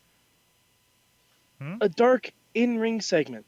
It would just be like the Austin would drink beers for 20 minutes. Beer Bash, the Rock sing-along, something. Dean Ambrose saws things in half with Terry Funk's chainsaw for 20 minutes. It'd be great fun. It'd be like a Gallagher show. Exactly. Like, you don't know how many episodes of Raw that I watched when I logged stuff at WWE that just ended with Steve Austin proposing to Lillian Garcia. I'm not joking. I'm literally not joking. Like, I saw at least 5 or 6 Raws in a row where he would just end up proposing marriage to Lillian Garcia. Mm-hmm. You can bring in JBL and have him do a Texas two-step, for fuck's sake. There you go. You can do whatever you want at the end of the show, but no, you choose to do a bullshit 8-man tag, 6-man tag, 10-man tag, whatever. Just another chance for your talent to get injured. Yeah. Instead of maybe do something to push their characters. Right. Because you're having enough trouble doing that. Or just have fun and give the audience something to go with. The best thing with the After Raw DVD, like the best stuff wasn't matches they had; it was the goofy stuff. Or Stone Cold having a 20-minute beer party, for no reason. Beer parties are my favorite parties. Like some of the greatest stuff about wrestling doesn't involve wrestling, and that's what you can end the night on, or John Cena coming out and getting personal with Pittsburgh over something or something, or the Kane Spinneroonie segments or weird stuff that they won't do in the context of, let's say, canon on Raw, right? But you can do, and I think it's more important as a fan going to Raw and saying, "Oh man, I remember this one time when they talked Kane into doing the Spinneroonie and it was crazy. You'd never see that on TV." More than I can't tell you something memorable from any dark match that I've seen since I've been going. That one guy hit his finisher. Cool. Yeah, you got a street fight. Oh, the faces went over. Wow, that was weird. Awesome. They did a match to a half-empty arena because I don't know if it's like this for you guys, but everybody leaves to beat the traffic. During the match when John Cena comes out, right? So, anyways, anybody else have an answer to the question? We do have to get on to the Mayhem Mania here. Bueller? Did everybody go? Everybody? I think we did. Everybody chimed in. All right. Here we go. It's time. Here we are. It's time. Jesus, take the wheel. Carlin's take the wheel. Carlin's take the wheel. Carlin's take the wheel. Drive it off the cliff, please. This is the final round of Mayhem Mania. We filled up our Supercard last week during Patreon in the Bank. So we're working on the undercard. These 8 matches we'll make changes to. Then we'll have a vote on the Facebook page, the Wrestling Mayhem Show Facebook page, and we will vote one of the 8 matches to be in the pre-show of Mayhem Mania. What an honor! And the rest of these losers go into the Battle Royal. And we're going to go 7 deep. I want to tell you guys all that first of all, there was a big bushel of eliminators last week because a bunch of matches graduated. So I just want to mention of those who are in attendance, Bobby, you have 2 eliminators. Garza, you have 1. And Sorg, I thought you had 1 too, right? I think I still have 1. Sorg has 1 that he hasn't used. Sorg has 1 that he hasn't used. So you guys think about whether or not you want to eliminate anybody while I tell you the rest of the stuff that's going to go on. The Alex Cars. Who has been eliminated so far? Ken Anderson. Only one man. Does Anderson? Mr. Anderson. I thought you were setting us up to do I was just Mr. making Anderson. sure. Mr. Anderson. Yeah. Can we use an eliminator at any point tonight? You can use it at any point, but you can't eliminate someone who's on the card. Who's on the card? Once they go off the card, words leave Mad Mike's lips, it's too late for you to say, oh, wait, God, no, I wanted to eliminate David Arquette. It's too damn late. Okay, once they go off the card, though, you can. Yeah, once they're off the card, then you can. The Alex Cars rules is in effect from last week. Unfortunately, it applies to Cars and it applies to Ed, and neither of them are here. So neither of them get to go in last. But stop laughing. I'm trying to tell everybody what's going on. I'm not laughing, so, Matt. The Alex Cars rules is in effect, but they aren't here to go last. But they can't take advantage of handing out the punishment. So I asked Cars and Ed who they wanted to be punished this week. Alex Cars wants to punish Eamon. Ed wants to punish Mad Mike. So, good news, boys. The punishment this week is the Jar of the Unloved. There's about 13 or 14 guys on the WWE main roster whose names have yet to be uttered during Mayhem Mania this year. They're in this jar. So when it comes to your turn, I will draw a name, and you will be forced to use one of those losers. Now, Wheels, you're up first. Riz is on deck, and I will recap the 8 matches on the undercard while Wheels thinks about what's he going to do. All right. Darren Young versus Michael Tarver. Alberto Del Rio versus Austin Aries. I believe this is a Kennel from Hell match. Eva Marie versus Lana. Sasha Banks versus Becky Lynch. El Torito versus Hornswoggle. Ladder match for the Divas title. Paige versus Asuka versus Charlotte versus Bayley. Chris Jericho versus Dolph Ziggler. And, of course, Snooki, David Arquette, and Kevin Federline versus Ronda Rousey, Stephen Amell, and Karl Malone. Oh, man. The best match ever. Let's ask Garza if it's the best match ever. Garza. It's the best Photoshop ever. The match graphic, I have to say, I think it's some of your finest. I gotta say, the match graphic. It's no Luke Harper. It's no Luke Harper in a suit. Honestly, the only better match graphic you have done for Mayhem Mania is when you had to put Hornswoggle in the match, and it was just the top of his head. Ooh. That's amazing. That's absolutely amazing. Mr. Oh, Wheels. Wheels, who's your favorite wrestler? I'm gonna try to help you. Well, my favorite wrestler. I'm looking at a match right now, and I have a question for it. All right. The Titus O'Neil thing, is that affected 90 since days. he's suspended? Nope. Yeah, it's true. Everyone comes in their current emotional, physical, contractual, and suspendable conditions. So yes, Titus O'Neil is suspended. So I'm sorry, he can't play. Okay, just was making sure that. Good question. Thank you. So, I'm going to add a person into the Kennel from Hell match with Tarver and Darren Young. Oh, God. I don't think that's... This is actually Del Rio versus Aries is the Kennel from Hell. But please, feel free. Go alone on Darren Young and the Michael Carver match. I'm going to add to that. So, I'm going to make it... Darren Young versus Michael Tarver versus R-Truth. Very nice. Battle of the Brothers.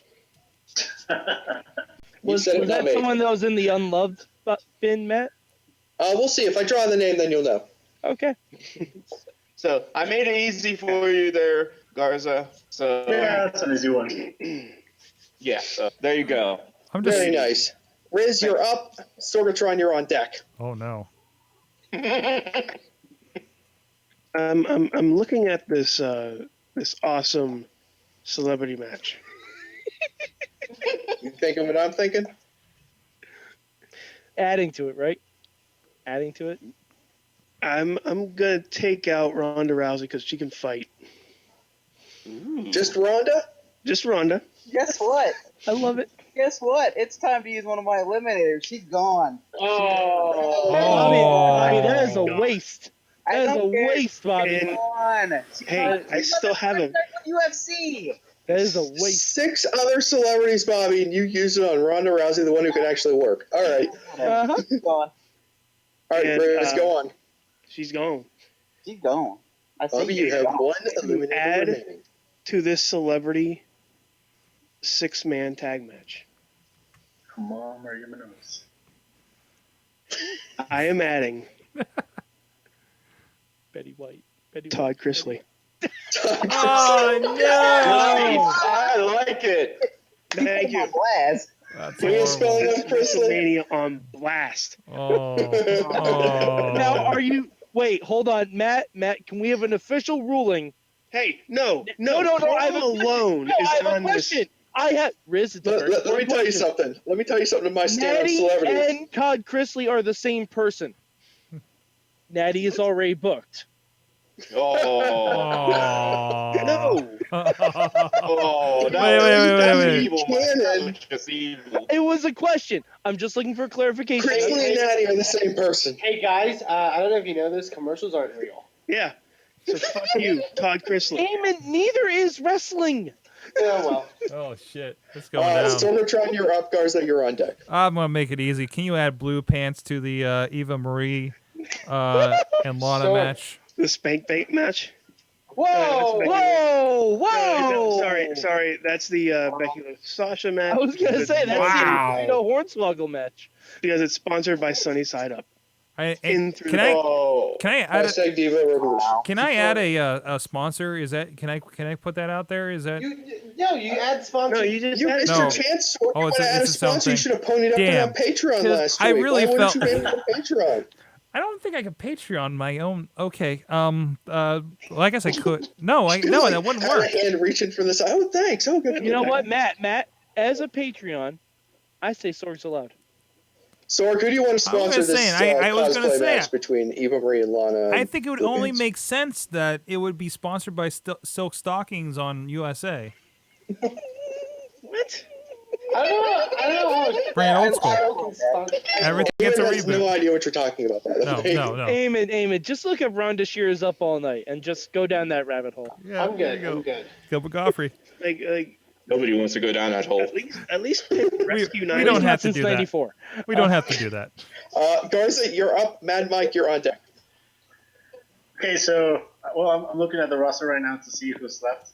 I'm gonna destroy that Tornado Hornswoggle match Okay. With fire. and just Uh, randomly going to add. Let's see. Can I use Let's my? add- Hold on. I want to use my eliminator on Torito. Torito? Yes. Okay. I just I like how no. we're adding- I'm You're done. doing I'm the done good with guy. it. You're doing the good Lord's work right now. That is the makeup for my accidental slight against Garza. I just want to get rid of bad Mexican stereotypes. And he's gone.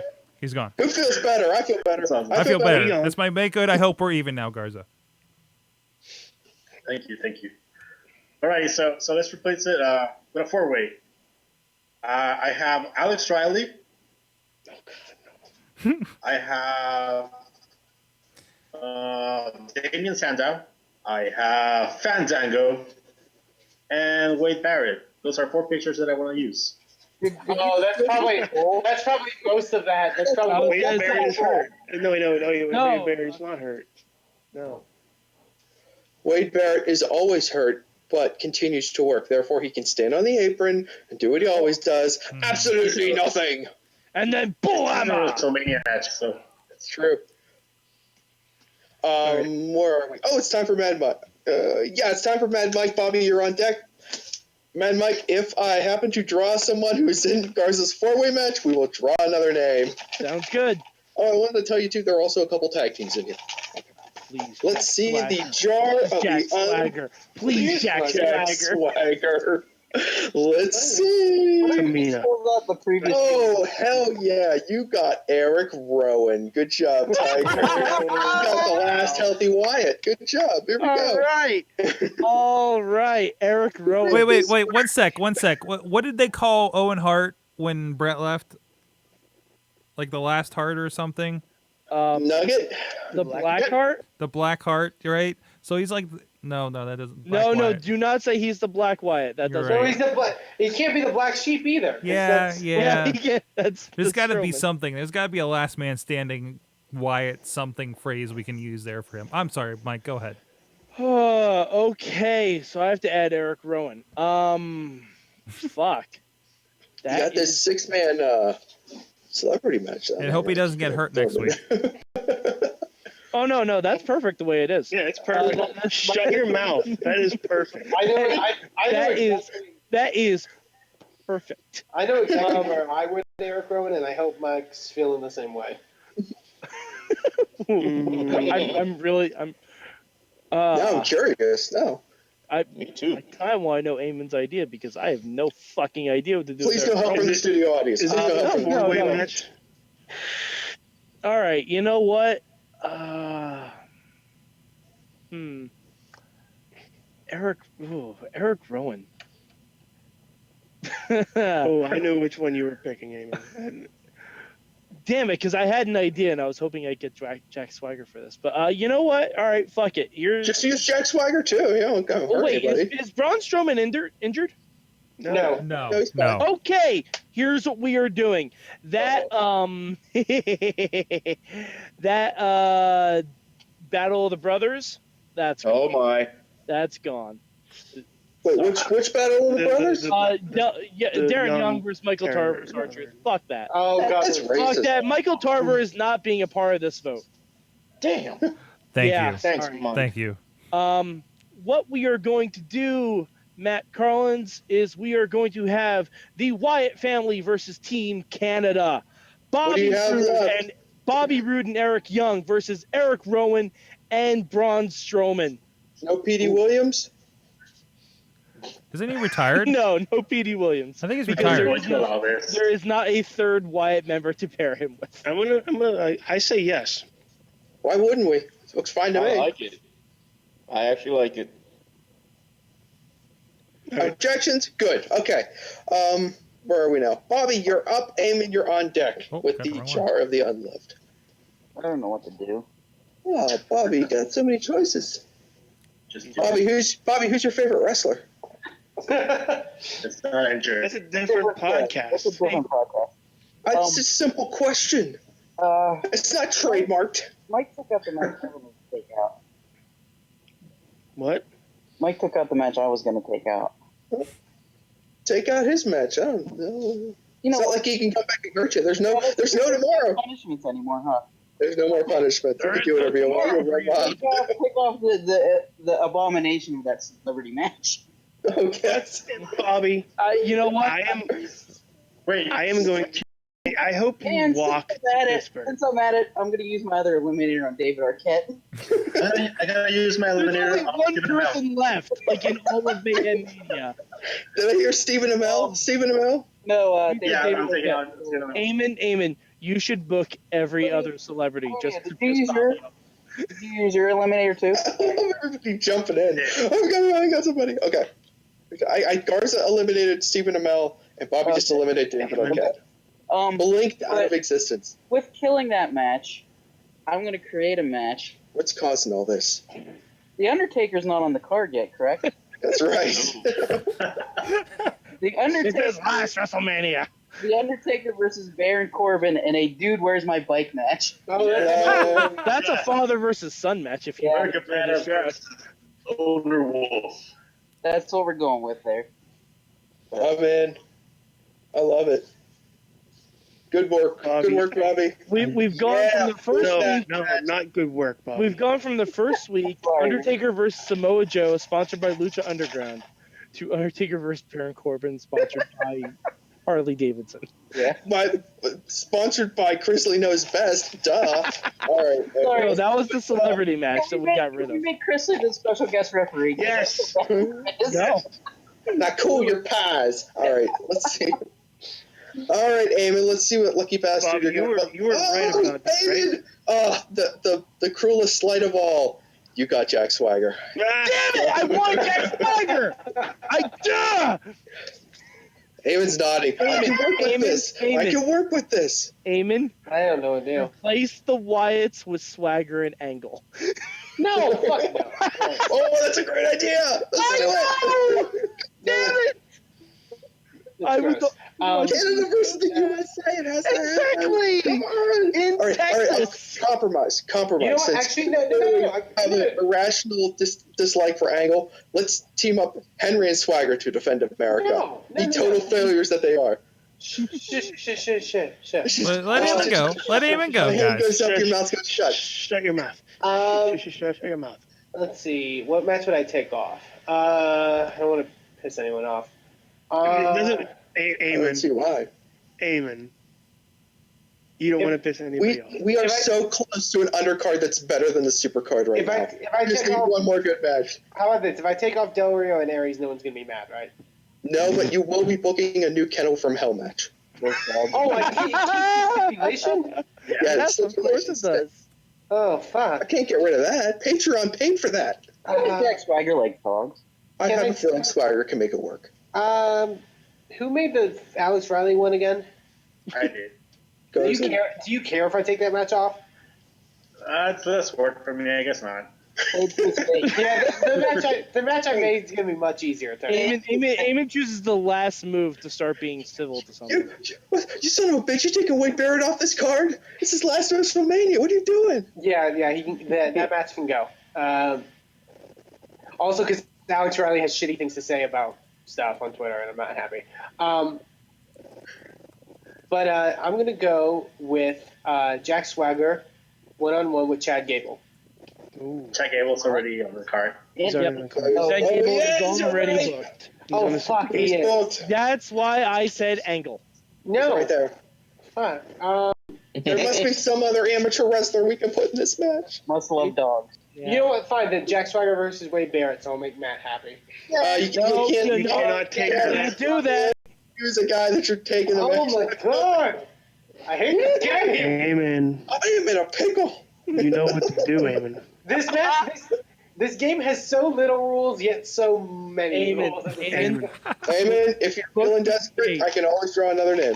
I can book draw another name. BB-8. Wait, you can draw another. You can draw Wait, another. what the fuck? I wanted Swagger and I couldn't draw another name? No, I'm telling you that if you can't think of a good opponent for Swagger, I will just draw a name for you, Yeah, and I we'll Couldn't think of a good opponent for Rowan. That's bullshit. Yeah, no, that's fine. No, he has to use Swagger. You know, that's All right, you got a good point. Eamon, you're stuck with it. I'm not helping you. You get yourself out of this mess. fucking hell. Find somebody to fight Swagger. Do it. Who can you? Just add Swagger to the Eva Marie and Lana and Blue Pants match. No, Matt.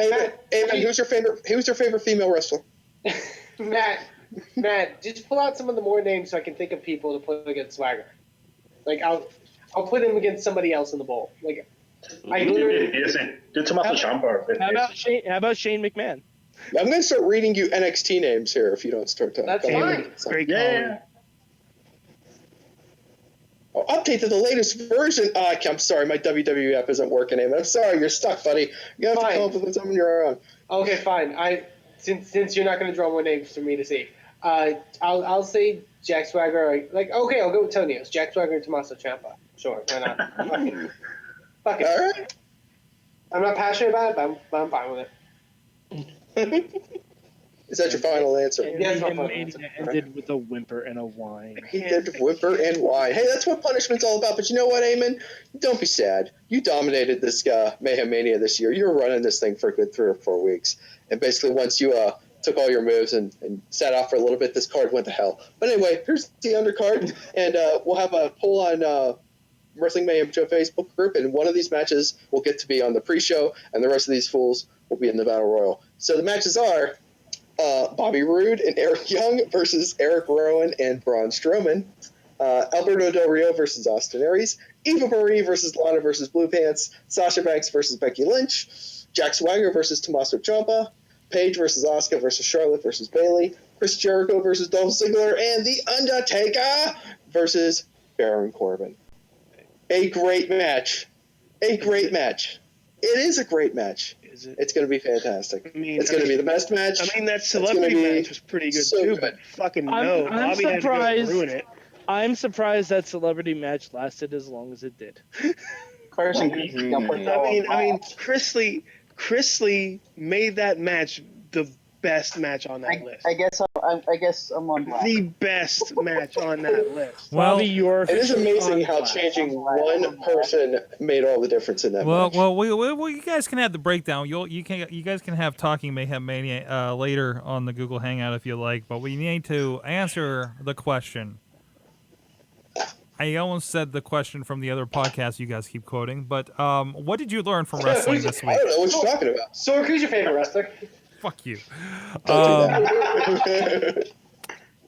What did you learn from wrestling this week, guys? How about you, Bobby FJ Town? What I learned ties into what I learned last week. I learned that Ryback was dropped from his hot dog sponsorship. He was nowhere to be found last night. Aww. And that made me happy because I hate Ryback. Well, we all know Philly isn't known for their hot dogs. That's probably why. There's that. Eamon, what'd you learn from wrestling this week? I learned from wrestling this week that we can't always have nice things. And sometimes we have to have a nice thing covered in Sin Cara and Zack Ryder. What? All right. There's that too. In here?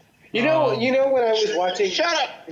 You know when I was watching all the stuff in Ring of Honor with Kevin Steen and El Generico and all those great, stuff, with Kevin Owens and Sami Zayn and NXT and the great story they feel. You know what I thought? You know what this needs? Sin Cara and Zack Ryder. Matt Carlins, what'd you learn from wrestling this week? I learned that Terry Funk is sad because he never had a son. But Dean Ambrose will do just fine. And since you were the other one in the Facebook, Jennifer from the Facebook says that Kane still got it. Okay. All right. Hey. He's got something going on. What about you, Mr. Wheels? What have I learned from wrestling? I learned that 3 hours and maybe 20 minutes of Raw is just too much for me. I can live with just answering your question from the wrap-up. How many hours of Raw did I enjoy? AJ Styles and Kevin Owens. That's it. There. However long that was, the three That's segments not- that was, right? Mad Mike? Yeah, Oh, sorry. that's it. Mad Mike? That's okay.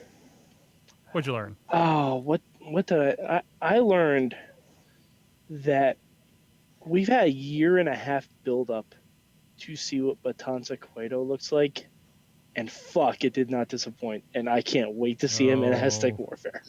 Shit, I need to catch up. Shit. Yeah, you do, Sorg! Shit, I need to catch up. Sorg, I put this above Daredevil, and you know how much I fucking I don't love have time Daredevil. for any. Okay, listen, man. I got time to watch shows that I can put on while I'm working. Lucha and Daredevil are two things I want to pay attention to. That's why they haven't been watched. Because I respect Lucha Underground to try to watch it while I'm editing or doing a podcast or whatever the case may be. I respect it too damn much. It needs the time it deserves. That's what Easter is going to be for. What about you, Antonio Garza? I learned dreams come true. That the Phoenix Rises and the Man in the Throne have been killed. Wait, what? Lucha Underground stuff. Okay, all right. Because I thought you just spoiled Mad Men for me or something, but okay. Because I half cut. Better Game okay. of Thrones. Oh shit! What'd I learn? Yes. Sorg. Hey, Sorg, what'd you learn? Sorg, who's your favorite wrestler?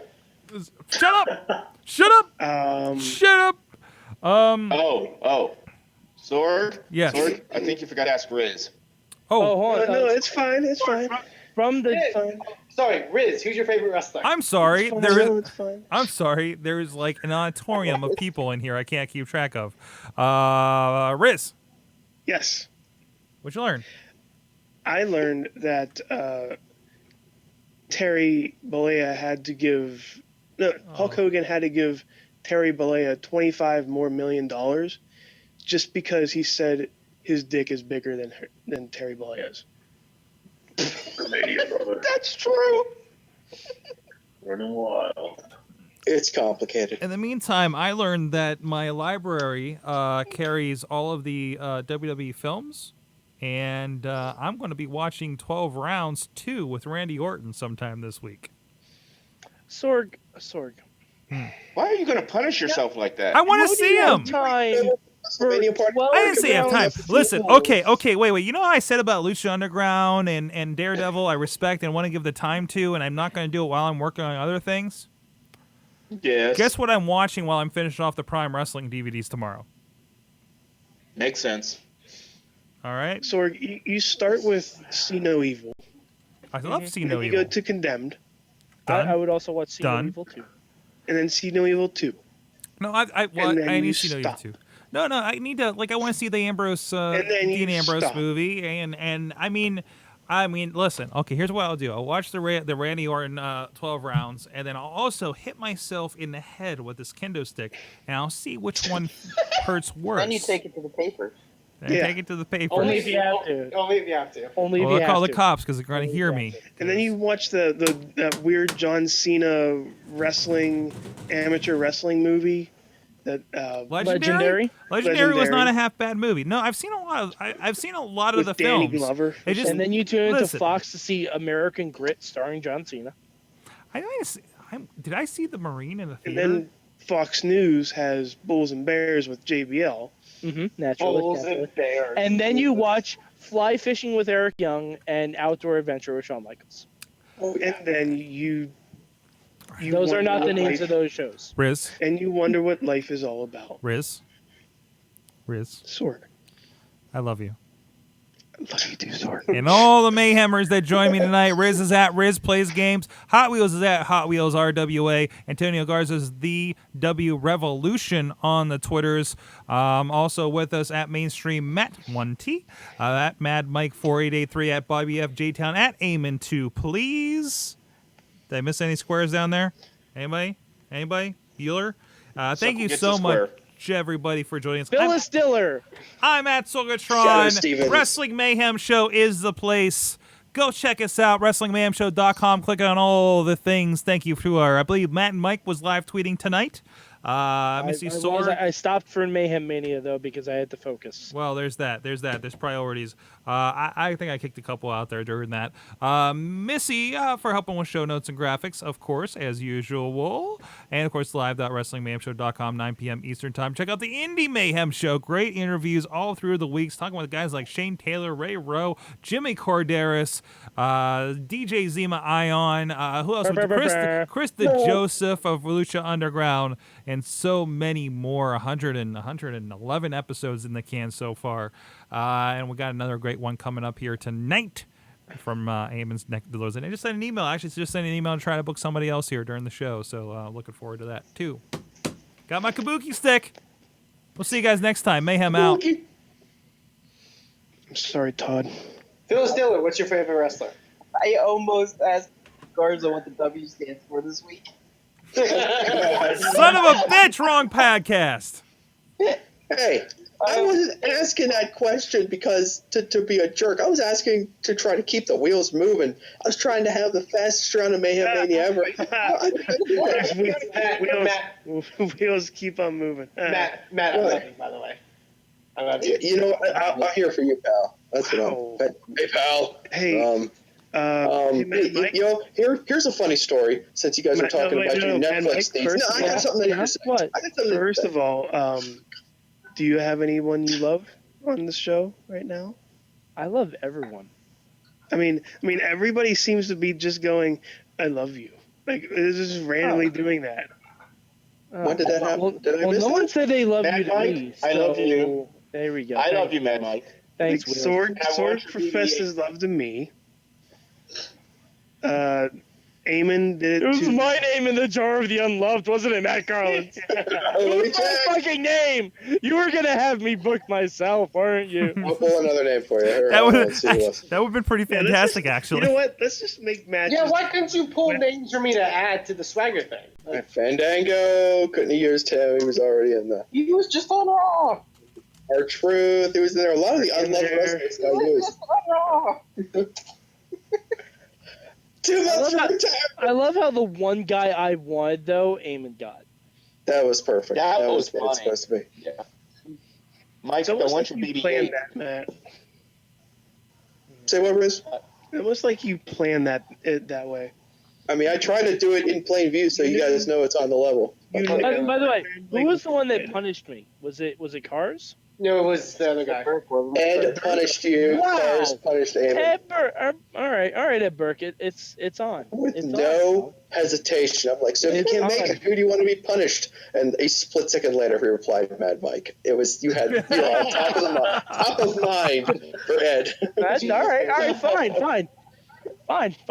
All right, I We have a year. He's got a long memory. Next year, Next Ed year? Burke going down. Yeah, they want I to feel. start the ending. By the way, I feel so bad that I don't. He says he met me, but Who met you? Ed Burke? Ed Burke says he's completely met me in person. Oh. And Well, he's friendly enough on the. We met him, Sorg. Who is he? I was the guy that had the big remember 37. I remember seeing him. I just remember hearing him say he's Ed Burke. I'm just not sure. Oh shit!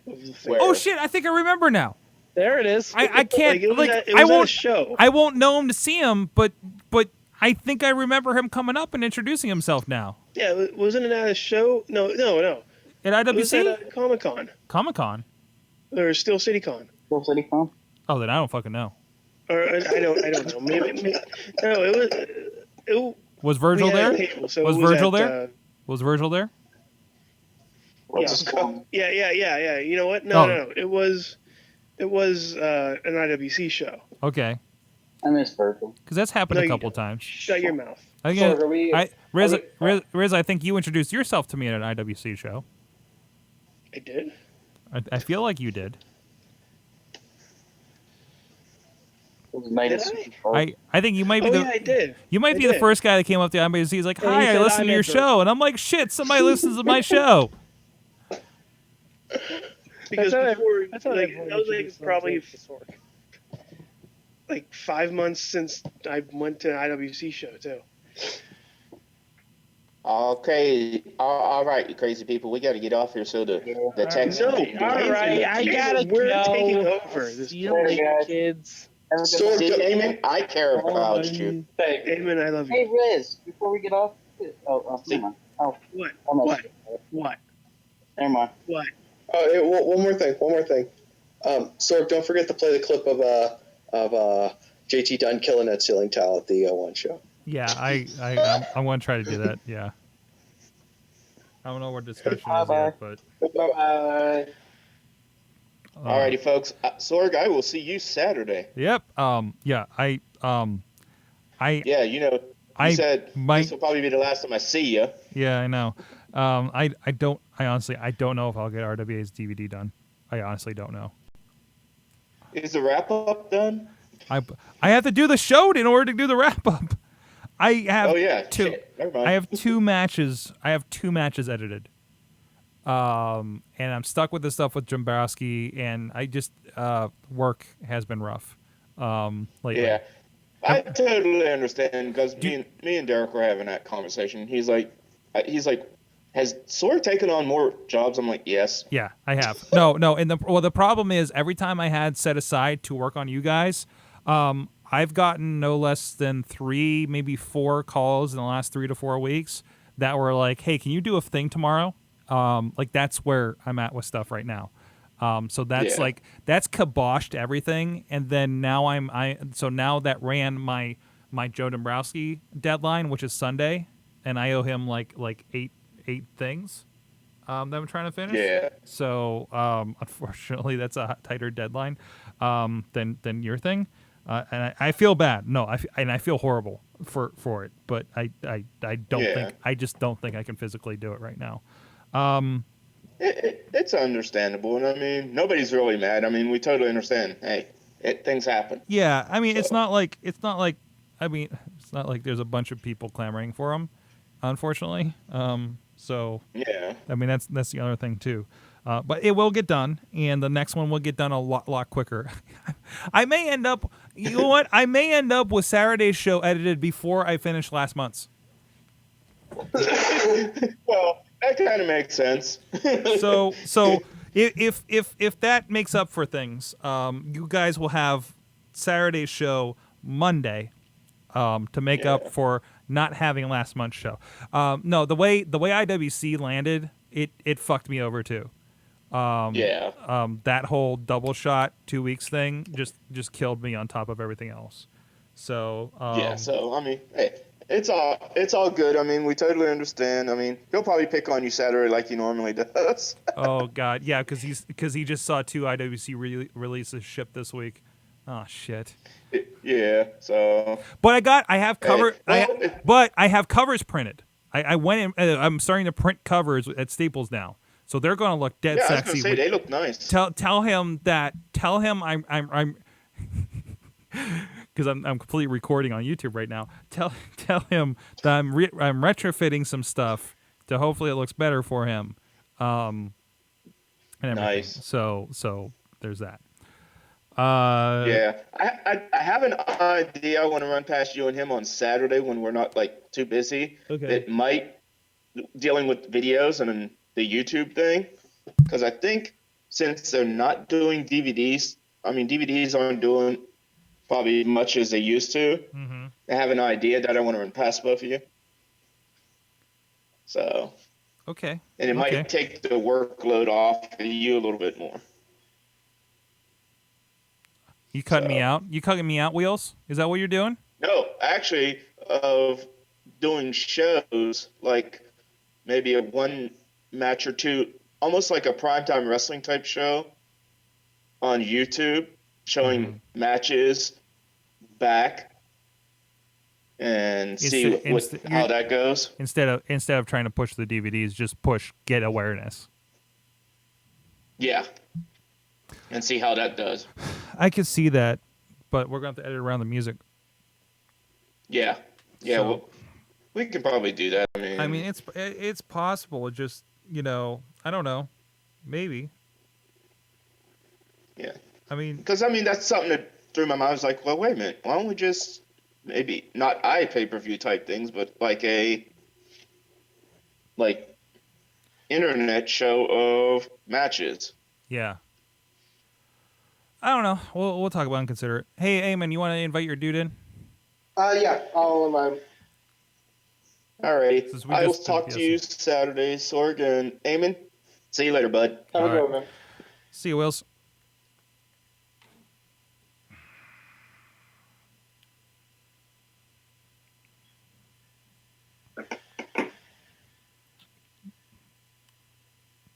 The other thing screwing me over is I technically have a day off on Friday. Mm-hmm. Because I don't give myself days off, and this is the day that I gave myself. And that's not helping because now it's around deadlines. But I can't just give up on days off just because stuff. I don't know. It's a fight.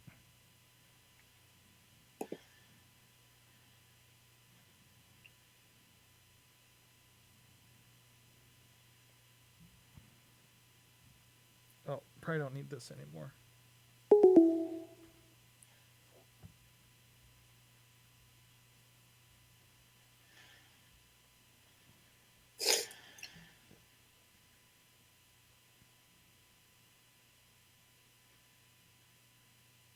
How do I do the video call? He says. Oh, they messaged me. Hold on. Tell him to click on the green bar. Oh, well, it depends on where he's at, I guess. We don't know what he's on his end.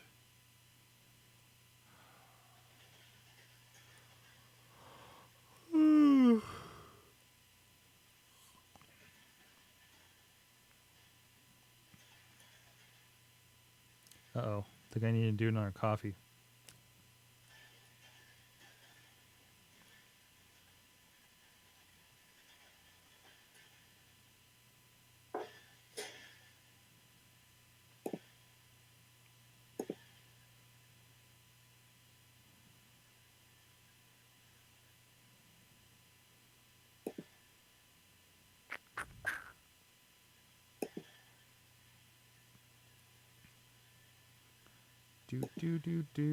So in the meantime, guys, you know, I'll just kind of throw this on for you.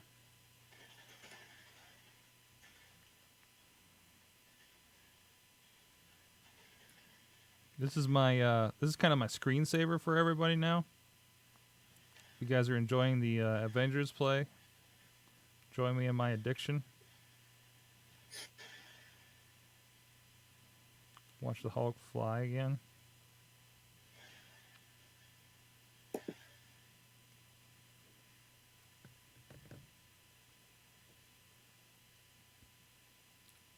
It's kind of like my own Let's Play video, isn't it?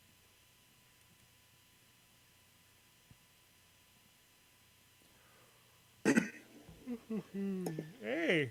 Hey, man. Is it working? Yeah. Yeah, we should be good. Oh, hey, good. Nice. Gotcha.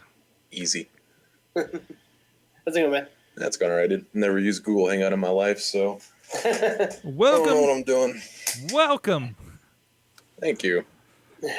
Alrighty. This is Sorg, my co-host. He does some video work for some groups up in the Pittsburgh area. Yeah, so. Some video work. Some video work in the Pittsburgh area. Some kinds of video work. But we won't talk about the other video work. No, it's not that kind of video work. No, I know. Well, this thing is still weird. I'm looking at like nothing at like an S and an M. Oh, that's that's his couch basically. Yeah, that's the guest couch in case there's somebody over there. So like, I got a weird multi-computer setup over here. So. Oh, okay, that's cool. That's really cool. You can do 2 webcams or whatever. Yeah. So basically, every time I have a guest, you guys are on like the video that's feeding to me is on a different computer, and each one of those feeds into my switcher. So. All right, cool. All right. Yeah, my phone started going crazy too, just telling me that I have an invite, which is weird because I've never used it, so my phone was just going crazy. Yeah, in fairness, like Google Hangouts is usually kind of weird when it comes to like getting like people getting invites and stuff like that. Sometimes it'll do it, and sometimes it'll just decide not to. Or sometimes, or sometimes it will be every device in your home, and you answer, and all the rest of them are still going. Yeah. So that's always fun. Yep. But yeah, I was telling you, the interview will be probably about like 20 minutes or so. Mm-hmm. We kind of just talk about you getting into wrestling. We'll talk about like first watching wrestling and then kind of getting into it. We do like a general, like at the end of the show, we always do like a general, like, what do you think's the best and worst thing about indie wrestling? And it's kind of like whatever. Usually because we have like a lot of wrestlers on the show, but like with people in your department, you can obviously take it from sort of your perspective, I guess, so to speak. Yeah.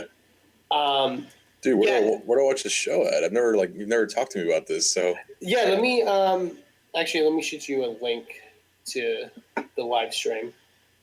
Oh, there's a live stream going on? Yep. Yeah, there's like a bit of a chat room. I actually don't have it up. Let me They see usually fade off by this time of night, though. Yeah. But yeah, it's 10:30. You're crazy. Yeah, we usually do like 10:30, huh?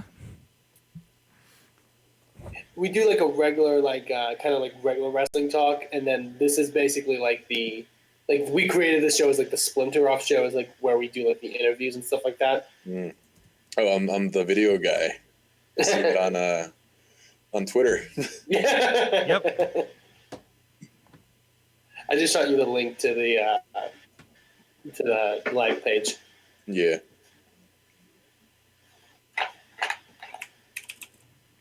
All right. All right. So I'll kick off through the intro, and then I'll toss it to Eamon to intro you and do the interview thingy.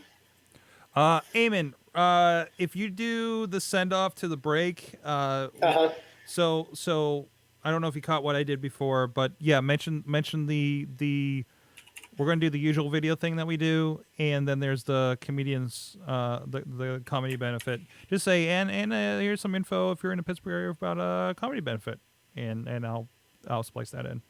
Okay, I'll end it with that then. So we'll be doing that for several weeks. I forget what the date of the show is. I think it's like mid-April.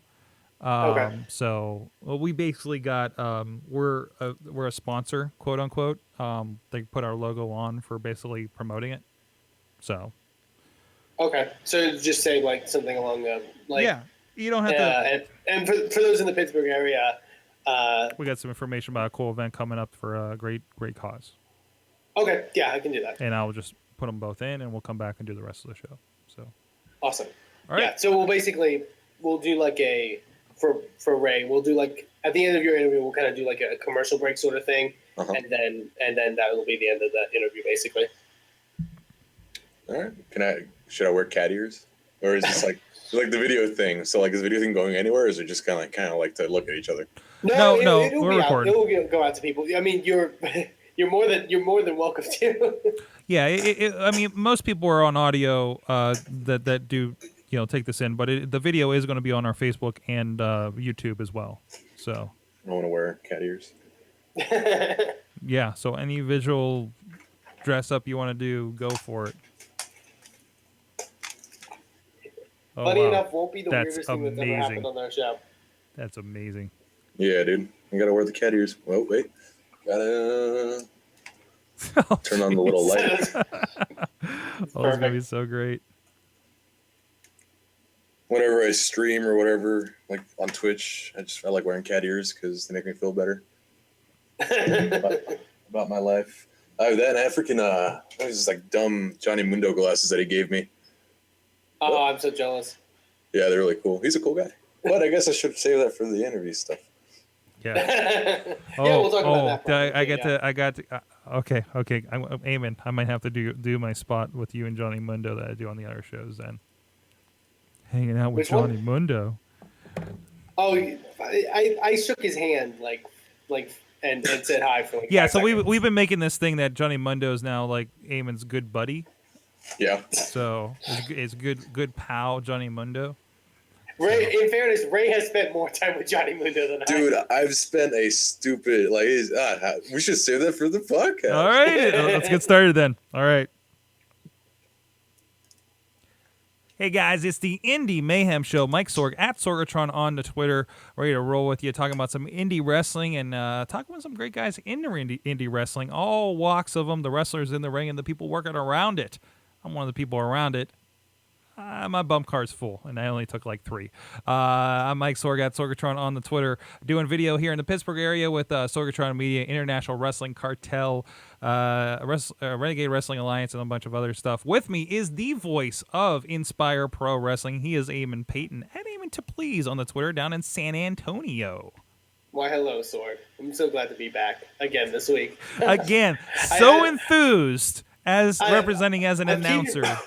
Keeping the theme with the show. It's very, it's enthusiasm, but it's a calm enthusiasm. I've still got the spring break, obviously, effects, as you can see from my face, but I'm still ready to talk about indie wrestling, so I'm excited. It's got the spring break sunburn fever right now. Well, anyways, this is the Indie Mayhem Show. You can check us out over at WrestlingMayhemShow.com, one of the many, many shows that we do over there, talking about all aspects of pro wrestling, from the midweek wars to the Raw wrap-ups to the Wrestling Mayhem Show itself, the Mayhem Manias, and the great articles over there as well. Subscribe on iTunes, Stitcher, Spreaker, iHeartRadio, YouTube, Facebook, for this and other shows. You can also drop us a line, any of your thoughts on indie wrestling, anybody we should talk to, or if any announced guests you have any questions for at 412-206-WMS0. goodtimes@wrestlingmayhemshow.com is the email address, and you can join us around about 11 p.m. Eastern Time at live.wrestlingmayhemshow.com. We do have a chat room. Hi, Sammy in the chat room. How you doing?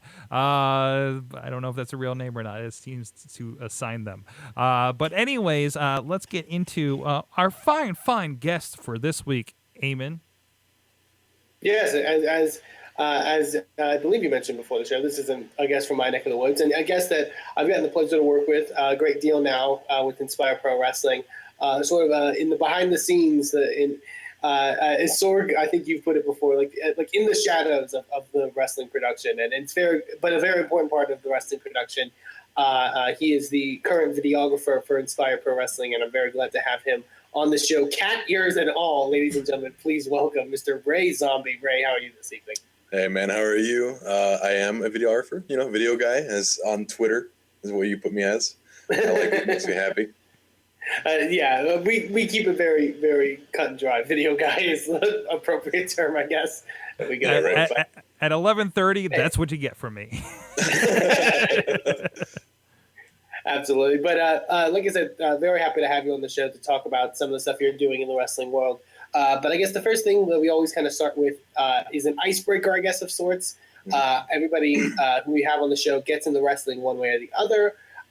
So we want to know, what's your first ever memory of watching professional wrestling?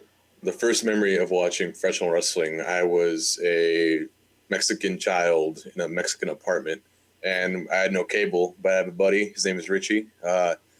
He invited me over to his house one day, and I was like, all right, cool, let's do it. And he had cable, and it was Monday night.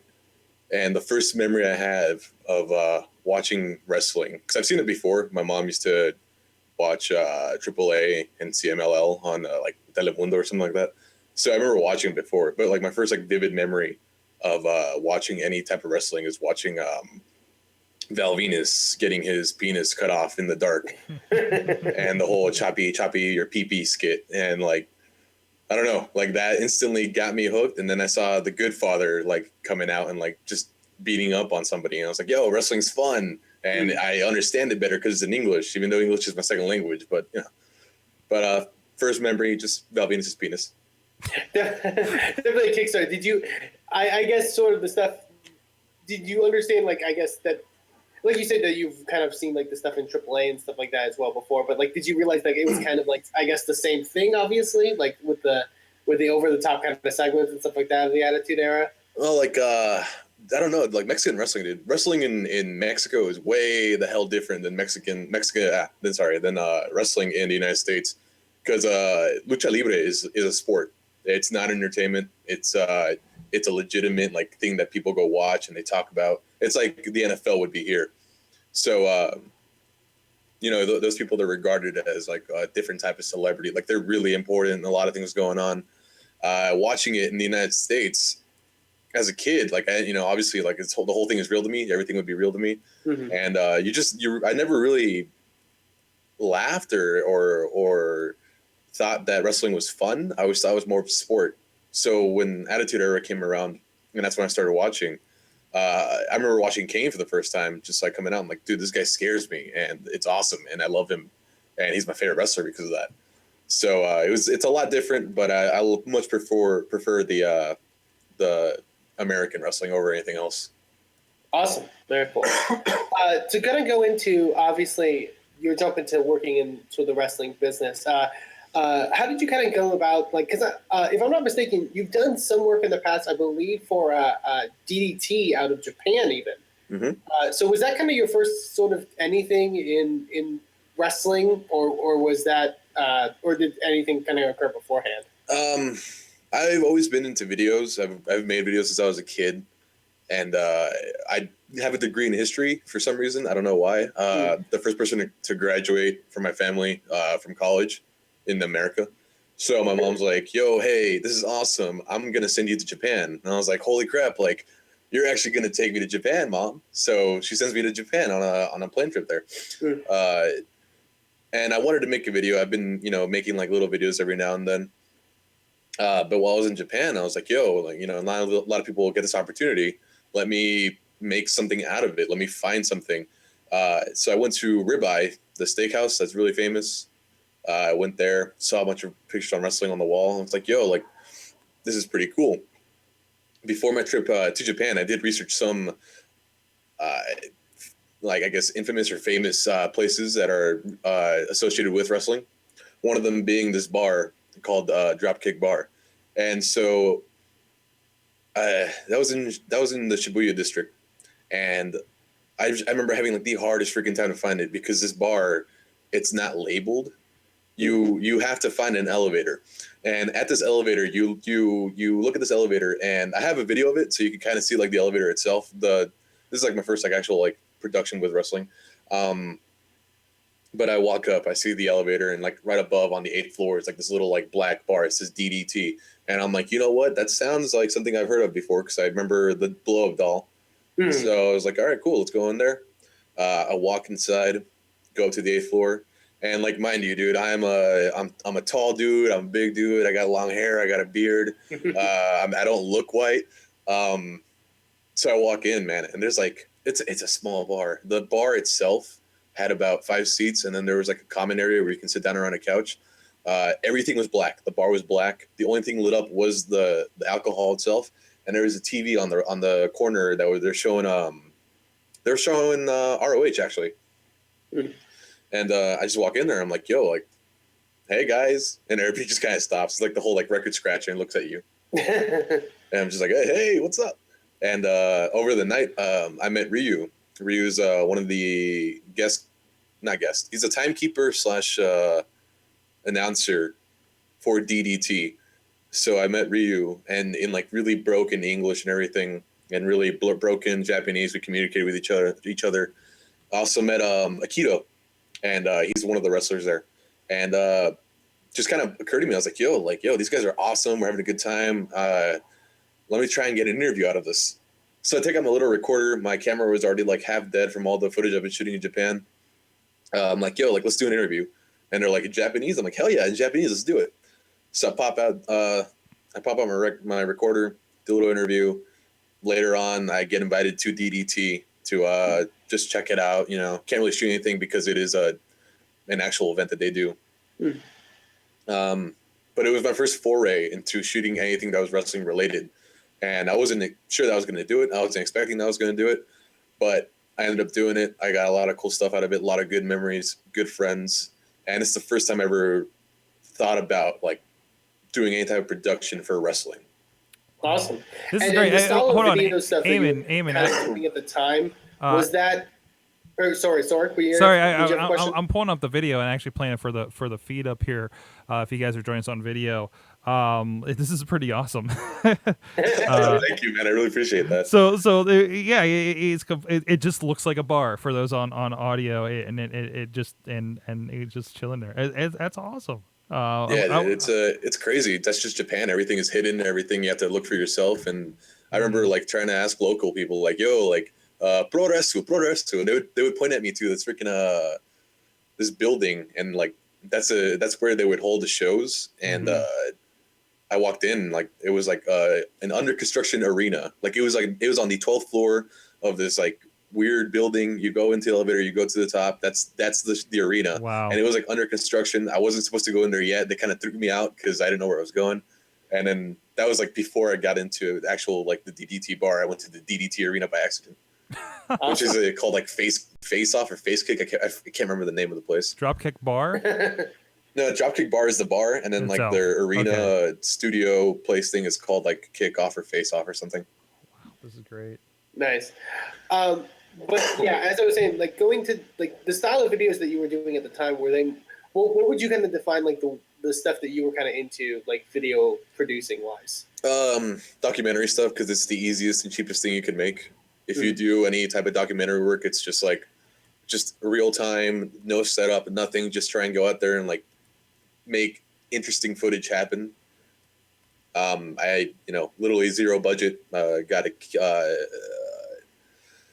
the first camera my mom got after my dog died. I think she was like, "Yo, I got to make him happy. Let me buy him a camera." She bought me a camera. Like, literally, thank you, Mom, for everything you've ever made. Like everything you've ever done for me, because like she's the reason I get to do this type of stuff. but she got me this like really weird camera. I took that with me, and it's just documentary work's the easiest thing to get to do, and the easiest thing to produce. The hardest part's just editing stuff together because I'm all self-taught about everything.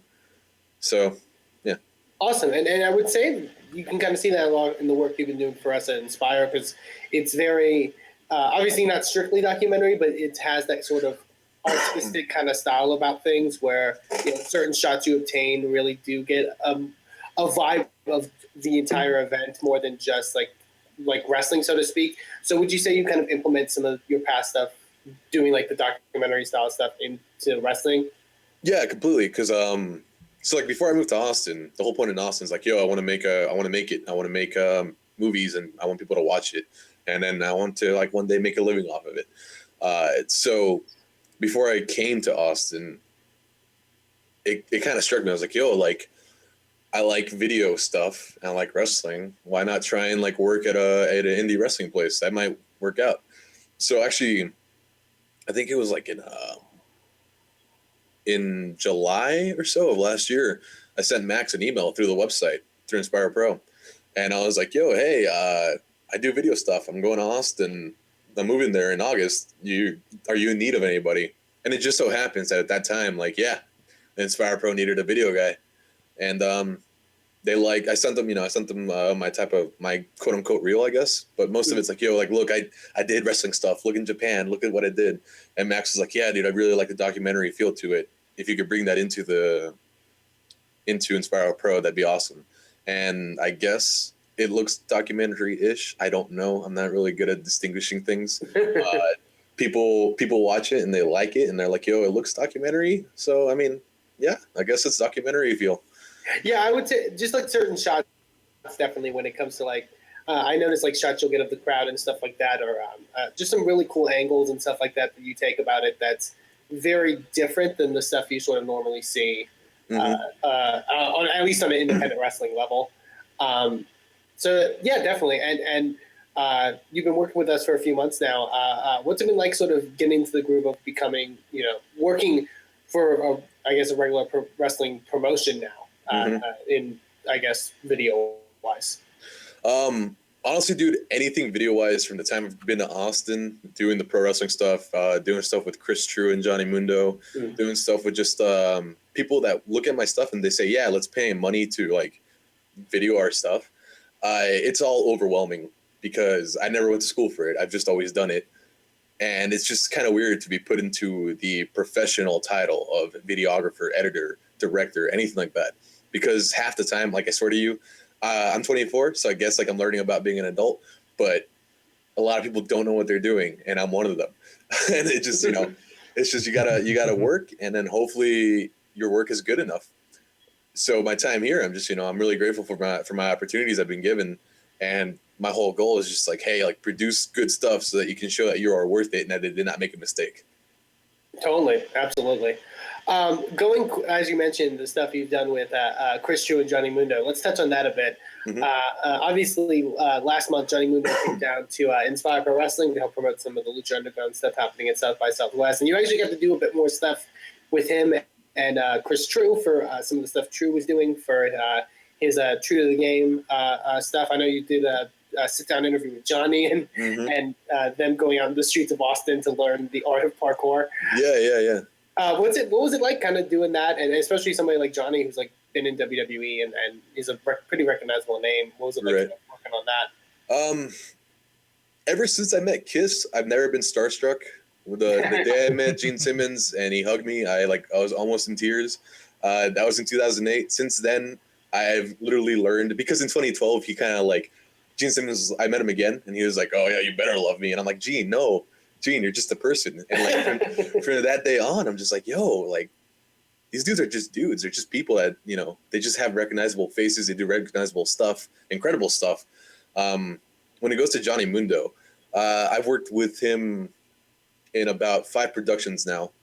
The first being the podcast, the second being some promo shots that he did that I did with him. The comedy show that he actually did with the New Movement. More promo stuff at Lucha Underground that I got to fortunately go to, and here in Austin, the Austin Warfare.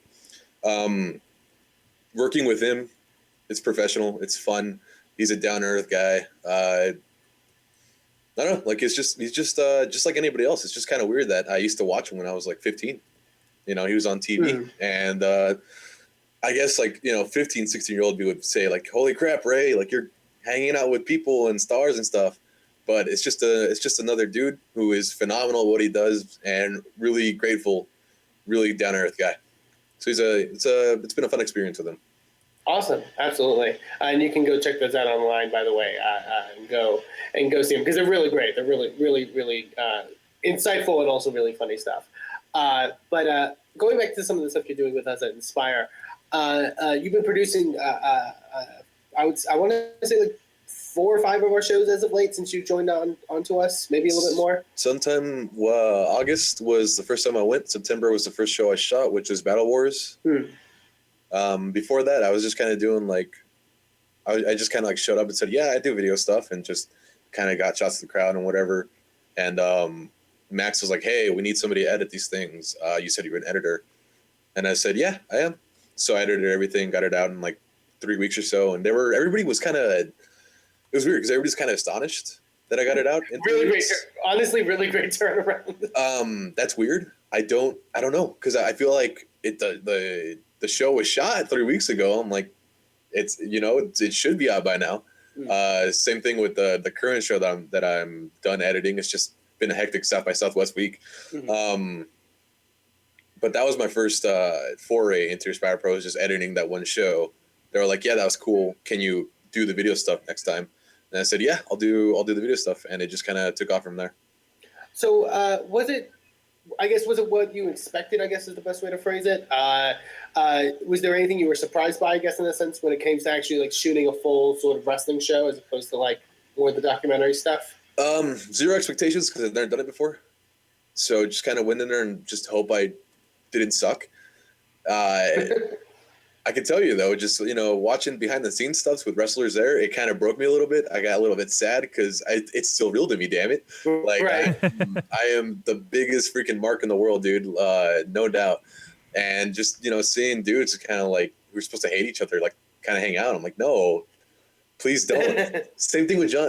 Again, I'll go back to Lucha Underground because I've watched a couple Lucha Underground shows now, and I got to go backstage and all the wrestlers were just kind of hanging out. And they had their masks off, and I'm like, no, I shouldn't be allowed to look at this. I should be away. I should be out in the crowd. So I don't know. It kind of solidified the reality of wrestling. I really see the work that goes into it. The all the stuff that these guys go through just to do what they love. I feel like I am part of the crew in the sense that everybody's there to pay their dues and to go on to the next level. This is a good thing that I say I do. I work with people. I direct wrestlers. I'm also there paying my dues so that one day, hopefully, I will be something better than what I am today. Definitely, and going to that point, I guess, of kind of sort of losing that sense of disbelief of wrestling. I know me and Sorgatron, I think, talked about this in the past about how when we've gotten into the business, I guess you could say, and how we kind of can't watch wrestling now without sort of seeing things that we wouldn't have seen before if we were just a fan. Like Sorg, I think it was mentioned how he'll watch WWE and notice some of the stuff they're doing production wise and stuff like that. Mm-hmm. Do you get that sense now when you watch wrestling that you kind of pick up on things that you wouldn't have normally picked up on, I guess, so to say? I'm in the same boat as the rest of the world when they watch WWE, and we all hate the zooming to make action appear more hectic and chaotic. But these guys have been doing it for years. That's their job. That's what they make money off of. It's their professionals, and I'm not one to be able to say, "Yo, I really dislike this way. This should have been done," because I'm just a dude in Austin who's got a couple cameras. These guys are professionals. But obviously you can't critique them. You can say this could have been done better. But I feel that sometimes I'm just not in the same spot. I can't say, yo, this thing should have been done differently. The only time I've ever felt that, intensely post working at Inspire Pro, is during the Royal Rumble, where like the actual Royal Rumble itself, half the action was like in the ring, and the other half was like the camera looking at Roman Reigns on the floor. And the whole time, like, there's got to be a call. Somebody in the back says, "No, stop looking at the Royal Rumble," which is the the name of the show, the pay-per-view, everything, and look at Roman Reigns on the floor. That's the one time that I've like just remembered just saying like crap, dude. Whoever's running the show production wise is not getting what needs to be got. Yeah. No, definitely, and especially like the like you mentioned, that whole idea of like them like zooming in and stuff like that on bumps and stuff like that. Mm-hmm. Like that's something I never noticed until someone pointed it out to me, and then now I watch it and I'll pick up on it and realize, oh, that kind of like hurts, like kind of gives you a headache after a while. Like yeah. The amount of times they do it. But also like I understand why it's done. You are essentially seeing two athletes in the ring doing a dance, and you have to intensify the dance. If when I'm editing Aspire Pro, I'm literally just like I'm watching. I have about 30 hours of footage, so I'm watching like a lot of stuff like repeatedly at the same time, all this other stuff, and then every now and then like something happens in the ring that really looks off or whatever. You have to do something camera wise, editing wise, to make it seem like it's a bigger impact. And the whole point for me, I think, is to do it in a way that you can't notice it's happening. Mm-hmm. But with WWE, they're zooming in and out to achieve the effect of chaos. So I get why it's being done. I understand why it's being done. I'm not a fan of it. No, definitely, and I think like you kind of mentioned that it's something that somebody does and like specifically says to do stylistically. So I think that's definitely very interesting. I guess going into the stuff you've been producing for us at Inspire Pro Wrestling, is there anything about being, I guess, sort of filming a whole match that you've noticed that anything that you did you expected or didn't expect when it comes to actually like being up close and personal towards the action in that kind of way? My arm hurts a lot.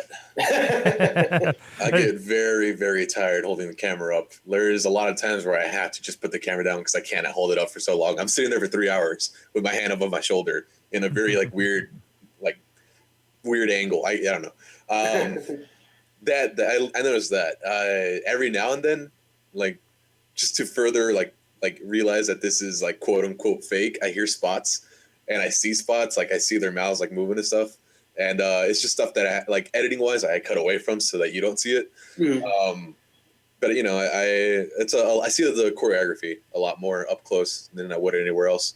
And then I managed to avoid it, but a lot of the people I work with, they all get spit on. That's not fun. So we have a lot. We have a very interesting amount of spitters, I would say, on the Inspire Pro Wrestling. I can't. Okay, first Andy Dalton, stop spitting at the crowd because you're gonna hit one of us. I can't remember who it was, but he was like a literal like the last show. I can't remember who it was, but every 30 seconds he was like spewing out like 10 gallons of spit from his mouth. He was a human water fountain. It's just weird. You get really up close with these guys. Mm-hmm. Definitely, mm-hmm. They have very interesting bodily functions. I guess that's the best way to put it. I guess we'll dive into some of the regular questions that we ask everyone on the show. The first one we have is, and this one I definitely want to hear from you, particular. What are you watching currently, wrestling wise? Usually, when we ask this to wrestlers, it's like, what are you watching for studying purposes? But is there anything kind of wrestling wise, like from that kind of end, even that you kind of have your eyes on? I know you mentioned Lucha Underground. Mm-hmm. Are there any others? Obviously WWE. That thing's my bread and butter.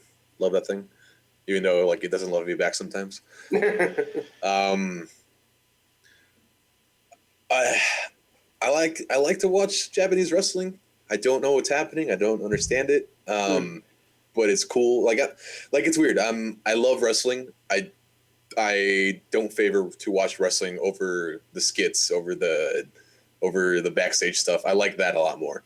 Well, like the Attitude Era, like there was like maybe an hour of like that. I'm sorry, not an hour. It's like maybe like 30 minutes of wrestling in a 2-hour show. Mm-hmm. I love that. Like I love watching stories play out more than I like watching matches play out. That was weird.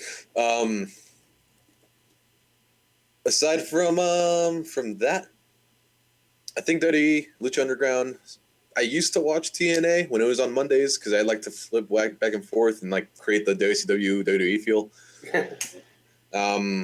Obviously, I'll watch AAA every now and then. I watched it a lot more back in Dallas with my mom than I do here now.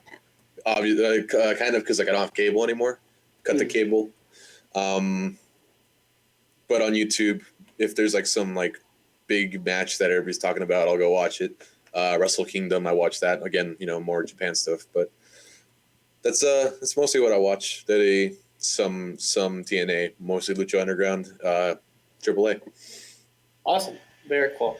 And kind of the big question that we like to ask all of our guests, since we're a show based around the art of indie wrestling, and feel free to take it in many different directions because a lot of people do.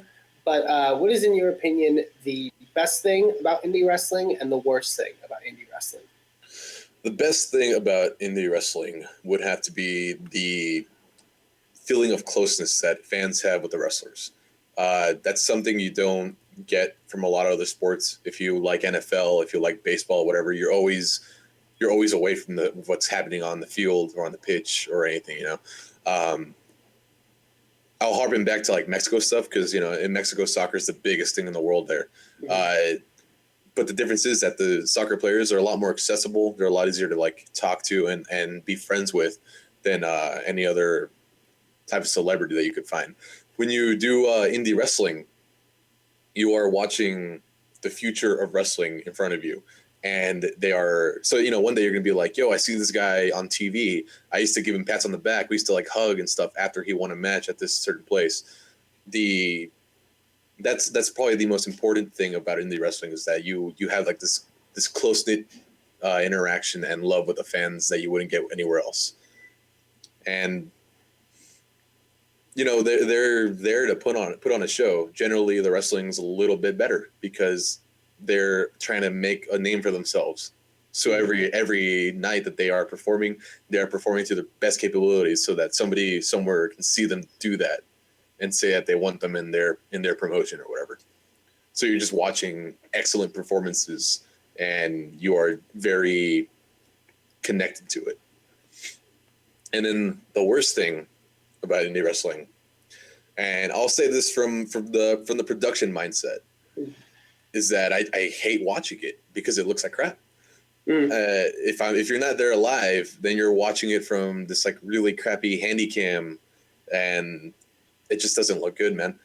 A lot of the worst parts about the indie wrestling has to be the promotions themselves. The way they present themselves, not like the people personally, but like the websites that you see, the videos that you watch, the podcasts they may put out. All of it is kind of low quality and it's hard to look at. The thing that drew me to Inspire Pro a lot is the fact that the website is beautiful. Like I went to inspirepro.com and inspireprowrestling.com, and I was like, holy crap, like it looks like a good real promotion. Like everything was beautiful. I went to the photos, the roster page, and the roster page blew me away because I've never seen anything so beautifully done.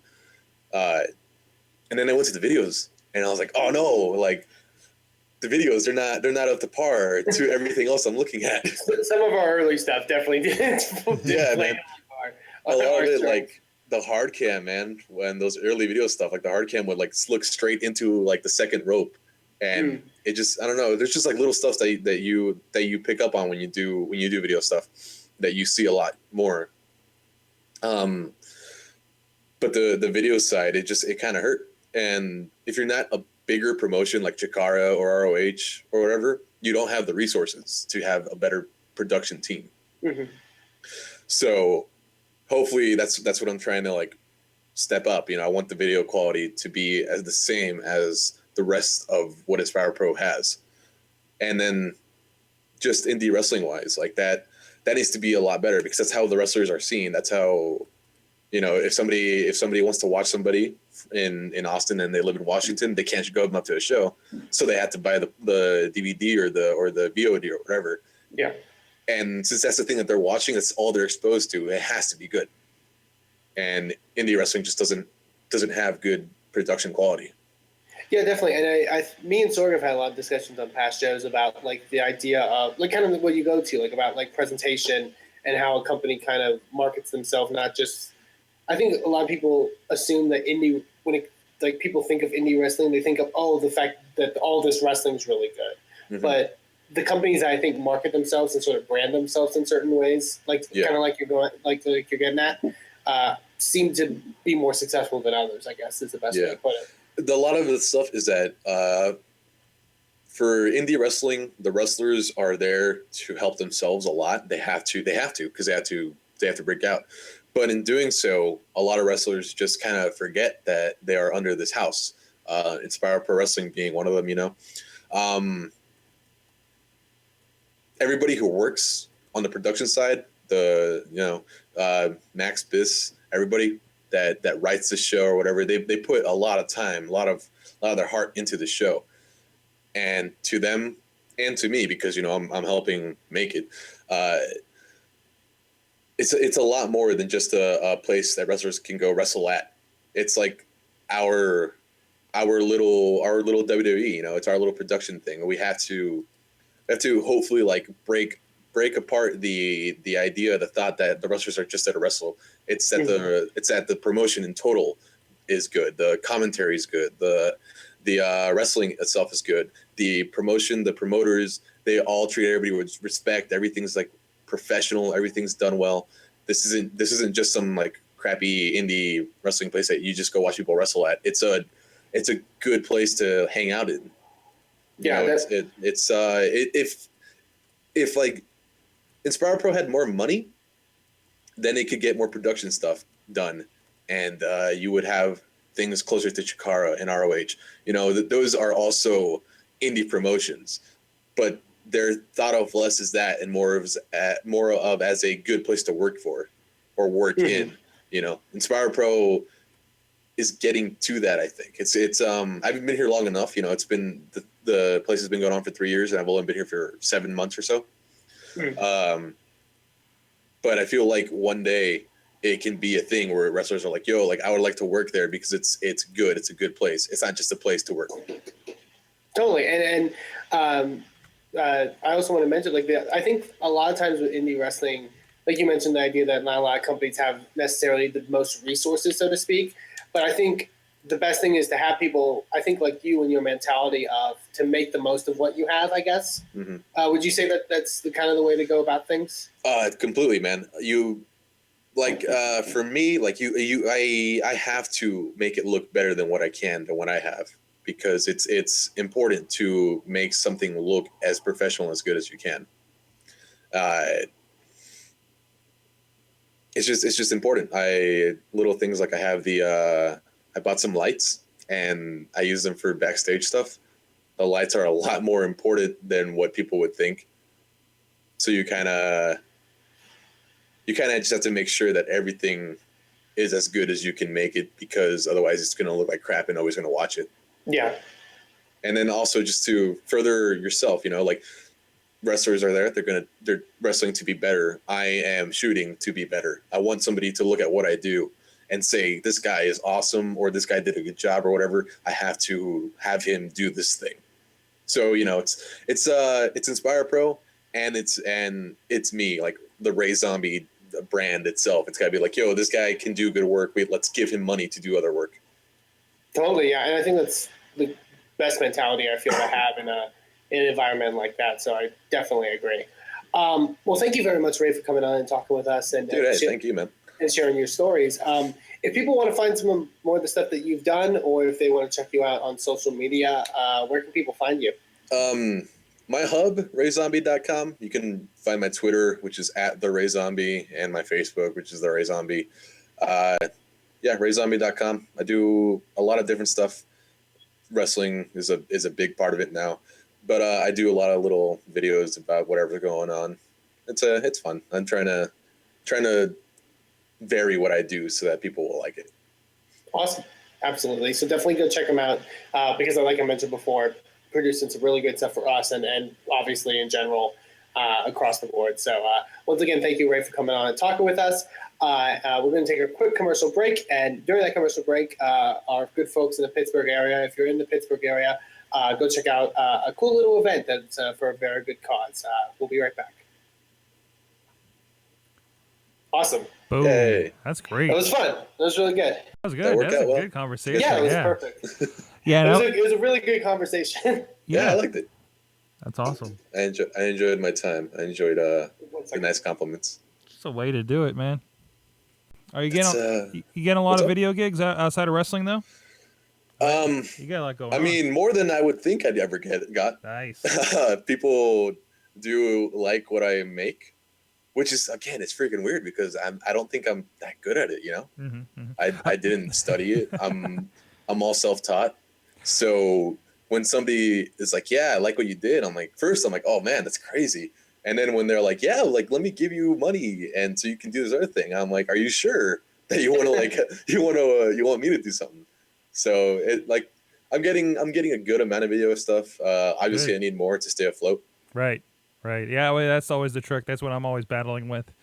So yeah, I'm at the point where I'm doing the wrestling and then I have clients that I have like nonprofit and corporate clients that I work with doing.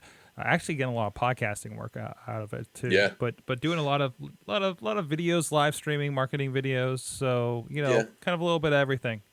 So I'm just a lot of it is just kind of having the network because fortunately getting into the Inspire Pro and wrestling deal, like I've gotten to meet people that do that a lot more. Oh yeah. So I don't know, like doing the Lucha Underground stuff, it was crazy because like I kind of like walked to South by without having a badge. And like did a bunch of like stuff and everybody's like, yeah, this guy's he's part of it. And like for Lucha Underground, they were doing the panel and Brandon was hosting the panel, which is like, it was like my quote unquote like key to get in. I kind of just walked in there and sat down. Well, actually I walked in there and they're like, yeah. I'm like, yeah, I do the video stuff, blah, blah, blah. And they're like, oh, do you need to know where the green room is? And I'm like, oh, the green room? No, thank you. That's weird. But they were just, it was cool. I got to meet Rey Mysterio and the president of AAA. Nice. And, yeah. So then after that, going to Lucha Underground and Johnny Mundo is like, oh, hey, what's up, Ray? Because like we did video stuff, like I said, prior to this. So then he took me backstage to do more video stuff. And I'm just like, like this is weird because he's asking me to do stuff because he thinks I'm good at it. And this dude's been like in front of like an actual production company being the WWE. Yeah. And then like he threw me the compliment. He's like, man, I wish you were my guy in LA. And like I was like, oh, it's like the sweetest thing that anybody's ever said to me. That's awesome. Yeah, you get a lot of really cool opportunities when you get into this. Yeah, man. It's just going out there and just doing the thing, and hopefully somebody recognizes you and like gives you another job. Right. No, that's exactly it. When I went independent, I was doing safety videos for the longest time, just editing. And I actually didn't go into video as of schooling. I went to multimedia because I thought I have to leave Pittsburgh in order to do video in 2000, right? And I ended up falling into this, and when I went independent, it was just all that stuff I had been doing. Somebody was like, "Hey, I'd love to do a thing over here with the Pittsburgh Foundation." I'm like, "Okay," and now, that was like 2011, and he's still feeding me work, like very significant work, and hooking me up with other stuff, and we're looking to partner on a few other ventures that he's working on outside of the foundation. Like, I mean, that's the way to do it. Your work. You just gotta keep putting out good stuff and getting it in front of people, and you never know what's gonna come out of it, Right. So, and like just like you said, like you were doing in 2000. Like I'm lucky enough to where I'm 24 and I live in 2016. Right. Where I can just whatever I do, I'll just put it on YouTube. And right, and that was the thing because it took till 2009 when I saw like what my small 15-person company did in the recession. Right. And they're like, and then the YouTube thing was happening. It's like, oh shit, I can do all the things I wanted to do over here. Yeah. So, and that's exactly what we're doing, and like a lot of it, like I said before, like a lot of it's because my mom has allowed me to like do all this stuff. She's a single mom and she lives in Dallas. And I was like, yo, I want to move to Austin because that's where all the stuff's happening. She's like, yeah, all right, like let's do it. So it's like a lot of my girlfriend because she's working here, and they're allowing me to be able to do this thing like full time, even though I'm not making a shit ton of money out of it.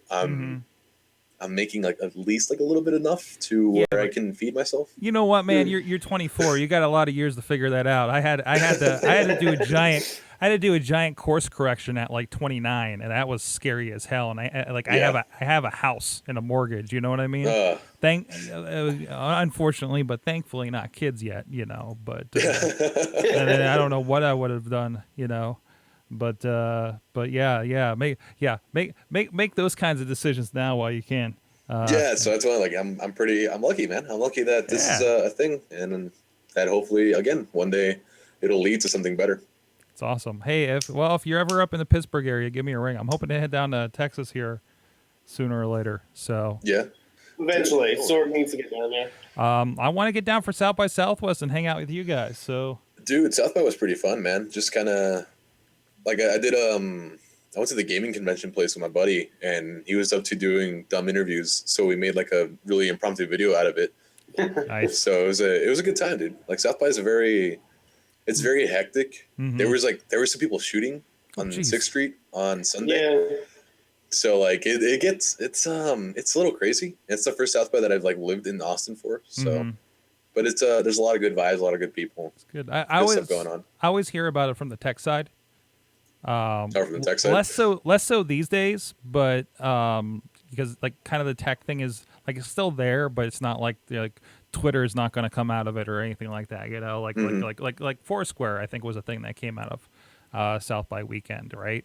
Like these weird little apps and stuff. But definitely still like sounds like it's a great experience all around. So it's fun. There's a lot of good networking opportunities to show up there too. Yeah, and that's kind of my thing too. I want to. I've had a couple years here where I've been stuck in Pittsburgh working away at the thing I've been working at, and I kind of want to get out. I don't want to leave Pittsburgh, but I want to get out to do the networking and get to some things. And during the Lucha Underground thing, there was a guy who worked there who was from Univision in San Antonio, and he had the same camera I had. So I was just like, oh shit, like this guy. We have the same thing going on. So I went up to talk to him. I was like, yo, like, hey, we have the same camera. And then we just started talking a little bit about what he does. And it was just a thing where he's like, yeah, so there's this guy's talking to me about doing this one video, but I won't be available to do it. So give me your card and like, we'll work something out. So it's just like little stuff like that. What are you shooting on? I have an XA20 Pro camcorder, which is like my main running gun. Nice. I have an SL1 for my like actual good looking footage. Mm-hmm. But it's doing this weird thing where there's like a red dot that appears during low light situations, and I don't know what that is. It looks like a dead pixel. I don't know what's going on with it. But it's in the footage? There's that. Yeah, it's in the footage. It's really weird. Like it just shows up during low light, so I don't know what to do about it. What was that model? The Canon SL1, which I haven't actually even Googled to like see if that's a.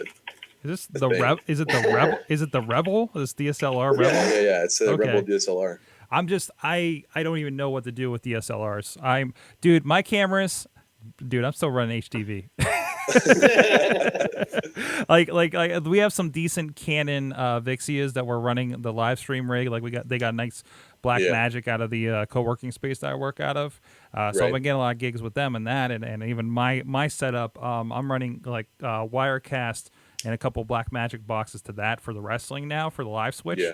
And that got me because I believe in live switch so that I don't have to do the post edit, and I can. I have in the past turned the show around and have it available for digital download the next day. Oh wow. And everything. So I mean, this has been years, setting this up. But yeah, I mean that way, like the thing with like RWA, like I've had everything pop up that's pushed it, and now their next show Saturday, I'm like, guys. This is probably the first time I won't have the DVD for you ready, and I've been running with them. I've been making their DVD since the beginning of 2012. So I just got too busy, and I got double booked and all this stuff, and yeah. Yeah, I think it's weird, like because when I first showed up, I just did the show, edited the show, and I gave it to Max and everybody. And they're just like, "Whoa, this is crazy! You got it here so fast." And to me, I'm kind of like, I was kind of like a little nervous, I guess, because it's like the first like 3-hour live show I ever edited. Yeah. And I tried to make it look good. I went to Max first. And I was like, yo, this is what I'm doing, blah, blah, blah. And then just to have everybody say like, oh man, like this is A, it turnaround is amazing. And B, it looks good. I was like, oh man, like Yeah, they think I'm real. They think I do this. I bought it. I was like, yeah. I was like, oh yeah, he does it good. You'll be Yeah, so surprised. Yeah, you'd be surprised. They were like, I cook over to like, you're going to do this? I'm like, yeah, why didn't the last guy do this? Kind of I'm stuff. just like, why is this so hard? The biggest thing, dude, was like they were like the people that were running it before, like they shot on like 2 or 3 different cameras and kind of chopped it together, gave it out, and said, hey, this is it. And I'm just like, just run it through a color corrector just at least once and try and make the footage match. I don't know. Yeah. It's it was a real like small thing, and I'm just so like, why happy. hasn't it been done before? I finally have 2 of the same camera, so I can look at it. I'm like, and I finally figured out, oh, make this number the same as this number, and you guys should look the same, right? Because I'd have a weird mix of like 2 different kinds of Sonys and a Sony and a Panasonic, right? Like they've for the most part all been like nice 3-chip cameras, but just they'll all have a different color profile. So I'm like, I just look at the feed, and I'm like, well, we'll get it as close as we can, and I'm probably the only guy that notices because I can't color correct afterwards, right? If they're like mildly, right? So stuff like that, and our shoots, the way their lights are set up, are probably the most difficult of situations. Are they all like above everybody? Yeah, it's all like above the ring. The one is just like one light above the center of the ring. Yeah. And the other one are like has like a boxing lights rig, which looks kind of nice when you're watching it, but like I got everything to match, and I'm like, well, it's a little dark. I can brighten it in post. I'd rather have it there than grainy and blown out. So let's Is that the there. IWC one, Sorg? That last IWC one, yeah. I don't know if you saw any of that one. Because I just know like whenever they do court time and stuff like that, I always find their lighting super weird, and it's not like anything you guys do. It's like I'll watch like some like fan cam footage and stuff like that. I'm like the lighting's like just the way they have it, kind of like just the only lights on the ring, like. It's very weird. Well, that's so you don't see that it's a gymnasium, I mean, kind of like the ROH mentality that they're going to black it. When ROH ran in that same building, they just put up drapes everywhere. Like they blacked out everything, and you wouldn't. That's how you make stuff look good. You just hide it. Oh yeah, and that's exactly what they're doing there. And to an extent, RWA does that because they're down to the one light. That seemed like the big takeaway. They were supposed to do some kind of reality show with Bruce Pritchard came in, and they got like some new railing and entrance, which was kind of an okay new entrance, and they decided to use that one center light. I was like, that's okay. It looks decent, but you can still tell it's a gymnasium. You know what I mean? Mm-hmm. Like the place is too small to cover up. I like the building, the Marquesa, because it looks amazing. Looks good. Yeah, looks amazing. That's the thing. Like, everything vibes for that kind of stuff. It's even like AIW. AIW does amazing stuff, but every time you're like, wow, they're in a really shitty small like Jewish temple or yeah, dude. It's literally like the first thing people watch. Like, man, there's a lot of like super hardcore wrestling fans that'll watch whatever because it's on TV or it's on internet, whatever. But like just anybody else, they're like, yo, this thing looks like crap. I don't want to watch it. Which is why I don't watch a lot of indie wrestling, because it just it's never been something I like looking at. So why would I watch it? Yeah, I think like Sorg, that AIW show you went to, the one where it was like that venue that had like the balcony across. Yeah, that was cool. Like that looked like that was cool. Me like of an old ECW venue. Like, yeah. It awesome. did. That was cool, but that was like their freaking WrestleMania. They packed like 800 people into that thing. It was nuts. Yeah, mostly it's like a church like gymnasium. I think that they run at. Yeah, I think it was. It had like a stage, and that's what it was, the entrance and everything. It was a little awkward. Is it AIW wrestling? Yeah, AIW wrestling. I know the W is redundant. Yeah, right. Our boy Jesse that does the graphics for IWC and PWX does their graphics too. So, and man, that guy's freaking killer. Between him and Iron Skull does RWA and a bunch of other stuff right now for graphics. I love the covers that they're kicking me. So that stuff makes it look good. IWC's got a killer photographer right now. That's just good shit. So what are we going to talk about the second half? Oh, dude, hey, if you ever want like more podcast stuff out of me, I love doing these things. I was going to say, we should just have him on and have a further conversation about it. We should have just recorded this shit. We probably could. I mean, like... Oh, man. Because we'll probably talk the Evolve stuff with... Okay. WWE, I think. Trying to think what else. All right. I'm going through like Matt's articles. We'll do that. Matt definitely wants us to do that one video. So I'll show that. I'll mention a Chikara thing from this weekend. RWA is this weekend. I have no idea of any matches since I didn't see any setup from last month, unfortunately. Oh, jeez. The other thing is maybe I just need to hire an extra editor. I don't know. Like, it may have to get to that point, but they're like, oh, I got to work on this wrestling video today. Hey, the governor's coming in. Can you film it? I'm like, oh, I guess so. I'm going to say no, you know. Yeah, I was going to say that was how you double booked? No. That was, I'm going to sit down and edit this wrestling show this afternoon. And, hey, the governor's coming into the working space. Can you film it? How do you do the live switching like during the actual show? How many people do you have working video stuff? 2 cameras and me. So is it like, are you the only person doing the camera stuff or what? No, I have a person on each camera and me switching. Okay. So yeah, and I'm whenever possible I try to tap into their audio, and sometimes I ask my brother to put some headphones on, and I have a headset to direct them. So I mean, and yeah, there's like, you know, if we miss something, okay, we missed something. You know, it's live to tape. You know, it is what it is. But again, it helps with that turnaround. It helps with that overhead of that post editing, right? Yeah. Because like that's and I noticed that takes freaking average to right, exactly. make sure things are being looked at right. And you're getting paid, which frankly isn't what you should be getting paid for doing video editing, right? So I literally I'll work 34 hours on a video, man. I know. It's like, and versus, you know, I have other projects that will pay me 3 times, and I have to pick those because I have a mortgage, you know. Right. And so, I don't know, like I'm just you know, I understand I have the opportunity to be able to do this type of stuff, but I'm like, I know. I have to go out and like, but you need to meet people and shoot other stuff. Right. But you have to find a balance with that too, you know.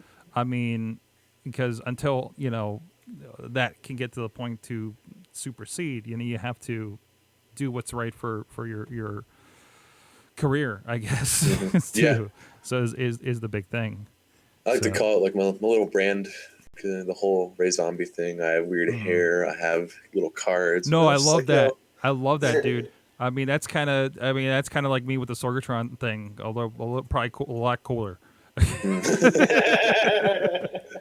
So, all right, let's get back to it. And yeah, we'll touch on those things and maybe probably fall into another conversation about production here in the long run. Totally, I'm down. All right, recording. I'm going to come back. Start with Evolve. Yeah, we'll start with that. Okay. And we're back. It's the Indie Mayhem Show, and please check out our friends in that great show if you are here in the Pittsburgh area. And I know a lot of you guys do listen locally here, especially from the wrestling side of things. So we're going to touch on some more stuff around indie wrestling. Eamon, of course, hanging with me. And, of course, hey, Ray Zombie's hanging out, too. Cat ears and all. We're having a great – we almost had another podcast in between on the break so about video production. So that may need to happen at some point. But anyways, Eamon, some interesting news. We did touch base on Wrestling Mayhem Show because it is kind of crossing the gap here, but something interesting is happening in Evolve. Definitely, because I remember we didn't know whether to talk about this on the main show on the indie show. It's getting so confusing. It's the cross promotional stuff is very interesting, but for many people that have known that Evolve Wrestling, the promotion booked by Gabe Sapolsky, has a bit of a relationship now with WWE. It's been very apparent. Triple H has appeared at their events, at least peeking through curtains. William Regal has been obviously in front of the camera a bit more. And at this, their past weekend of events, they made the announcement, specifically William Regal made the announcement that the qualifying matches in the Global Cruiserweight Series that's going to be coming up this summer will be happening in Evolve. The qualifying matches, they were sure to clarify that the American qualifying matches will be in Evolve, so who knows what else we're going to be getting elsewhere. And we did a bit of a discussion on this on the regular Wrestling Mayhem show, but over the idea of this sort of idea that more people are kind of recognizing independent wrestlers and independent wrestling as a thing, particularly WWE, which is something that a decade or so ago would have been unheard of, really. Um, I think it's extremely interesting. I just remember like thinking back to, I think it was the build up to whenever WrestleMania Mickey Rourke was a part of, and they were showing clips of the wrestler that had like Ring of Honor banners in the background, and we were like, oh my god, they're showing Ring of Honor banners, like this is so crazy. Like, and now like the fact that this is kind of branched over is very interesting. Ray, I want to get your thoughts on it. What are your thoughts on kind of this collaboration, I guess you could say, with Evolve and WWE? Dude, it's crazy. It's all just like, like we were talking about indie stuff, man. It's just people watch your things and they like it. I don't know what WWE was like, yo, like we like Evolve, so let's work with them.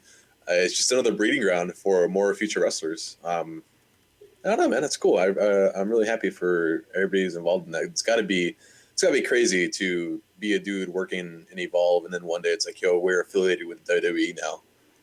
Like that's gotta be insane. So I'm really looking forward to what happens and what comes out of that. And we kind of compared it, I think, a lot of the main Wrestling Mayhem show, and we brought up mention to a lot of like It's known now that WWE and ECW had a bit of a working relationship when they were sort of together. But I think obviously now in the age of social media and stuff like that, where everything's more known, we're actually seeing it kind of play out almost, which I think is extremely interesting. We also kind of had a discussion on the show about how the whole idea, I guess the best way to describe the discussion was like the whole idea if the distinction of WWE wrestler and indie wrestler is going to sort of dissipate, or there's still people I think that are considered to be a part of WWE. They're considered like the indie guys, like the Finn Balor's and the Samoa Joes and the Sami Zayns, and how long, I guess, until that kind of fades away and everyone's just kind of considered like, oh, we're all in this wrestling thing. Do you have any thoughts on that? Yeah, there's a huge difference between being a wrestler and being a WWE superstar. Like, they're not all the same thing, because when you are in indie wrestling, you're putting on performance in indie wrestling. You're wrestling to the people there, or whatever. But when you're in WWE, you're not wrestling for the people there.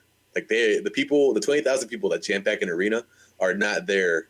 That's not like the main priority. The main priority is whoever's watching on TV. Mm-hmm. So the way they wrestle, everything they do, like everything that the wrestlers do in the WWE, they do it because in the sense that somebody else is watching them from the fourth wall. So, all the tags are made a specific way, all the moves are made a specific way. The pinning, like just the pinning itself, the pinning has to be done in a specific way so that the camera can pick it up in a different way. Yeah. So, like when you hear, wrestling is just wrestling all in the same, like the basic thing is there. It's all kind of the same. You're all putting on performance in the ring. But being a superstar, you're wrestling for a bigger audience. There's this cool thing that like Finn Balor, I think it's on the network, and like I think it's like when he was first showing up, Triple H was with him, and he was like walking through Finn Balor's entrance. Mm-hmm. And he was just like, yo, you have to do this because the camera's going to be here and you have to do blah, blah, blah, whatever. It's a really, really cool looking insight to see like how they have to change all their natural instincts to fit what the WWE wants. So there's never going to be an encompassing umbrella that says wrestling is wrestling. It's going to always be like, these are wrestlers and then these are superstars because they wrestle differently. It's just a different genre. Yeah, and I think that's the thing people mention a lot is like, when somebody gets signed, I guess, they're like, oh, they'll probably take time. Because everyone used to talk about how you had to transition to the WWE ring and how it's shaped differently than a regular wrestling ring, how that was the big transition. But like you said, it kind of goes more to that. It's how you play to the camera, how little stuff like you mentioned, like how people, if you're going to pin someone, look at the hard camera sort of stuff. Like kind of stuff like that. And it's stuff people don't normally think about. I guess that's the big differential. I think in terms of indie wrestling and wrestling and WWE, so to speak. Mm-hmm. Yeah, it hasn't been all about are you a good wrestler. It's about are you a good wrestler, or in general, are you a good adapter to the WWE way in the long run too. Mm-hmm. So it's like, are you good at performing? Mm-hmm. You're good at being an actor as opposed to being a good wrestler. Exactly. Because Stone Cold, The Rock, these dudes, they're not technical wrestlers, but they got to the point where they are now because they're great performers. They're great characters. They know how to play up to what they're needed to play up to. Like the biggest person in Inspire Pro that can do that is Ricky Starks. Like that dude is like his charisma is way the hell up here, and he's already been on NXT. People are watching him. He's gonna get there one day because he knows how to adapt. He knows how to be charismatic. He knows how to be a character as opposed to a wrestler. Definitely, I think the ability to sort of work a crowd and not only just work the crowd around you, but the crowd watching you is a huge thing there. So yeah, definitely that's very interesting stuff to come from Evolve. We'll have to keep an eye on it. It definitely makes you kind of keep an eye on Evolve if you want to see who I guess is going to be moving on to the actual Global Cruiserweight Series. So I think it'll be very interesting to see what's to come from that. I also want to mention to a company that obviously is pretty well known, which is Chikara Pro Wrestling. They had their past weekend of events this past weekend. That's kind of an oxymoron, but whatever. And they had actually pretty good stuff on the event. Now, we've mentioned before topics about like intergender wrestling and the stuff of women advancing in professional wrestling, and they actually pulled off something really cool at their show, which was Princess Kimberly, who's the current Chikara Pro Grand Champion, who won the belt back in December. Definitely a big trailblazer as far as a woman holding the top belt in a promotion. Very cool to see. And she had a defense of the championship this past weekend against Heidi Lovelace, and I believe it is the first time that two women on any level have contended for the major championship of a promotion in the main event. Wow. In a belt that can also be held by men and is traditionally held by men. Which I think is extremely cool, and it's cool to see the Chikara kind of groundbreaking and trailblazing that kind of aspect. What are your thoughts on that, either of you two? Do you think that's something we'll definitely be seeing more often? Is it something people are willing to sort of accept now that a woman could be the top face of a promotion? I think, like with a lot of things, you could say only in Chikara, right? Because Chikara is its own world. Chikara has its own rules where you can do that, where they broke the mold of intergender. I don't see this trickling upwards to WWE by any means, but I can see anybody else that tries to do this is going to be an also ran, and I can't see many others in a significant place doing it. If that makes sense. I think as long as you not wrestlers, competitors from different organizations. I will just point out Ronda Rousey. Right.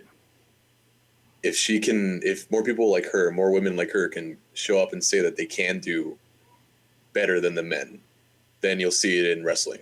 Like, last year it was like, yo, hey, Stephanie McMahon, I'm Ronda Rousey, I'm going to break your arm. It only happened because Ronda Rousey is like, she's just a top everything in the UFC. Mm-hmm. She broke the mold.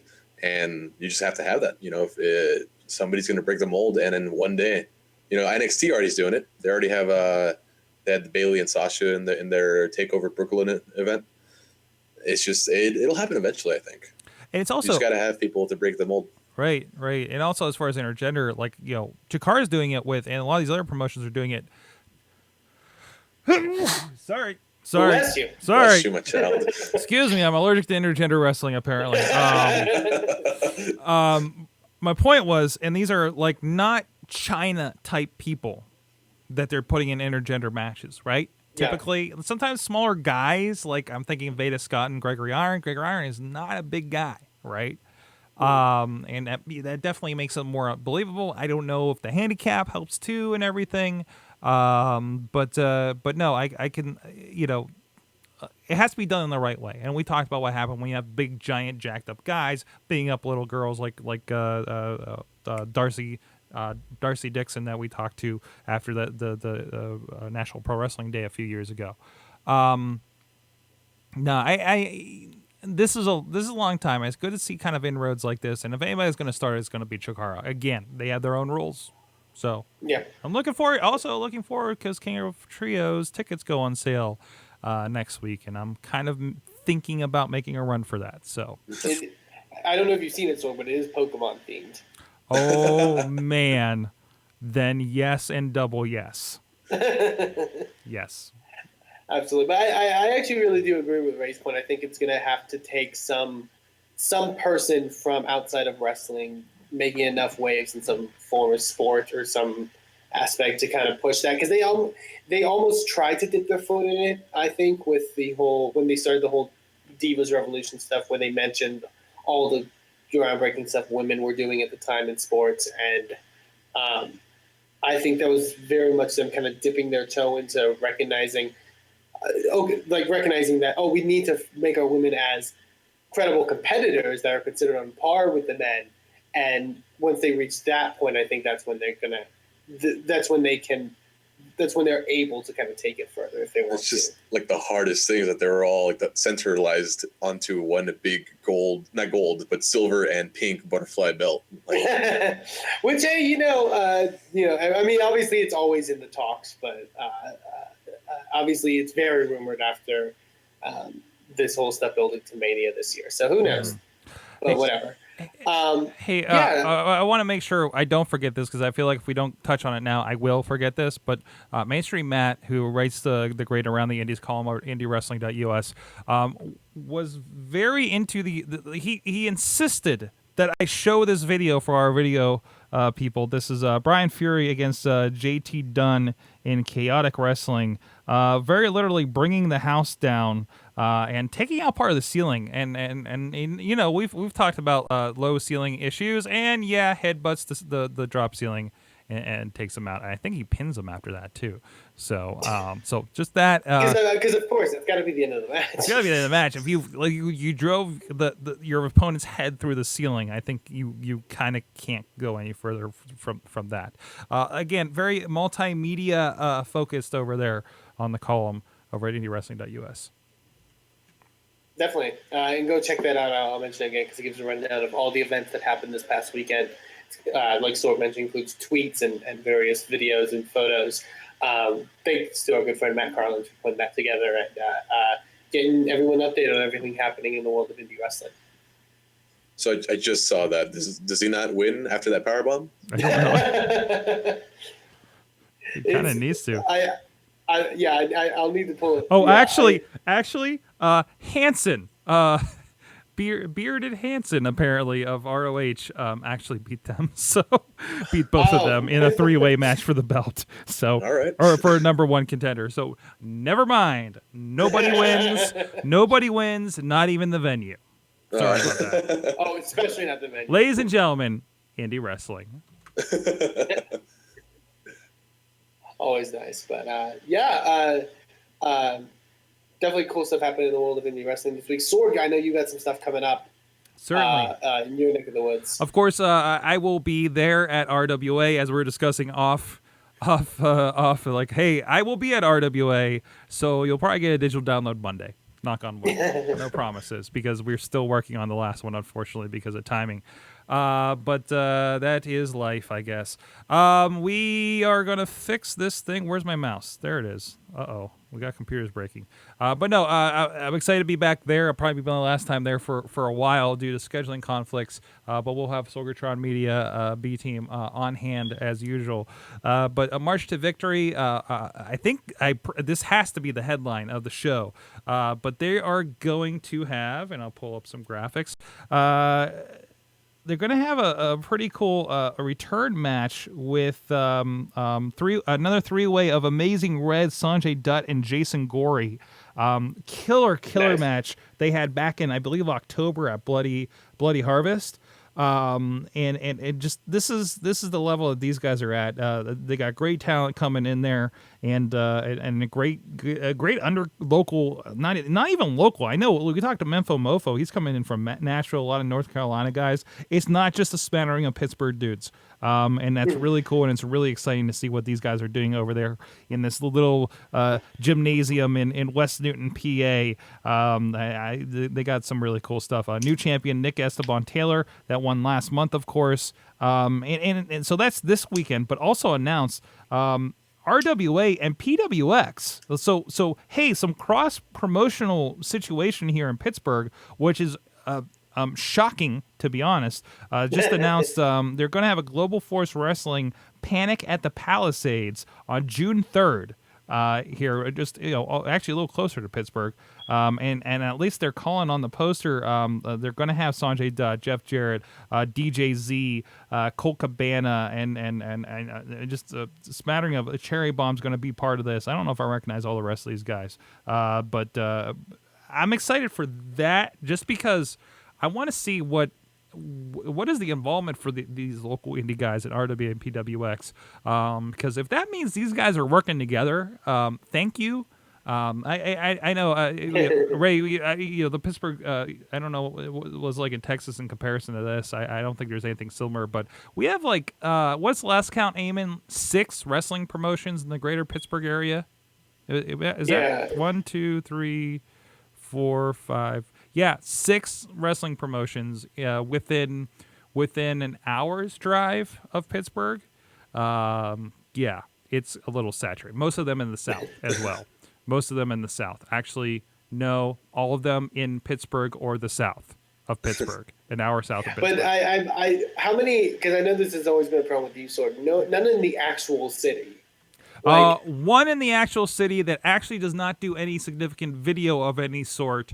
That actually did a show 3 blocks from here in the parking lot for our community days. And actually, we're in talks for potentially moving the studio someplace, and our new neighbor, if this works out, will actually Mike the Barber is actually a KSWA. I don't know if he's a retired wrestler, but he's definitely very involved with the promotion, and I saw him do a run-in from his food truck. Up here, so that was like he was serving food, and everyone's like, "Hey, this guy's the unofficial mayor of Beachview." Beachview is a neighborhood in Pittsburgh, so there can't be a mayor. So he runs in, and somebody badmouthed him. He ran in from his food truck, beat the dude up, beat up like 2 guys, and just went back to his food truck and sold some more tacos or whatever the hell he is selling. I'm like, my neighborhood is fucking amazing. This is so great. But no, they're doing fun stuff down there, and actually they are having something again. I don't like to talk about guys that don't have video that you can't get to. Is one of the rules of the show, like you guys down in Texas. But KSWA is actually going to have a show, and I think they're having a little bit of like a Hall of Fame-ish show. And they're going to be talking about some of the studio wrestling stuff here in town. I think they're inducting one of the old referees from studio wrestling, which is of course where Bruno Sammartino came from, and a lot of other kind of named guys. So some good stuff there. Good stuff there going on. Wrestling town, I love it. Isn't like the North pretty much always saturated with a bunch of indie wrestling stuff? Oh, absolutely, absolutely. I mean, there's so many cities just close together, and just but like even like Cleveland has 2 promotions right now. No, not even that. I think they have 1 promotion. They used to have like 3 or 4, including one on TV. But there's scattered all through Ohio. There's one in Erie. There's stuff that runs through Altoona, but I think that's a bigger promotion. So and of course around Philly, New Jersey is just, can I say, lousy with wrestling. I don't mean that in a mostly detrimental, but there's just everything runs out of there just because it's the Philly area, right? It's known for that, man. But it's like crammed between like 2 or 3 giant metropolitan areas, so of course there's wrestling everywhere. So which is great for the guys because they can go do 2 or 3 shows without going absolutely insane. So. And again, a lot of these people on these shows are coming up from the Carolinas, Nashville, down from Toronto. I know we get a few guys from over in Michigan, like coming in here to Pittsburgh. So I know from the Canadian areas where you get Space Monkey. So there's that too. There is the Space Monkey. If you haven't checked them out, go check out the Space Monkey on YouTube. We had him for a couple joints last year with the IWC. So some good stuff. I think that's everything on my agenda, sir. Yeah, that's good. Thanks again to Ray for coming on, not just talking with us in the interview, but also joining us for some of the talk after. It's always very cool to have. Not everyone does this, so it's very cool that someone wanted to talk indie wrestling and talk shop with us. I have a question though, real quick. Absolutely. Where is Kaiju Big Battle based out of? Oh God. Philly-ish. I had a good conversation with them at the first International Pro Wrestling Day, actually. But no, I think they are like kind of Philly-ish because I know there is some crossover with Chikara, I believe. Yeah. So that's like my first foray into indie wrestling was Kaiju. I got like a DVD in Suncoast, and I was a kid. I'm like, oh man, like it's a big dinosaurs fighting in the ring. All right. So, two real quick. I've told parts of these on the show. I know in the past, but just for you, you're enjoying. But we're at the end of the show. Nobody's going to listen to this part. But I've had 2 in-person Kaiju Big Battle experiences. Of course, again, fighting that DVD back in the day that my friend showed me, like 15 years ago, right?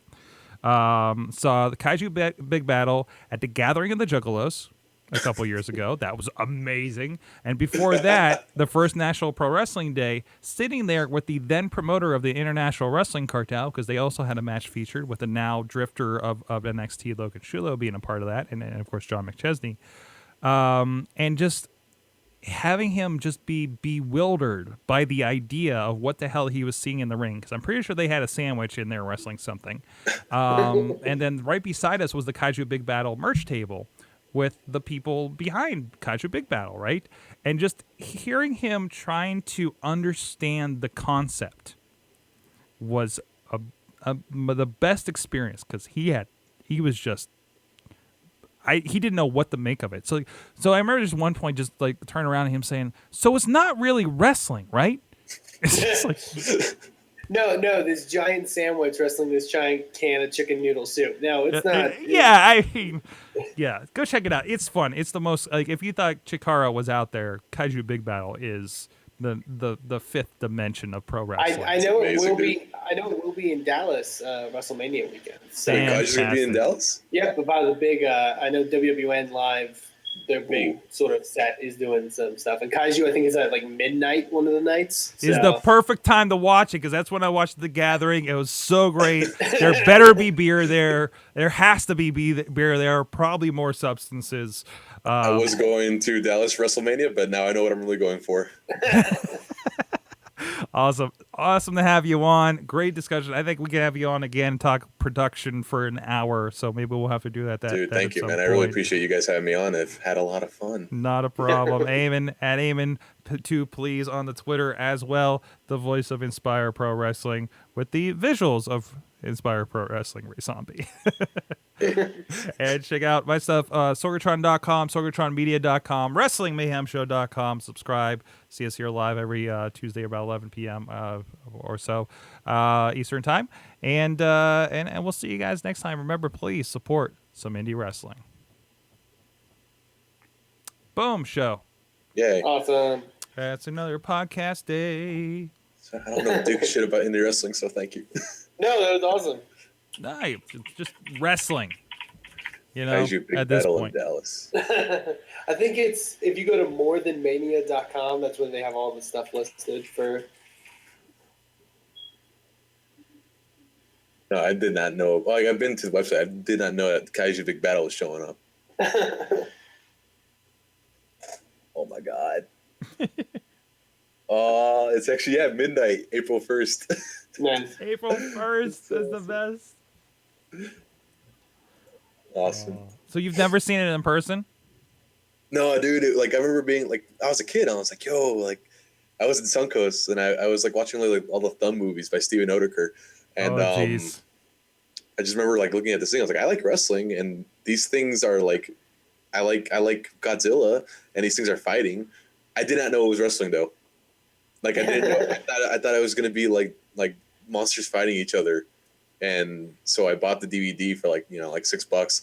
Went home, put it in my PS2, and then like I watched it and I was like, these aren't really monsters. This is just wrestling. Like they're just wrestling. They're just beating each other up. But then like I fell in love. It came so around. I'm happy about that. Oh, that's good. That's good. I was sad that they didn't have them the second year. They actually started paring down the wrestling at the Gathering. It's only $25. Oh my god. Jeez, did you ever catch their when they were on like G4? Yeah, I saw that. So I'm like, I end up like, it was this weird. So we end up at this bar in Philly with like all the people from like Chikara and Kaiju, and our guys are there and everything, right? Which was like super surreal for me. Ended up at like Chuck Taylor's apartment afterwards, and that's a whole other story. But I remember just sitting there with like one of the guys from Kaiju, and I'm just like, I remember you guys were on TV. Like, what happened? They're like, dude, we had like merchandising set up. We had all this stuff lined up. We were about to blow up. We were going to have a toy line and all this stuff. And then just something happened, and it all disappeared. I'm like, fuck, dude. Fuck.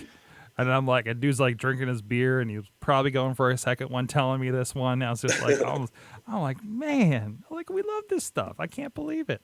I didn't buy enough DVDs apparently. So I think it's funny that the More Than Mania stuff is actually in Dallas, Texas, and not Arlington. Yeah. Dude, I hate the fact that, like, because I went to the New Orleans Mania 2 years ago, and I hate that, like, it's gonna be like right there, and I'm probably not gonna go to anything Mania weekend. Oh, I hate it so much. Sucks. My first Mania was in Houston, the WrestleMania 25, and me and my mom went. Fuck, I love my mom. We went, and like we got this hotel that was like right across the parking lot from Mania and Access. Which, like, this year, Access isn't an all-day event anymore. It's like you have to like buy time slots of hours to be able to go. They've done that a couple of times. I think they've done did that for that a couple before. of years now. Yeah, like I saw that, and I was like, that sucks, dude. Because like last time it was just you pay a price and you were good to go for 3 days. Yeah. Wow. So I was excited for getting Access tickets this year, but I don't know, because it's just literally, like I said, it's a time slot instead of an event. It was like WrestleCon, and now it's just like movie time. Yeah, it's weird. Like, because I've never done Access. Brandon's tip for going, if you're going to go to Access, is to go during whenever the Hall of Fame is happening, because the only people there are like the really like not important wrestlers that are on the roster. Oh, dude, no. Like Heath Slater and like all those guys are like signing autographs. No, at 25, dude. Like I had tickets for the Hall of Fame. I had tickets for Raw. I had tickets for WrestleMania. I had tickets for Access. Kane was doing signings in Access while the Hall of Fame was happening, so he didn't get to go. But I love Kane, so I was like, I need to meet Kane. I need to like have him sign my mask.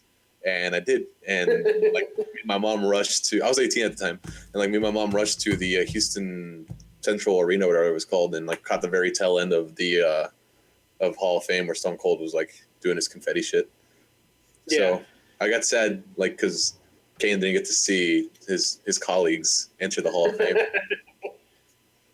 Yeah, it's interesting. Like, because when I went up from New Orleans, I went up with Austin, the Inspire rep, and we got a hotel in Baton Rouge, and then which is like an hour from New Orleans. Yeah. So we had to drive up every day, basically. The first night we went to ROH because they were doing like a pay-per-view. The second night there was a Shimmer show that was during the WWN Live stuff, which they did on like a college campus, like, and it was the weirdest setup where it's one of the ones where the ring was on like, I guess, like a theater stage. Oh. So GA was like all the theater seating, but from the way you were placed, like you could, like your eyes basically grazed the mat. Yeah.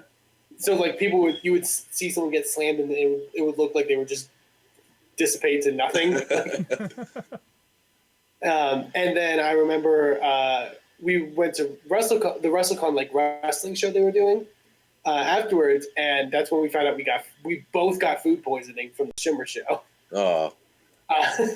So we were sick, like trying to power through the WrestleCon show, driving home sick an hour, like it was raining, and then like we like finally like mustered up the strength to go to Mania the next day. And I'm just like in my cheap seats, like dead the whole time. And that was, but you got to. Where'd you sit during WrestleMania? Like the cheapest, like the cheapest top part, which you could see. I mean, you couldn't see. You could see enough, but you're basically watching on the screen at that point.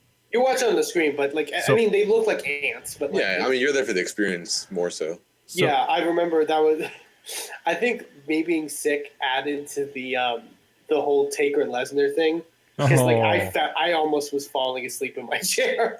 Oh no. And then it happened, and then like I just kind of woke up immediately.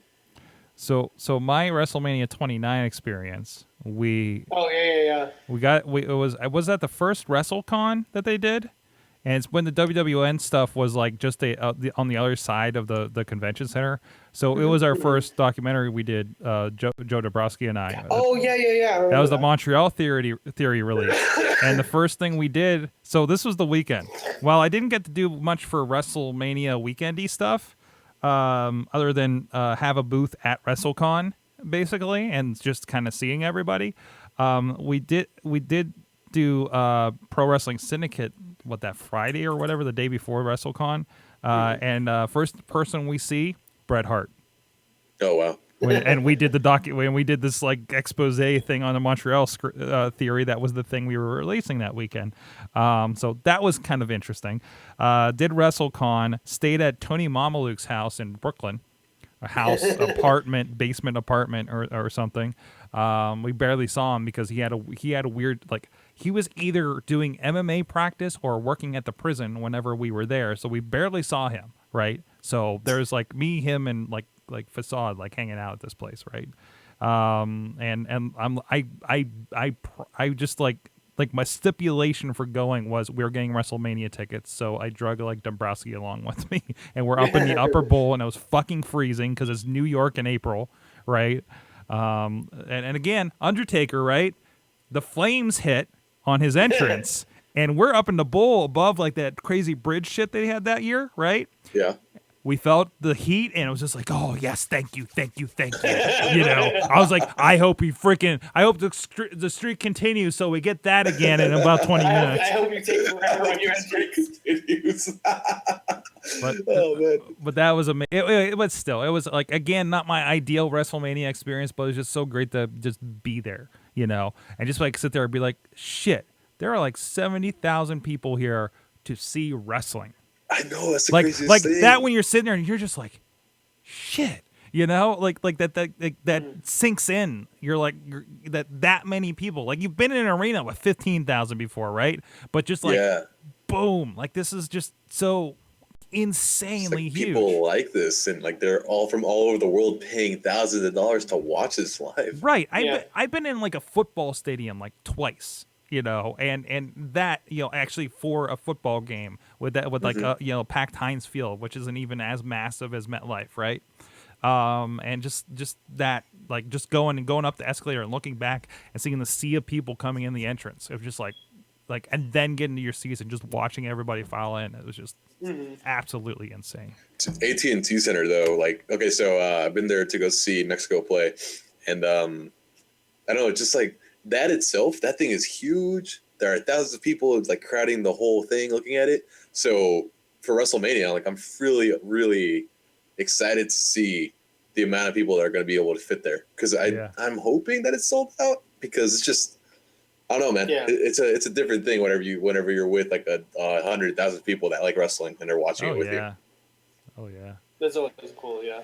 All right, guys. So you're or I was going to say, or are you just going to close out this live stream? Yeah. I'm gonna cut it off. Thanks everybody for thanks Wheels, our MVP of the chat room. I'll see you Saturday, buddy. We're gonna have to figure out something to hang out the next 2 months when I don't make RWA until June. I will be there in June apparently, so unless something pops up. So, all right, see you guys. All right, stream is.